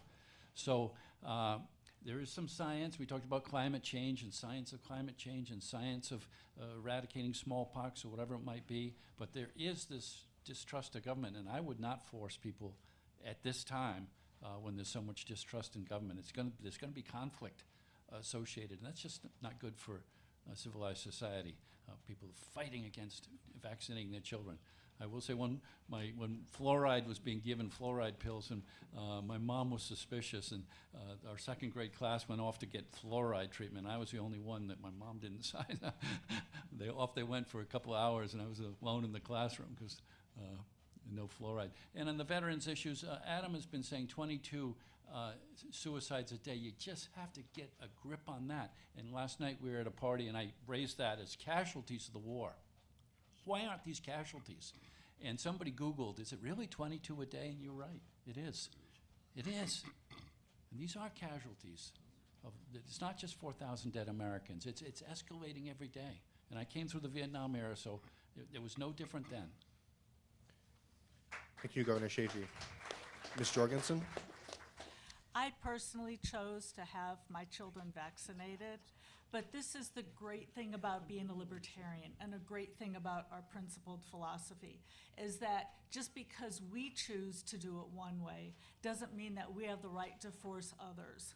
I remember Dick Cheney was against gay rights for gays being able to get married until it turns out that one of his children is gay, and then all of a sudden he changed his mind because now his personal life changed, so now what he thought he could do through the government changed. So as a libertarian, of course, people have the right to vaccinate or not vaccinate regardless of my feelings. And again, that's the beauty of the Libertarian Party. And I'd just like to add one thing about that, is this is a particularly egregious law, because, or the law to vaccinate, because when we talk about victimless crimes, we talk about prostitution, drug use, vaping, gambling, all of these, we are choosing, people are making the choice to do it.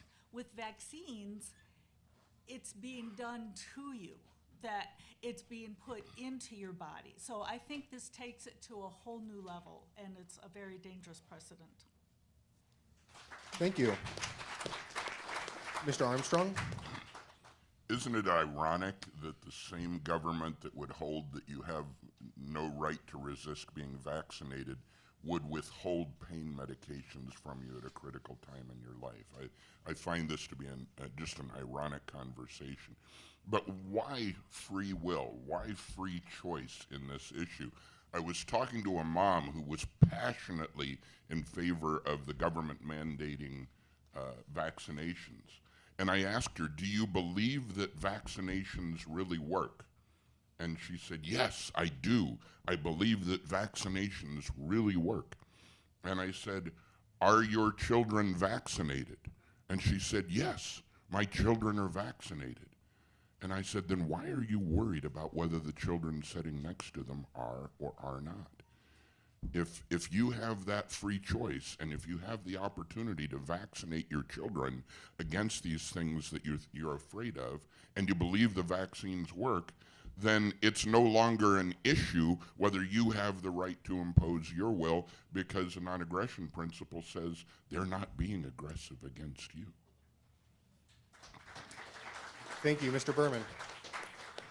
So I actually want to respond to Mr. Chafee's response to this. He says this is about trust in government, and I say absolutely not. This is about power. We should not trust government with this power, because if we give it to them now, even if we trusted them and we gave it to them now, 10 years from now, there's going to be somebody else. Do we know who that is? Can we trust them?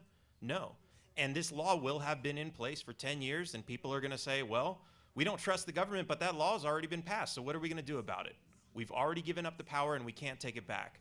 I also want to say that on healthcare, that's extremely important, and that's something that we need to address right now. But the good news is we don't have to do anything. We have to stop doing what we are doing. We have doctors here in the United States who aren't allowed to practice because the government says so. Let them practice. That'll drive down the prices.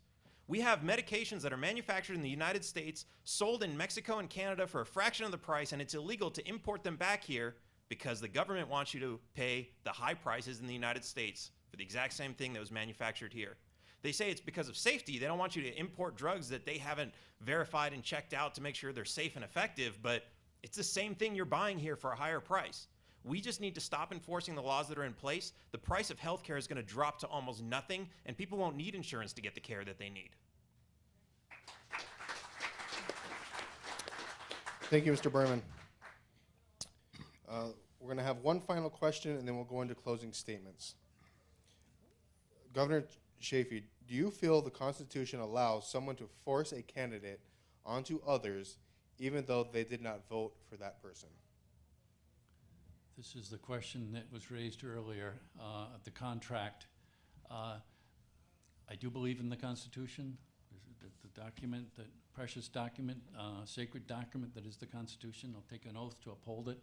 And differences we might have, we go through the amendment process. So I would uphold every word of the Constitution. Thank you.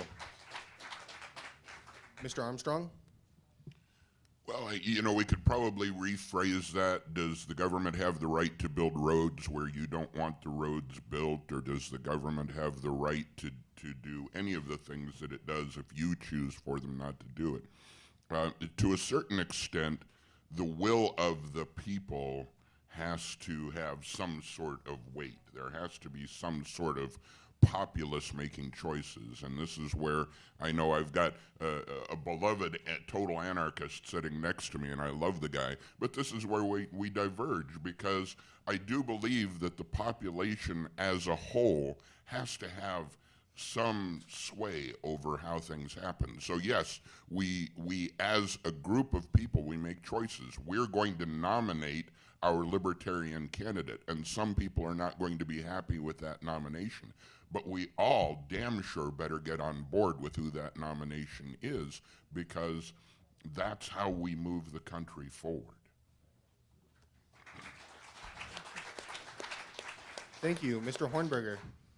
Well, in any democratic system, you're going to have candidates that win and candidates that lose. And that's why I think it's important that we focus on what should be the legitimate function of government. That if government's powers are limited, and I say they should be limited to three things. One, prosecuting violent people, murderers, rapists, thieves, having a judicial branch of government to resolve people's disputes peacefully. And then three, to protect the nation from the remote chance of an invasion. Then it really doesn't matter who's elected president, because if the president doesn't have the power to do good things for you with grants and so forth, and doesn't have the power to do bad things to you by putting you in jail for ingesting the wrong substance, then it doesn't really matter who you elect. The only reason why this is such a big thing in American society, elections, is because of the power of government officials to do bad things to people and good things for people. If we limit government, if we restore the founding governmental system of our country, a limited government republic that's based on a concept of voluntary charity, you keep everything you earn, you decide what to do with it, that's your right, and a limited government republic, then all of a sudden we're looking at a free society with officials being democratically elected.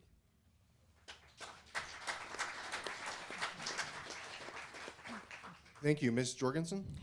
I think this question might be a bit premature in that we need to head in the direction of smaller government.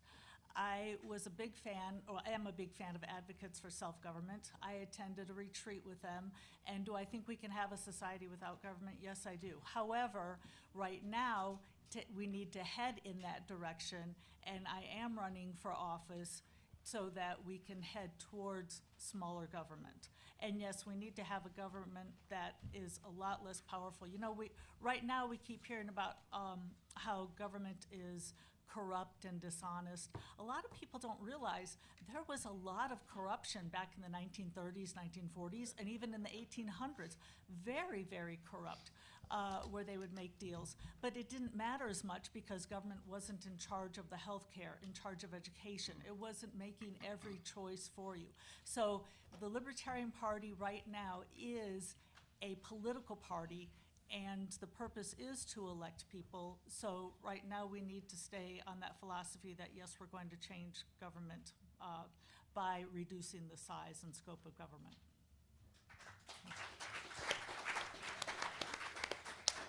Thank you. Mr. Whitney?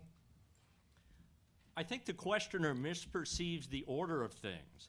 I'm running for president to return authority to the highest office in the land, the office of citizen. I am the Constitution. I am the Bill of Rights. You are the Constitution. You are the Bill of Rights. We came first, the Declaration of Independence, to secure these rights. The Constitution is not perfect. It's woefully imperfect. One of the reasons the government is so big is there are no economic constraints in our Constitution. If we took the word unreasonable out of the Fourth Amendment and inserted the phrase electronic devices, it would be a very different country. If the 13th Amendment said slavery shall not exist in the United States and just ended there, that would be a much better 13th Amendment than saying comma but unless you've been duly convicted. That gave birth to mass incarceration. So I think the questioner misperceives the order of things. We don't force candidates on people. That's not what we do. And to the extent you disagree, Article 5 provides 4 different ways to amend the Constitution, just like every set of bylaws does. Right now we have a president, you know, he's like, oh, you're all so beautiful, look at you. He's never read the contract, ever. We all know that. He's never read the bylaws. And the only reason he gets away with it is because the Democrats are so pathetic. They have nobody who can beat a guy who's never read the contract. Thank you. I can beat him. Thank you. Mr. Kokesh. Robert, could you repeat the question? This is a really important one. Oh, you're making me search here now. No, I'm just stalling for time. Oh. Deduct 30 seconds from my time. Do you need me to ask the question again? Or are you good? Okay. Do you feel the Constitution allows someone to force a candidate onto others even though they did not vote for that person? Of course not. You cannot force a contract on someone without their consent. You have a right to choose your leaders. You do not have a right to choose leaders for other people. And the statement of principles of the Libertarian Party is very clear here. We hold that where governments exist, they must not violate the rights of any individual, namely 1, the right to life, 2, the right to liberty of speech and action, 3, the right to property. Accordingly, we oppose all government interference with private property, such as confiscation, nationalization, and eminent domain, and support the prohibition of robbery, trespass, fraud, and misrepresentation. This is the most American thing we can possibly do to declare our independence from the monstrosity that is the federal government, to respect every American's right to say, I don't want to be a part of the system anymore, I'm going to opt out, I'm going to be free. And this question really gets to the heart of, do you believe in freedom or not? I believe in freedom. Thank you, Mr. Kokesh. Mr. Berman. So we have to ask who signed this contract. This contract is a valid contract. It's got terms in there, and it's got people who signed those contracts. I didn't sign it. Did anyone in here sign it? What happened was states signed it. And so states are bound to that contract, but you and I aren't. So as long as the people who are acting in the name of that contract are not violating the rights of others, I don't see any problem with it. Asking me to be the president of this organization and this contract is not asking me to be a president over you. Read the Constitution. It doesn't mention you. You'll see a couple interesting things in there. The power to levy and collect taxes among the states apportioned to their population. Why would they even mention population if, why wouldn't they just say a direct tax equally among every single person? Tax is not levied on the people in those states, it's levied on the states based on how many people they have. Because those states signed that contract. We shouldn't be paying. Arguably, we're not even mentioned in that contract except for the 14th Amendment. So we need to really understand what this contract is and that it's not something that citizens should abide by. Now, one thing Adam said is either the Constitution has created the government we have or it's failed to prevent it. Well, so it doesn't have a right to exist? This bottle exists and it has failed to prevent the government that we have. Does that mean this bottle doesn't have a right to exist? No, it just means that this bottle does not have the right to violate your rights, and neither does the federal government. Thank you. Mr. Supreme? Yes, the U.S. Constitution, the original contract with America, that is true. I believe it offers a whole lot to us as a nation, and I believe that all in all it's a pretty decent document. On the other hand, does it allow someone to force you to do something? I don't think it does. I think it merely exists, and it's a fine framework, and it's a fine tool with which we can use to guide this great nation to the great heights we need to go. I like democracy. I am all about consensus reality and its constraints, and the U.S. Constitution is one of those, and we can always attempt to force change in other ways, or disallow and ignore and avoid authority where it needs to be avoided and overcome. Thank you. Thank you, Mr. Supreme. I should have made that a little more forceful, I'm sorry. A little inflection at the end kind of makes Yes, it, sorry, I drives it home. No. All right. Yes! USA! All right, thank you, candidates, for all of your answers today. We're going to move into our closing statements here in a second. I just wanted to ask for a round of applause for all of our candidates here today.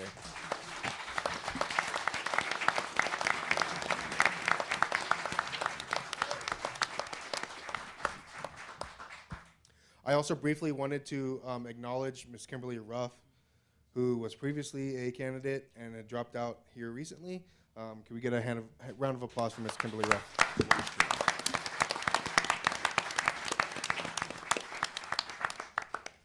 All right, on to our closing statements. We're going to start with Mr. Whitney. Thanks. This has been great fun today. What a great room. One of the reasons I'm running for president is to honor one of the great accomplishments of this party that I think does not get enough honor.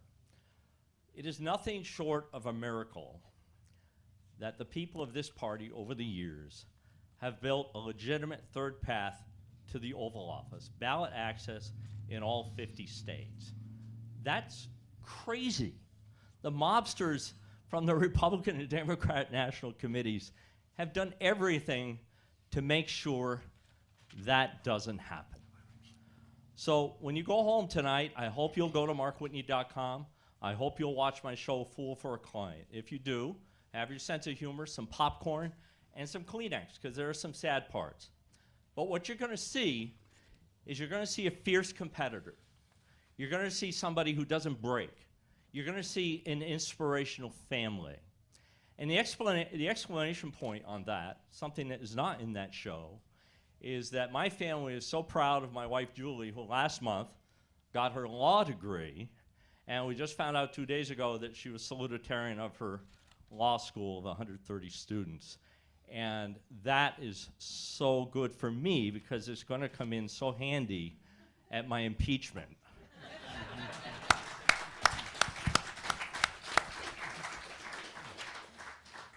Thank you, Mr. Whitney. Mr. Berman.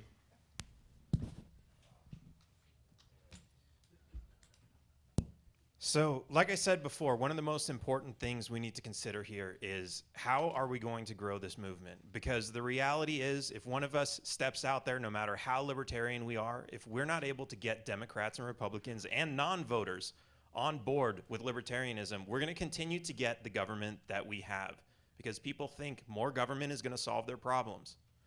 My campaign has focused on reaching out to Democrats and Republicans and finding out what issues matter to them and how we can solve them with libertarian solutions. So when they ask me who's going to build the roads, I actually have an answer for them. When they ask me who's going to pay for their health care and their Social Security, I actually have an answer for them. This is one of the most important things that we have. Go to my website, berman2020.com, sign up for the mailing list. We give out more information all the time, as well as information that you're going to see that's convincing Democrats and Republicans why they should vote Libertarian. Also, if you head back to the table in the back, I've got a lot of free information that you can get to show to your friends, Democrats and Republicans, and show them why they should be voting Libertarian. I also have some really awesome taxation and theft hats to support the campaign. Thank you, Mr. Berman. Ms. Jorgensen.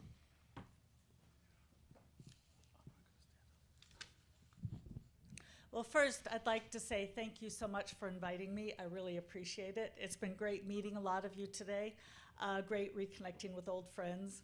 If I haven't met with you, please come and see me afterwards. I'd love to talk with you. And if you haven't gotten any, I've got these 2 flyers. So there are a lot of important issues, but I think one of the more important issues is, as I mentioned, I think that America needs to become one giant Switzerland, armed and neutral, to make us safer and secure. So I'd like to read something from one of the handouts, which is that military force to defend America's shores and soil, that should be the only place that we have military force against any foreign attackers or invaders, protected by an armed citizenry and by military laser focused on defending America. No U.S. involvement in foreign wars. Bring home our 200,000 plus American military personnel stationed in foreign countries. No U.S. military aid to foreign governments. And no U.S. blockades or embargoes on non-military trade. Instead, peace. Thank you, Ms. Jorgensen. Mr. Supreme. Yes, as I referenced in my opening remarks, it's been a hell of a year, for sure. I did not really expect that I would be such a controversial candidate, but apparently I am. I believe that there are many good arguments to be made why I am a very good candidate for the Libertarian Party, and I also understand that there are serious reservations and concerns. Please let it be known that I was recruited into the Libertarian Party, and I have been recruited in this particular campaign. I've been running for over 30 years, and it has given me this level of notoriety and respect that has allowed me to make this offer as legitimate. I am a highly respected political satirist. I'm beloved by millions around the globe. It's only funny because it's true. I am offering to the Libertarian Party a communication strategy that I have developed that has allowed me to communicate with millions of Americans and garner millions of miles of ink and coverage in the media around the flat earth. Desperate times call for desperate measures, and there are no guarantees, and life is a gamble. But I have surrounded myself, or I have been surrounded by a number of libertarians in good conscience and good faith who believe that this very unorthodox strategy of running a vermin supreme candidacy as the head of the Libertarian Party makes sense, will draw many, many young people into the party, and that it will conceivably bring in up to or more 5% of the general election vote. There's 3.9 million high school students in any given year. Give me 2 of those years, that's 8 million students. Add that to 17 million college students, that's a pool of 25 million if I can get. It's a wonderful group. Since the Interior Department is responsible for wild ponies in the United States, you might guess who's going to be my Secretary of Interior. But you know, the bigger discussion is about our liberty. It's about our freedom. And it really doesn't matter whether we're talking about health care or whether we're talking about the deficit or whether we're talking about vaccinations or immigration or any of those issues. What we really need to focus on is the principle that comes out of the non-aggression principle, that government does not have the right to force its will on our lives. And you and the delegates in Austin in a couple of months are going to be deciding which of the wonderful libertarian candidates that you have to choose from is best suited to A, articulate those principles to the American public, and B, should we win, and I don't rule out that possibility as some people do. It's a long shot, but doggone it, we gotta go for it. Should we win, who really could lead this country, who has to lead this country into an era of libertarian thought? Thank you. Thank you, Mr. Armstrong. Governor Chafee? I'm sure you all want to stand up too. I've been sitting there all afternoon, but I'll take the opportunity to do that. We've talked about the duopoly and the two parties, and I'd lump in also the mainstream media. And to get our message out there, they don't want us. They don't want to hear the anti-war message. And believe me, I've voted against the war, and ever since I voted against the war, the media's been against me. And then you see Howard Dean, you see Tulsi Gabbard, you see Ron Paul. Anybody that's talking against the war, they're going to turn off their buttons and scramble their Google. So we libertarians have a great task in front of us, and that's to get this message out there. And we're going against a duopoly. The two parties, the Democrats and Republicans, believe me, they're bad on all these issues, and the mainstream media, whether it's Anderson, Cooper, or Wolfowitz, or the whole crowd, MSNBC, CNN, Fox, they don't want to hear the anti-war message. I know that. And we do have big challenges. It's depressing to talk about the $22.6 trillion deficit. It's depressing, but it's there. It's a reality. And the other two parties aren't going to address it. The mainstream media is not going to want us to talk about it. They like running up this debt. They like these wars. We also have to stand up for our personal liberties. And we don't want to compromise on our Fourth Amendment rights. You have to have a warrant to tap our phones. And also, we just have to start telling the truth. And that's how we restore the credibility of the American people and our government. And everything stems from there. And I've had the opportunity to serve in public office for, I guess, 30 years or so, and my hallmark is always telling the truth. I'll take the consequences. And lastly, I'd like to say, as a libertarian, we've got 7 white men up here and 1 woman. We've got some work to do here, guys. We got, congratulations, Joe, you're standing strong for gender equity, but we still have some work to do. Thank you.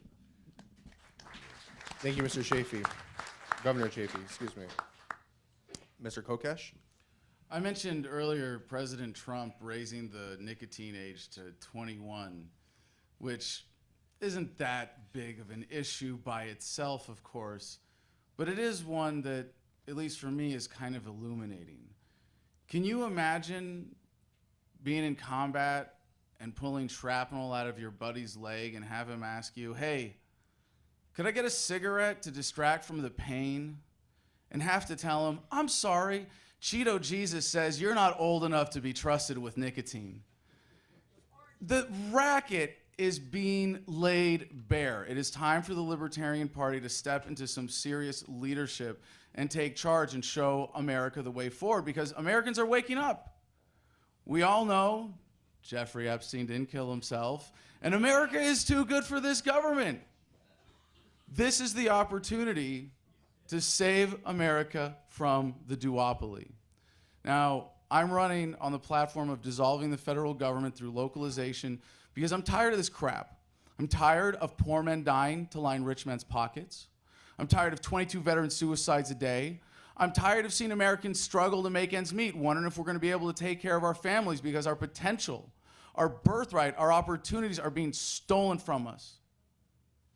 If you're as tired as I am, I hope you'll join this campaign and help us take it back. I'm running for the nomination for president for the Libertarian Party, and I hope to have your vote and your support at the National Convention so we can be confident we have a candidate who will articulate libertarian principles clearly, who can get national media attention, who can have a platform that unites Americans across demographics, and will explain to America, show America, why people like us are willing to do what it takes to stand up to government, stand for justice, and ensure nothing less than a world set free in our lifetimes. Thank you very much. Thank you, Mr. Kokesh. Mr. Hornberger. Yeah, thank you all. You've got to get rid of socialism in this society. If all you do is reform it, and you have a presidential candidate calling for reform, not only are you deferring freedom, you're coming up with no solution at all. Because anybody who thinks they're going to come up with a healthcare reform plan with this giant socialist system in place, along with occupational licensure and all the regulations, is living in la la land. We are libertarians. We have to make the case to our fellow Americans for a total separation of healthcare in the state, a free market healthcare system, along with all the other infringements. If we get rid of the infringements, we achieve freedom. If we reform the infringements, we end up reforming slavery in 1850 Alabama. That might have improved the lives of the slaves, but they would have known it wasn't freedom. Just like reform of this welfare warfare state would not be freedom for us. Freedom necessarily means making the case to the American electorate as to what freedom is and why freedom is sound and why it will lead to the greatest, freest, most prosperous, harmonious nation in history. Thank you all very much. Thank you, Mr. Hornberger. All right, let's give one last round of applause for our great candidates.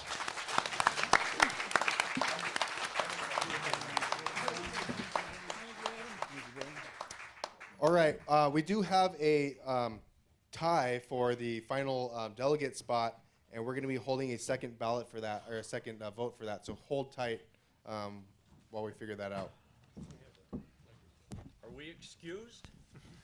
No, you're not. You got to stay there. You guys are excused.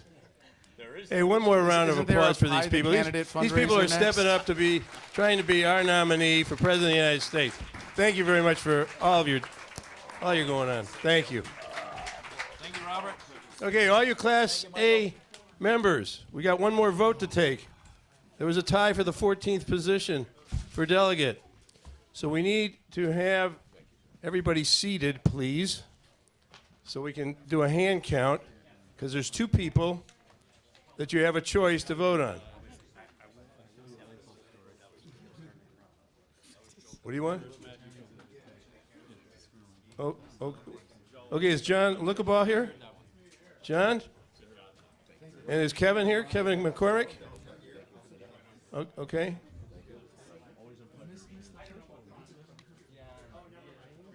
Yeah, John, you want to come on up and share 30 seconds of why you should, the Class A members should vote for you? No. Because we're going to have a hand-raised vote here, and we've got counters. So go ahead. Here, Robert, give John the microphone.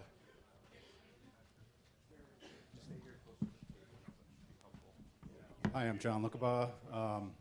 I'm here. So vote for me. I'm here. I know Kevin's a great guy.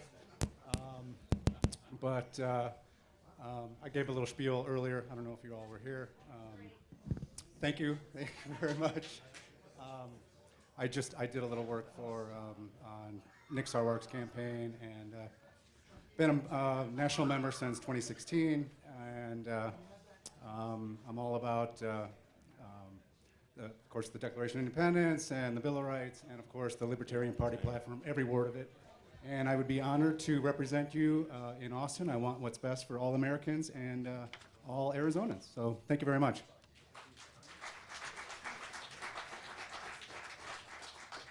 Go ahead. I'm going to be speaking on behalf of Kevin McCormick. He unfortunately had a fundraiser that he was doing for a nonprofit, then he couldn't be here. Kevin has served on the state board, on the county board. He ran for governor. He's been to multiple national conventions. I really hope people consider giving their vote to him. He did run for president in 2016. Thank you for reminding me of that. So please do consider Kevin. I know he didn't make it here today, but trust me, he's been so pivotal to a lot of the stuff that the AZLP and our county has been able to achieve. Thank you. So all Class A members now, if you'd raise your hand if you're voting for John Lickabaugh. And keep your hands raised until the counters have had an opportunity to count the votes.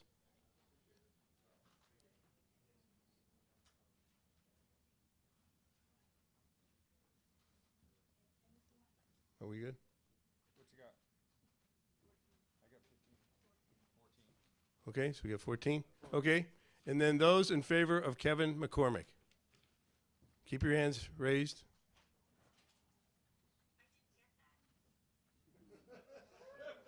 What? Oh, 15, 16. 15, 16? 16? 17? Okay. So Kevin is the winner on that. Is that correct? Okay, so Kevin McCormick will be our 14th member of the delegation. The rest of the applications for delegates, you are automatically alternates. So you know if somebody can't go, you'd be selected. So I'm going to give my proxy to John. well, hold on a second. That's fine. So right now, we have Kevin McCormick, William Yaniskovich, John Roas, Kimberly Ruff, David Howman, Timothy Pixiat, is that how you pronounce his name? David Shipley, Jennifer Gray, Alex Flores, Emily Goldberg, Ernest Hancock, Ruth Bennett, Elizabeth Nolan, and Michael Kilsky are all delegates to the National Convention from Arizona. Okay. So congratulations. What? Also, who has white ticket number 254189? I got $135 for you. 254. Got it? 254 189. And with that, I'm going to give 2 minutes to Karen Ann, our LNC secretary. Karen, come on up. Give her a hand.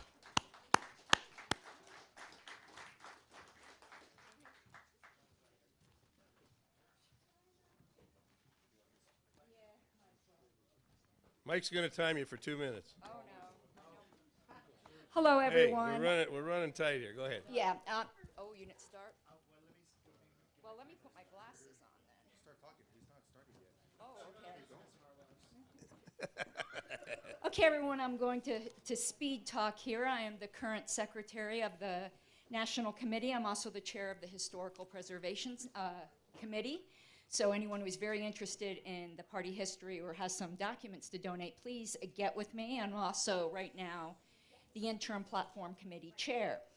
Some miscellaneous points. You can do the Frontier Project in here. We're doing it in Colorado. Come see me if you have any interest in that, and I'll tell you what we're doing there. And I'm also very disappointed to hear about what happened with the CRM, and I dedicate myself with Richard to take a look at that. I used to be the former Region 1, and I still feel very much as a mama hen to the states.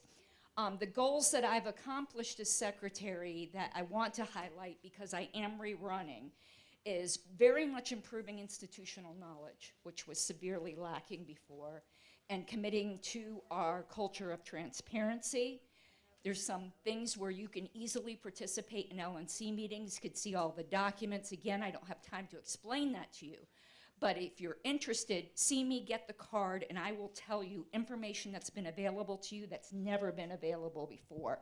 Quickly on convention, Again, I am rerunning. I need a teller team if anyone's interested in assisting me at convention.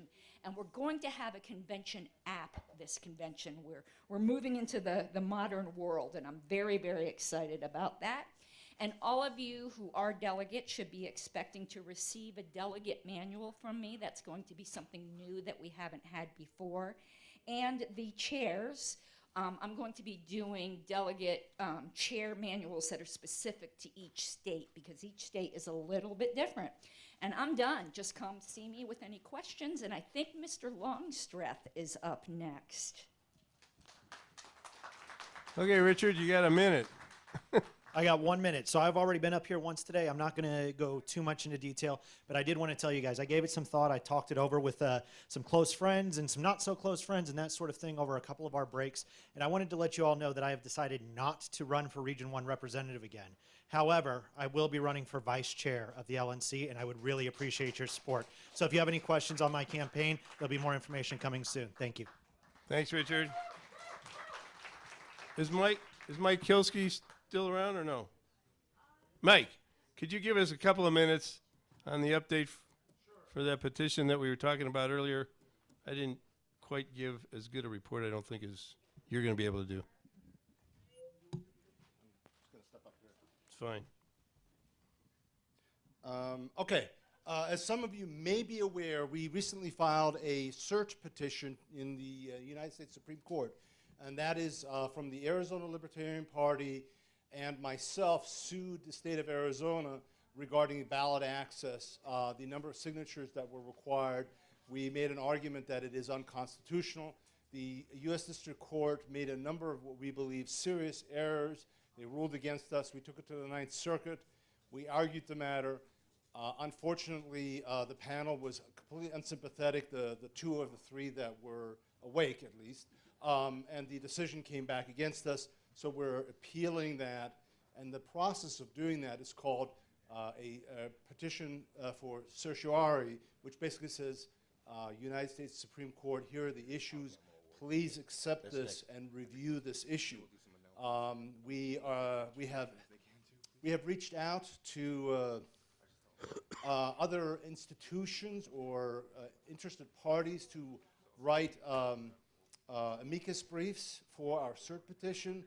So I don't know where we stand on that exactly. There's at least one that I know was considering it.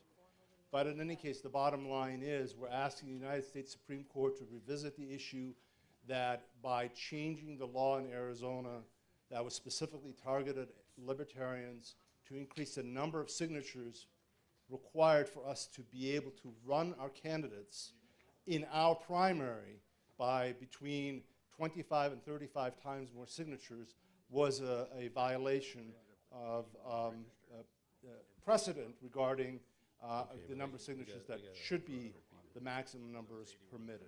So that's the status of it. If the United States Supreme Court decides to review our matter, then there will be oral argument. If they say no, then we are where we are, but at this point, that's the latest I have on that. As some of you may also be aware briefly, we did have to go to court on getting an injunction against harassment because there were some threats. Some of you may be aware of that. We're going to submit a request to have the party that was responsible for making those threats pay some fees to compensate us. We're good. Thanks, Mike. Really appreciate it. We've got Emily and Robert here to make a presentation right now. The Powell Gamble Award. All right. So this is going to be, we were supposed to do this earlier. Unfortunately, he wasn't present at the time, so we had to postpone it. So since I came into the party and became a state party officer, one of the great things that we've been able to do is honor the people who have given so much to this party. And so every year we give out an award to one of those people. And of course, Emily was one of those recipients. Mr. Howard Blitz, our current chair, is one of those folks. Ernie Hancock was also one of those folks. I'm sorry, Jim Manuzzo was also one of those folks. But this year we're excited because we also get to honor another one. And The great thing is we have plenty of people to honor every year because we have a rich history here in Arizona of libertarians. So I'm going to turn it over to Emily and let her go through her spiel, and then we'll present our award. Okay, thank you. So the award honors Powell Gamble, who was a longtime libertarian activist. He passed away actually the week of our convention in 2016. He was a good friend to many people in the room. Powell was very radical in his ideology, but he was also very down to earth and here and now in his way that he applied that. And one of the things that Powell did in his later activism was bring the left sort of farmers market organic grower folks and the right prepper sustainability folks together around gardening and growing food and sustainability. So we have sort of evolved this award over time as we've both gotten a sense of what honors Powell's history and what serves the recipients. So we would like to honor Judge John Buttrick, who has been a shining light to our party for many decades now, including coming forward to chair the party a couple of years ago. And we have presented you with the certificate, obviously. But the second thing we did to honor Powell's relationship to Arizona's landscape and the plants that grow here and the sustainability of those plants is we have bought you a one-year membership to the Desert Botanical Garden. And you should probably have already received an email about that, and you'll receive your membership package in the mail. So once again, you honor us with your presence and your work, and we appreciate it. Thank you. This is both unexpected and undeserved. No, it isn't. Because It's very deserved. What Powell did, and many of you have done, is devote continuous effort to the party and to the ideals that we all stand for. And I'm constantly amazed by all the hard work everybody in this party does and how we never give up. What I did that makes this undeserved is I gave up for a while. For about 15 years, I went off and did something else. I became a judge, and I lost touch with a lot of my friends and a lot of the hard work that's been going on. However, I've now retired, so I'm back involved again, and once again, I'm amazed. I'm amazed by what a wonderful organization this is, by the accomplishments year after year, by the work we do to retain ballot status, by the work we do to both recruit and support candidates on the local level, on the state level, and this year, of course, on the national level. This convention is just one, I guess we don't call it a convention anymore, it's a PCM or whatever. It's still, to me, it's still a convention. Is just one more example of how hard work can produce great results, and that's what we have here. This has just been a wonderful day today. So thank you all, and I will certainly cherish the membership to the Botanical Garden. That's fantastic. Thank you very much.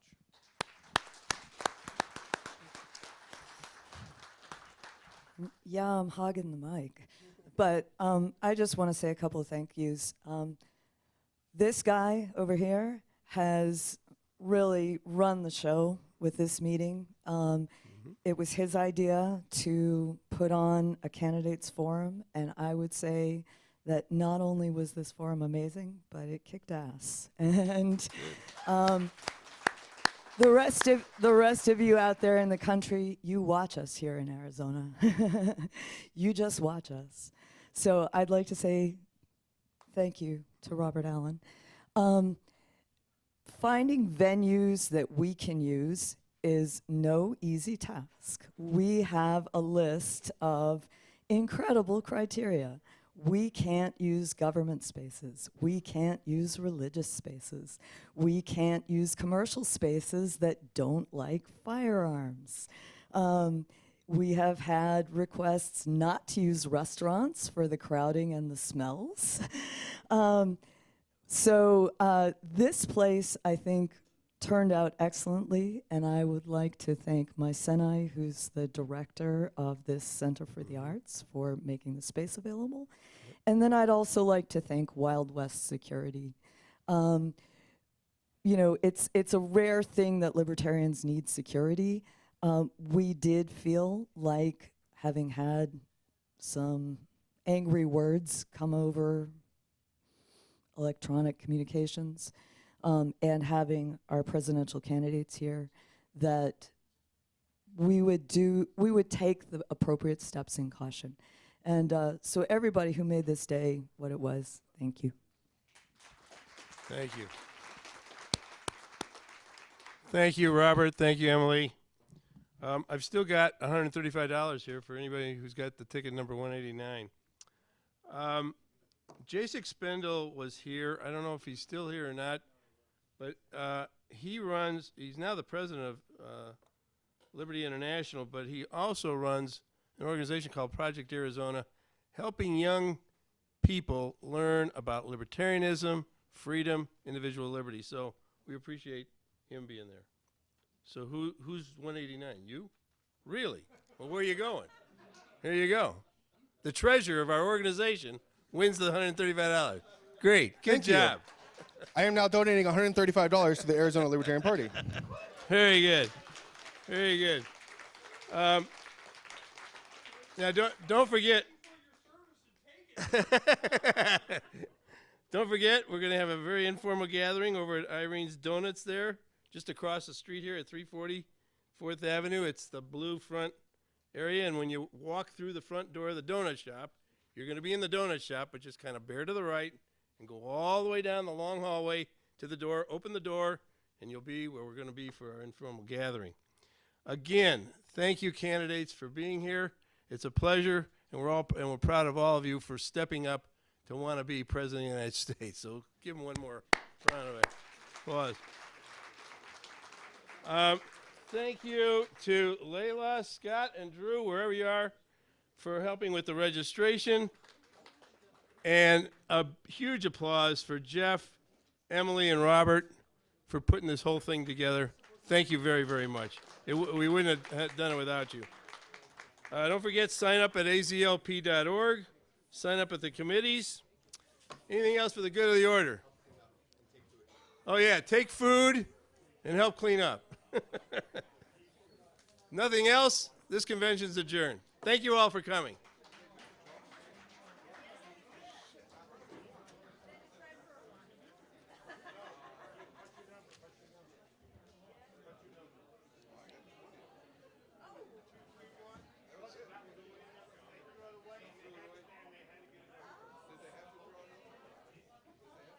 Nice job, Rob.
Hey, folks, if you're able to help pick up some of the pamphlets that are on the chairs and the floor, please help us out. Please take food with you. Please, please, please.